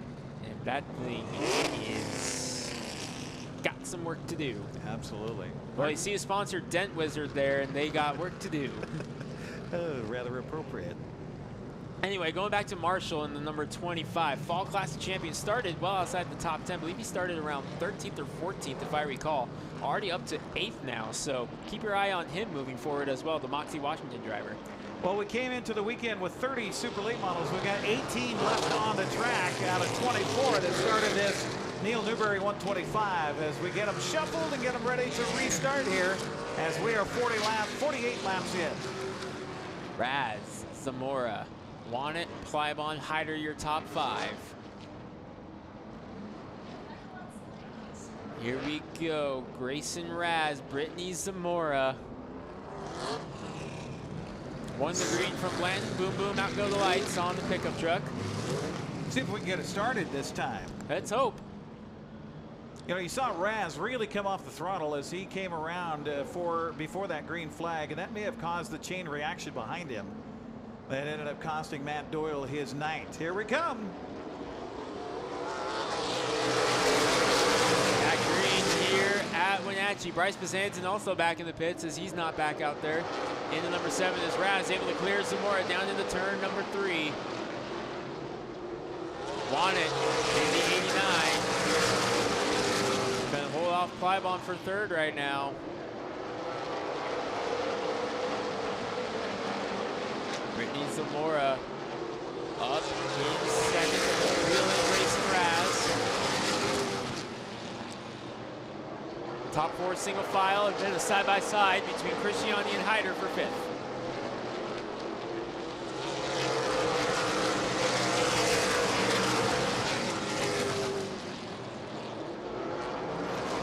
Ooh, contact deep in the field between, I believe that's Tanner and Harris. The 40 and the 65, they got together there. Harris able to drive on by. Plybon's got some issues. He lost control and he's dropping way back in 4th place. He just broke big loose and he's having to run that thing up top right now. Yeah, something's definitely not handling right on the 55. They get together with Hyder. And Cole Raz is going to try to join this battle as well. The 97 as he tries to get around to the defending series champion. Breakaway with 3 cars out front. The rest of the pack is well back there as we're 54 laps into the Neal Newberry 125. Marshall in the 25 got inside of Christiani as well, trying to give some help to Cole Raz. 1 car off the track. That looked like 33 of Kolsch, if I saw correctly. Yep, 2nd time he's left the race. As we sort it out and Plybon continues the issues, we have got a battle for the race lead. Brittany Zamora is there on Grayson Raz right now. And Donnie Want It right behind in 3rd place. 2 drivers that love this racetrack. 3 drivers that love this racetrack. All 3 former Northwest Super Late Model Series winners here at Wenatchee. Meanwhile, Hayden Plybon, who had the lead early, continues to drop back in the pack. Whoa, big fly, Chad Holaday. Great save by Holaday in the 31. He went crab walking around the corner there off of turn 4. And what that did, Jake Woods had to check up to avoid running into him. That allowed Alan Kress to get around him in the 91. Raz, Zamora, Want It. That's your top 3 right now. Marshall Jr. up to 6th already into number 25 as he's gotten around both Plybon and Christiani since that restart. Plybon looks like whatever was going on with the 55 has settled down. He's back on the bumper now of Christiani. The top two have put a little bit of space now between themselves and Donnie Wannett. You see that? Spin out. Oh, look out. That's Brent Harris, the 40. A lot of smoke coming up. Tires squealing. No one else stopped. Not sure if he had help or what happened. Looked like he just spun out coming off of turn 2. See if there's any damage to the car as he comes around off of turn 4. Looks like he's all right. Just lost his traction. Might as well call this the halfway point. Lap 61, lap 62 is the halfway point, so we're essentially halfway through this one. As there's Brent Harris, the 40. He's trying to get back into position now. Grayson Raz, Brittany Zamora, Donnie Wannett, your top 3. Pace Truck, 4th right now. Well, I mentioned that we're on lap 61, and this one sponsored in memory of Bob Patty, $75 lap leader here for lap 61.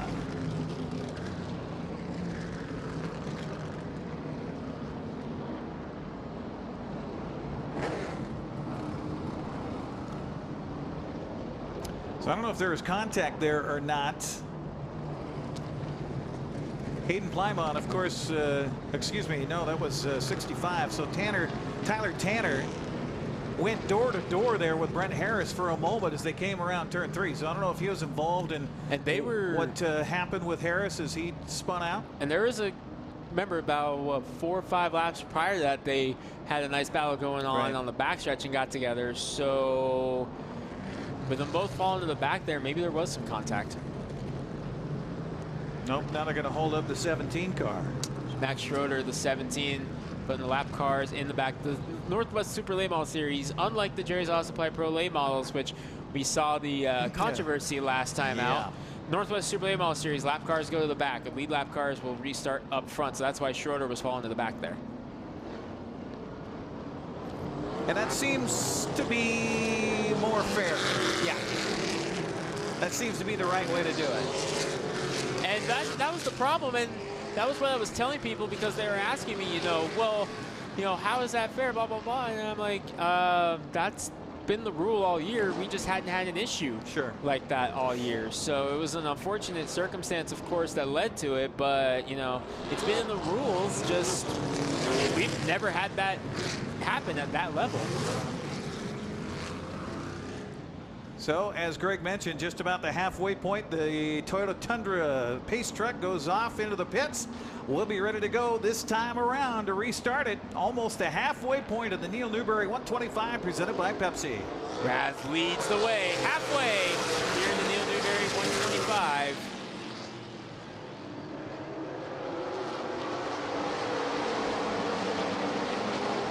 Wannett and Hyder side by side for 3rd right now.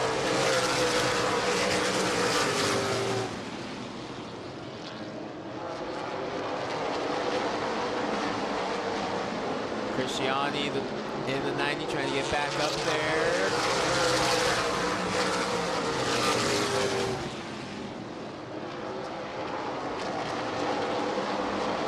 Christiani inside of Plybon. Marshall on the outside of Cole Raz, who, by the way, Cole Raz has crept up into the top 5. Watch out for him. I told you in the pre-race, he learns tracks very quickly in that 97 car. How about that? You got the Raz brothers in 1st and 5th right now here for the Neal Newberry 125. Grayson Raz, Brittany Zamora, Donnie Wannett, Tristan Hyder, and Cole Raz.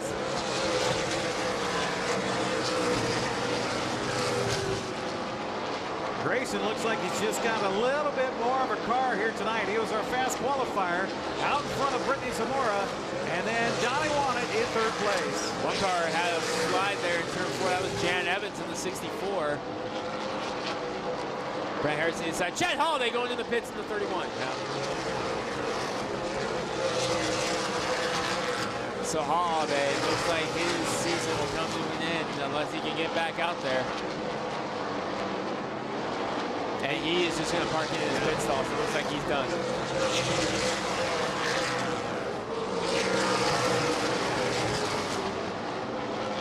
Oh, we got a yellow flag. We got cars coming together off at turn 1. Who is that? Jan Evans and Max Schroeder. Jason O'Neill involved as well, the 29. Didn't you say Jan Evans had got a little loose? Yeah, something that happened in turn 4 about 2 laps prior to that, because he had to really chase it up the track. He was up back there with Brent Harris in the 40 at the time of that. Schroeder also involved in that. We saw Schroeder send to the back of the pack here moments ago. Now Jan Evans able to get that car moving again. Schroeder able to go right in front of the pace truck. Schroeder, of course, your winner at South Sound Speedway earlier this season. The last time the Northwest Super Late Model Series was in action in that number 17 car. So we'll see the Evans car as it comes around here and see if it's got any damage on it. Looks good. Little damage in the left front. But all in all, the not too bumper bad. area, and it looks like Schroeder's car is all right. Jan is going to go to the pits to get that addressed. Yeah.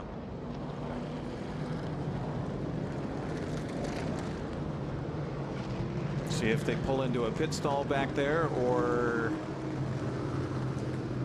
I have a feeling they're just going to pull the fender out and get them right back out there. Yep, that's what they're going to do. Okay. We're 69 laps in. Lap 69 sponsor is Jason Henkel. Thank you. Max Schroeder to the pits as well as we stack them up 2 by 2.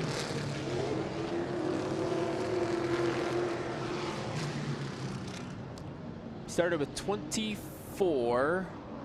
We are down to 13. Yeah.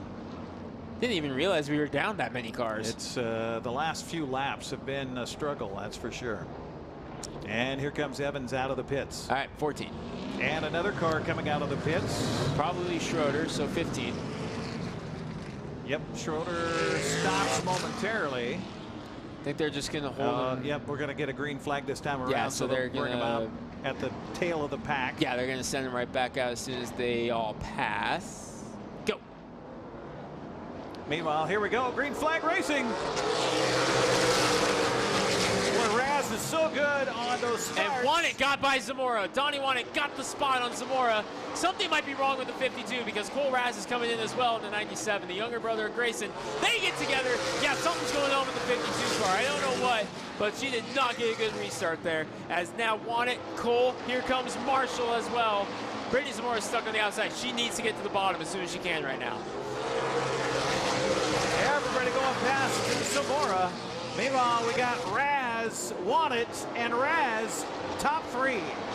Cole Raz up to 3rd. First time at Wenatchee, first time in the Jefferson Pits car, at least that particular car. And is up to 3rd. Marshall trying to get up to 4th.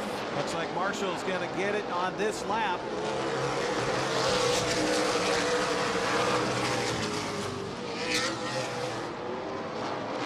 Zamora finally is able to slide in line there as she drops all the way back to 5th place. All right, that's what she needed. So now we're going to see if there's something wrong with the 52 car or if that was just a bad restart. This will be our 75th lap of the Neal Newberry 125. Grayson Raz out front, Donnie Wanted in 2nd, and Cole Raz in 3rd. Cole, the younger brother of Grayson. Many wins for Cole down in Arizona at Tucson Speedway. But it's his first time racing at Wenatchee.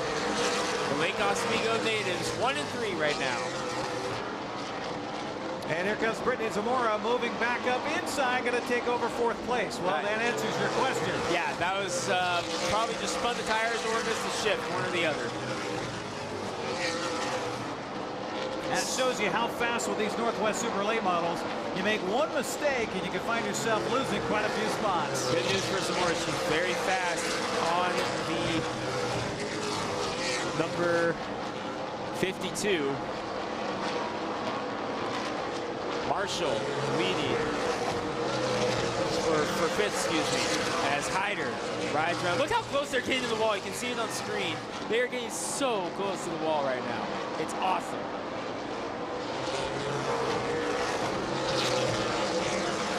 A little bit of a slide off turn 4 out of Cole there. We're inside 50 to go, 45 to go. That's your margin between 1 and 2. Zamora trying to reel back in Cole for 3rd.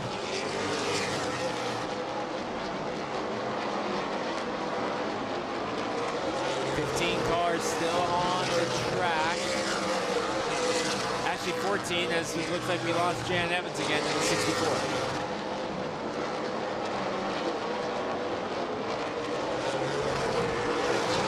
Grayson Raz out in front. Well, at an advantage of second place. Donnie Wannett. Meanwhile, your battle is for third. Cole Raz and Brittany Zamora. Zamora in the 52, putting the pressure on the back bumper of Cole.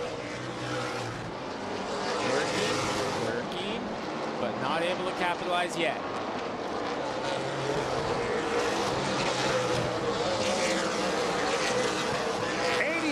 Laps down, scheduled for 125. Ready to go.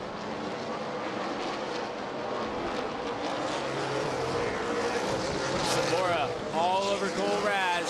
She's taking a peek inside. She knows she needs to go now. Contact back here between Schroeder and Elliott. They keep it green.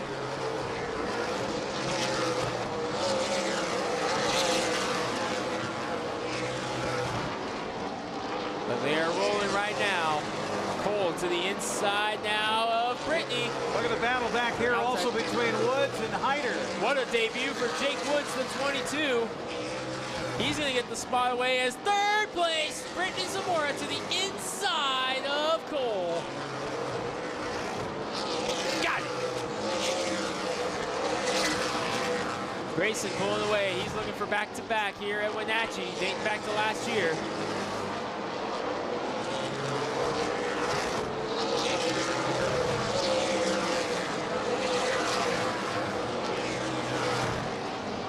Grayson Raz is looking to become, I believe, only the second driver to win both the Leonard Evans and the Neal Newberry. I have to go back through, but I believe he would be the second one to do it.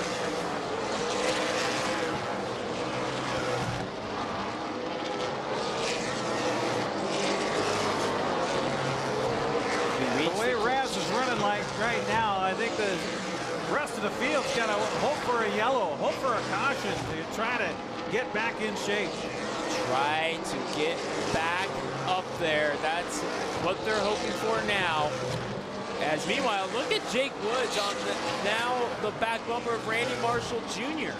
Marshall Jr. won the Fall Classic last year. He has 2 wins this season in Super Late Model competition, both of them are Meridian. Jake Woods is a pro late model, and he is putting the pressure on. Now we're coming up on lap traffic. Here's the challenge for Raz. Dips inside of Lance Elliott. He'll move around the lap traffic, no trouble. This is where he's going to have issues. Trying to get around, it does.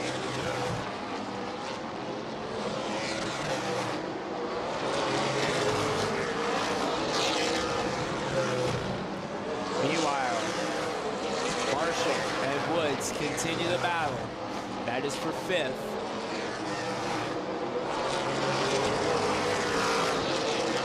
Christiani and Hyder back there for 7th as well. Can Jake Woods possibly steal a top 5 in his Super Late Model debut? He's got the spot. He's got the run. The nose in front. He's got him. Jake Woods to 5th.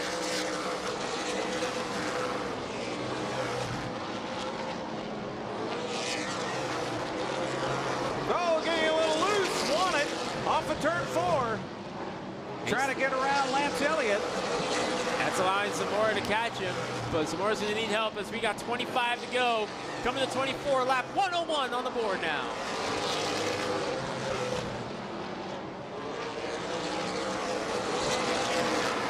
Field is staying pretty clean right now. Zamora now to the inside of Elliott to try to get around and get back up to Donnie Wannett. Cole Raz hanging there as well.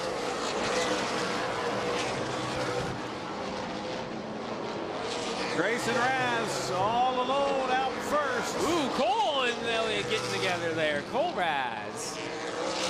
Ooh, big slide out of Flybond off of turn number 4.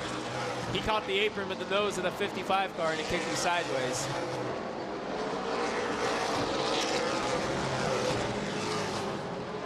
That's your leader, Grayson Raz, the 27, coming up on lap lap traffic. Max Schroeder, winner last time out at South Sound Speedway, was that 17 car. Not the night he wanted, as you see Plybon and Christiani battling.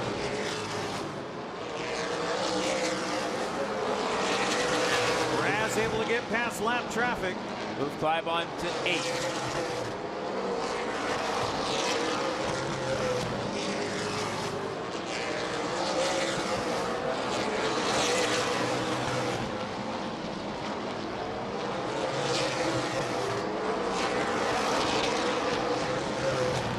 Are ticking down here.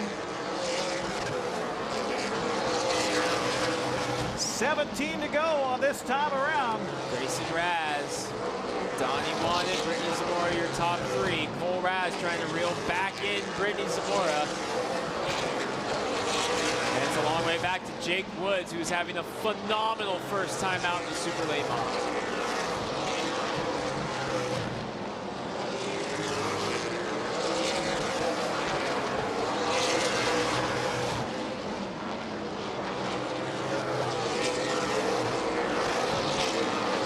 Grayson.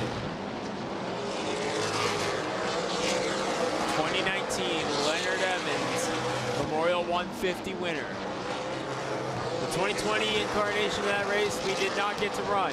This is the first super late model race of the year here at Wenatchee, first and only. And Grayson Raz looking to join elite company as two-time winners at Wenatchee in the Northwest Super Late Models. And either the first or second to do both.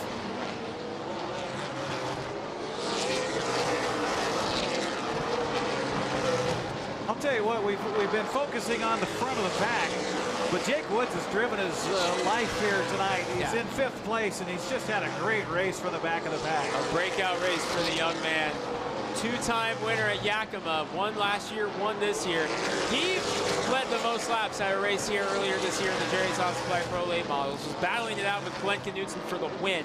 Got caught up in that accident late. Here he is running 5th in this Super Late Model debut. 10 laps to go for Grayson Raz in the 27. Donnie Wanted in 2nd. Brittany Zamora in 3rd. Cole Raz in 4th.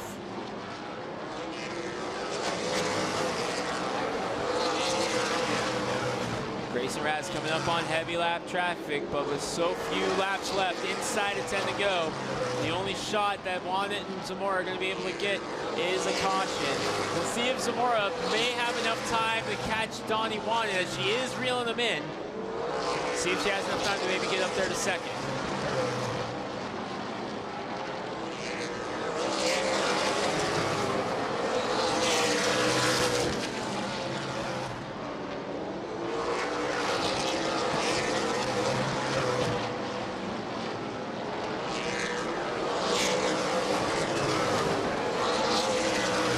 Inside 10 to go. Here, not just in the race, but the season. Caution! Trevor Christiani around in the 90. This changes everything. Grayson Raz was counting the dollar bills in his head. And the caution comes out. Oh, mamacito. Christiani, your defending series champion. Around in the 90. Off of turn number 2.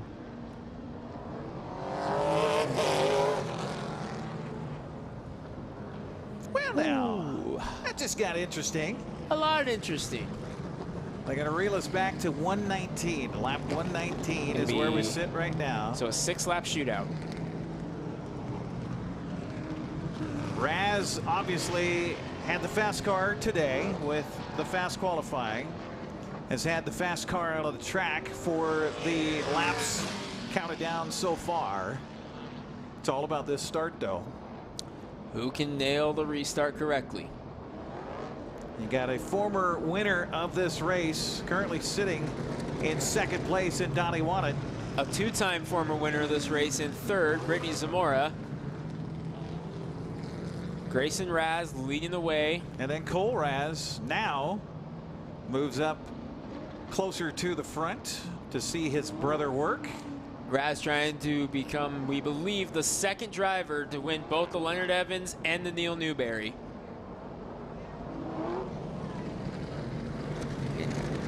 And he's 6 laps away from doing just that.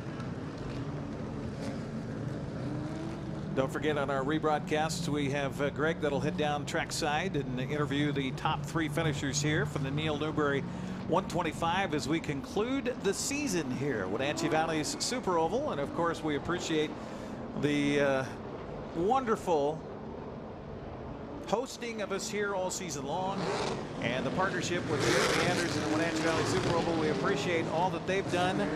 We wish we could have done a little more technically here, especially on this final night here tonight, but it is what it is, and it ain't what it ain't. But 6 more laps to go. This is going to be a fun shootout to the finish. 6 laps to go for the win. Raz, Wanek, Zamora, Raz. Can Jake Woods in his pro late get up there and steal it? Well, you know, Brittany Zamora, after she had to drop back after a poor start in the last start, would love to get a better start this time around. You know she's got to be thinking exactly that as they come around. Green flag in the air.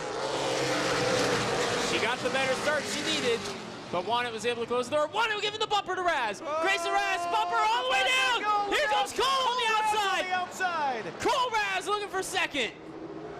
Wanek giving the bumper to Grayson all the way down the backstretch, and that opened the door for Cole Raz.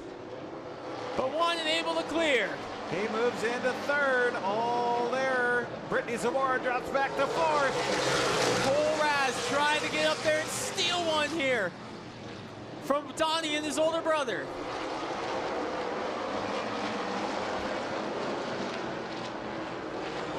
What a night for the Raz family. Looking for a 1-3, but Brittany Zamora is not done yet with Cole Raz. She wants 3rd back. Jake Woods, meanwhile, waiting for a mistake possibly in front of him. White flag next time. 1 to go next time by for Grayson Raz. Looking for career win number 2 on the Northwest Super Late Model Series. Both would be at Wenatchee. He's a quarter mile away. Through 1 and 2 for the final time. He won the Leonard Evans Memorial 150 last year. Now a winner of the Neal Newberry Memorial. Grayson Raz does it again. Donnie Wanek 2nd, and Cole Raz 3rd in his first ever start at Wenatchee. And look at the brothers. They're going to come side by side here and pump the fist to each other. Congratulations to the Raz family. What a night here at Wenatchee Valley Super Oval. Unbelievable finish to an unbelievable race. What a job by the Raz family tonight. And how about Donnie Wanek? Takes the season off, decides, you know what, I'm just going to come out for this one race, finishes 2nd here at Wenatchee in his 1 start of the year. Well, there you go. The Neal Newberry 125 is in the books. Greg is going to head down trackside, talk to our top 3 podium finishers here tonight. This will give me a quick chance to thank our sponsors again. I put it on the chair right there, young man.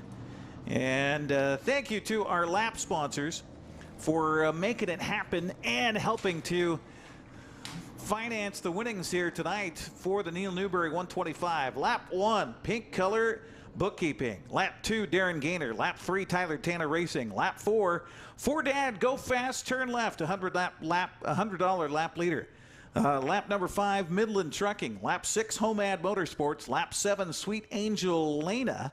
Lap 8, Angel Bail Bonds Bandoleros. Lap 9, Rickard Custom Pools. And lap 10, Integrity Energy Systems.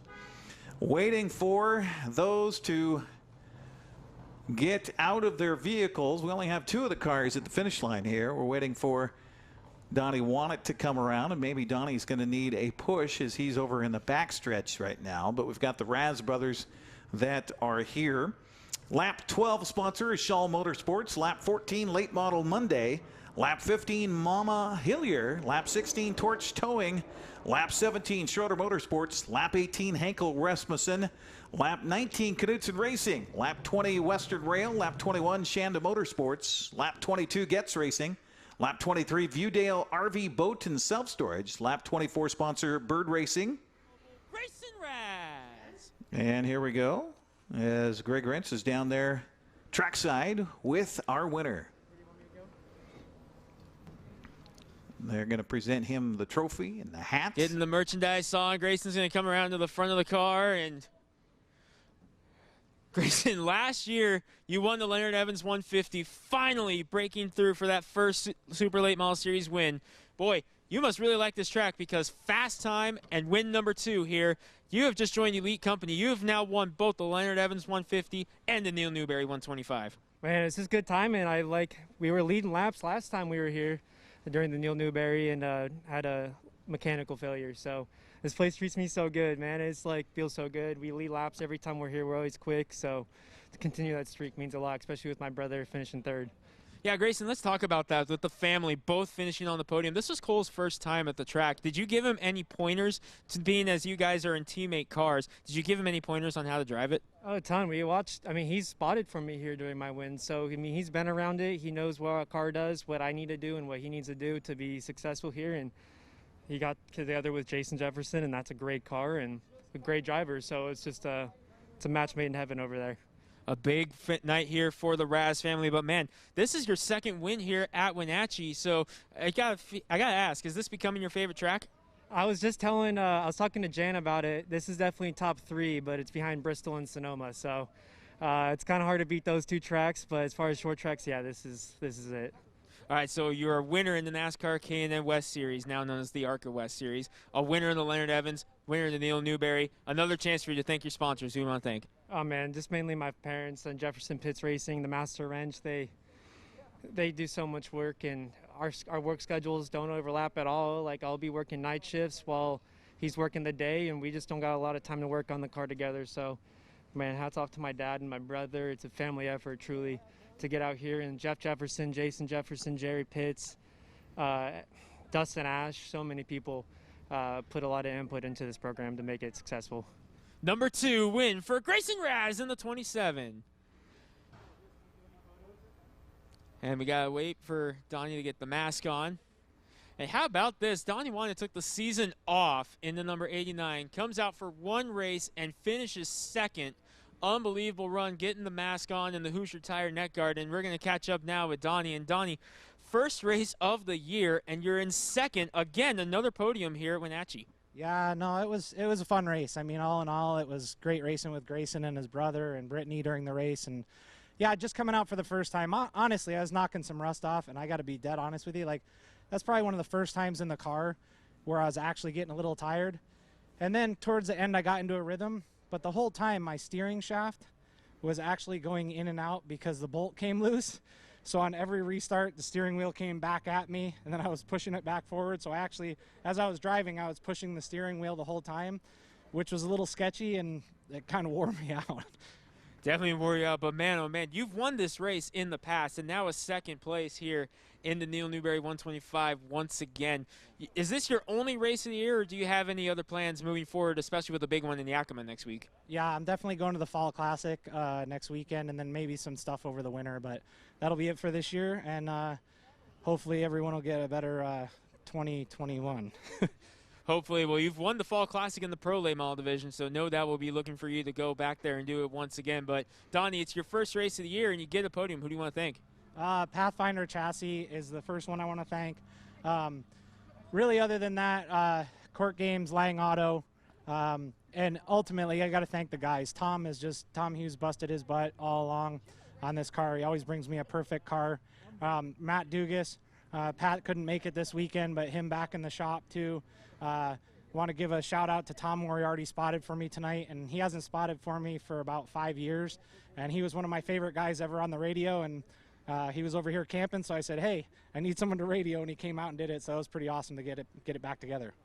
He's back behind the wheel and back on the podium. It's number 89, Donnie won it. And we're going to get Cole Raz to come up here because of camera zoom. But Cole, man, oh man, your first time at Wenatchee, and here you are on the podium. I told you about it here about a week ago. I was like, dude, you're going to do fine, and here you are on the podium.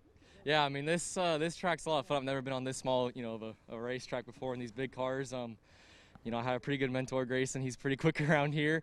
He's had a lot of success here, but man, this track's a ton of fun. Real tight racing. You know, Tucson Speedway offers great racing, 3-wide racing, but, you know, you're more spread out here. But here you're just door to door wheeling for everything you got. But that was a lot of fun, and wow, I don't know what to say. Cole, tell us about that last restart, because you got one of the best runs we've seen all season on the outside there, going for second, and we were up in the booth just screaming because we were like, oh my gosh, you might get it. Cole, tell us about that restart there. Yeah, I mean, we got pretty good starts all night long, and then, you know, I was able to clear Brittany there off of 2, and then I saw Grayson just dead sideways off 2, and I was like, okay, we actually have a legitimate shot here. So, you know, I just kept my foot in it and, you know, kept rolling the outside there, and you know, I have a lot of fun out, you know, hanging out there, keeping people tight. But, you know, I was hoping we can get one spot better, have a little Raz 1-2. But, yeah, that was a ton of fun. Well, Cole, it's your first time here at Wenatchee, one of the first times in the Jefferson Pitts car. It's been a while since you've been up there. And got to say, Grayson said, quote, match made in heaven. Are we going to see you more often in the JPR car moving forward? You know, we'll see. I got to figure out what I'm going to do next season. I'm not going to be back at Tucson. So, you know, my next year is kind of unknown for me, but I've been having a lot of fun what I've been doing these past 2 years and running with these JPR boys. And, you know, I mean, even though they split up, I've worked with Jerry Pitts a lot. You know, they bring a lot of good equipment here. And, you know, obviously Grayson's been able to get me hooked up with them. So I love working with them. They're like family to me. And I want to say, you know, hello to all my family from Canada, my parents at home, or my mom at home, my Tante Sandra. We love you. Keep fighting. And all my friends and family that are watching. Thank you guys for your support. And all you race fans, I really appreciate it. And can't wait to have you guys back here and hear y'all yelling for us. All right, Cole, it's your podium here at Wenatchee. Sponsors. The Master Ranch Incorporated is huge for us. That's really what we've been growing up with, and they've been helping out a lot. Brad and Joanne Cornelius, I'm down in TMI. They've done a lot for me in my career. Dustin Nash Motorsports, Chris Polium, my brother Grayson, my mom, dad, everyone that's really able to support us. You know, my uncle, he's done a lot for our racing career as well. And, you know, I just got to thank the good Lord as well, keeping everyone safe. I hope, I really don't know his name, but whoever wrecked there in the BMA, I hope he's doing well. And everyone fighting with any sickness, and I hope you all start feeling better, and, you know, we'll go from there. Third place in his debut at Wenatchee, Cole Raz in the number 97. That wraps it up. We're going to send it back up to Eric for our final post-race wrap of the season. It's hard to believe that we're already at that level, but here we are. That's absolutely the case here, Greg Rentz. Thank you for all your work all season long. The track announcer here at Wenatchee Valley Super Oval.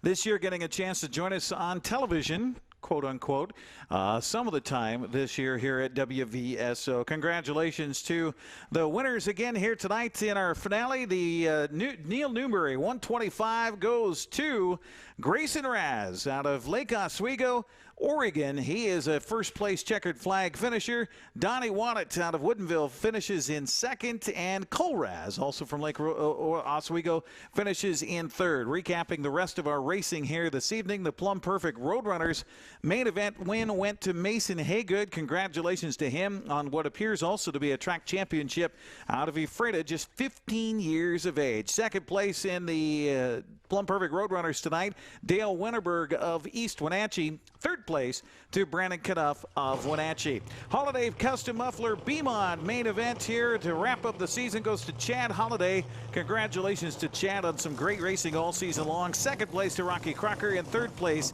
to Dave Mackin. And the Dick's Heating and Air Conditioning Thunder Car main event in the Tommy Wentz Classic tonight goes to Seth Frazier, a track championship for him as well out of East Wenatchee. Second place to Kelly Kalashaw from Wenatchee. Third place to Mike Sims of East Wenatchee. That's going to wrap it up for our crew here tonight. Thank you very much for joining us here on the NCWLIFE channel all season long, and we hope and pray in 2021 you're back here in the stands and not having to put up with us on TV. Have a good night. Have a good winter. We'll see you in April here at WVSO. Thanks for watching tonight's live coverage of racing at Wenatchee Valley's Super Oval. Tonight's broadcast was brought to you by CASA of Chelan and Douglas County. Make a change in a child's life. And East Wenatchee Mini Mobile Storage, Wenatchee Valley's premier storage facility. Our coverage was also a presentation of our all sports sponsors: Harvest Valley Pest Control, Dick's Heating and Air Conditioning, Global Car Care, Confluence Health, Les Schwab Tire Center, Biosports Physical Therapy, Impact Auto Sales, Highlander Golf Course and Grill, Town Toyota, Automoca, JDSA Law, Weinstein Beverage Company, and Alignment Pros and Express Lube. This has been a special presentation of NCWLIFE Channel Sports. Thanks for watching.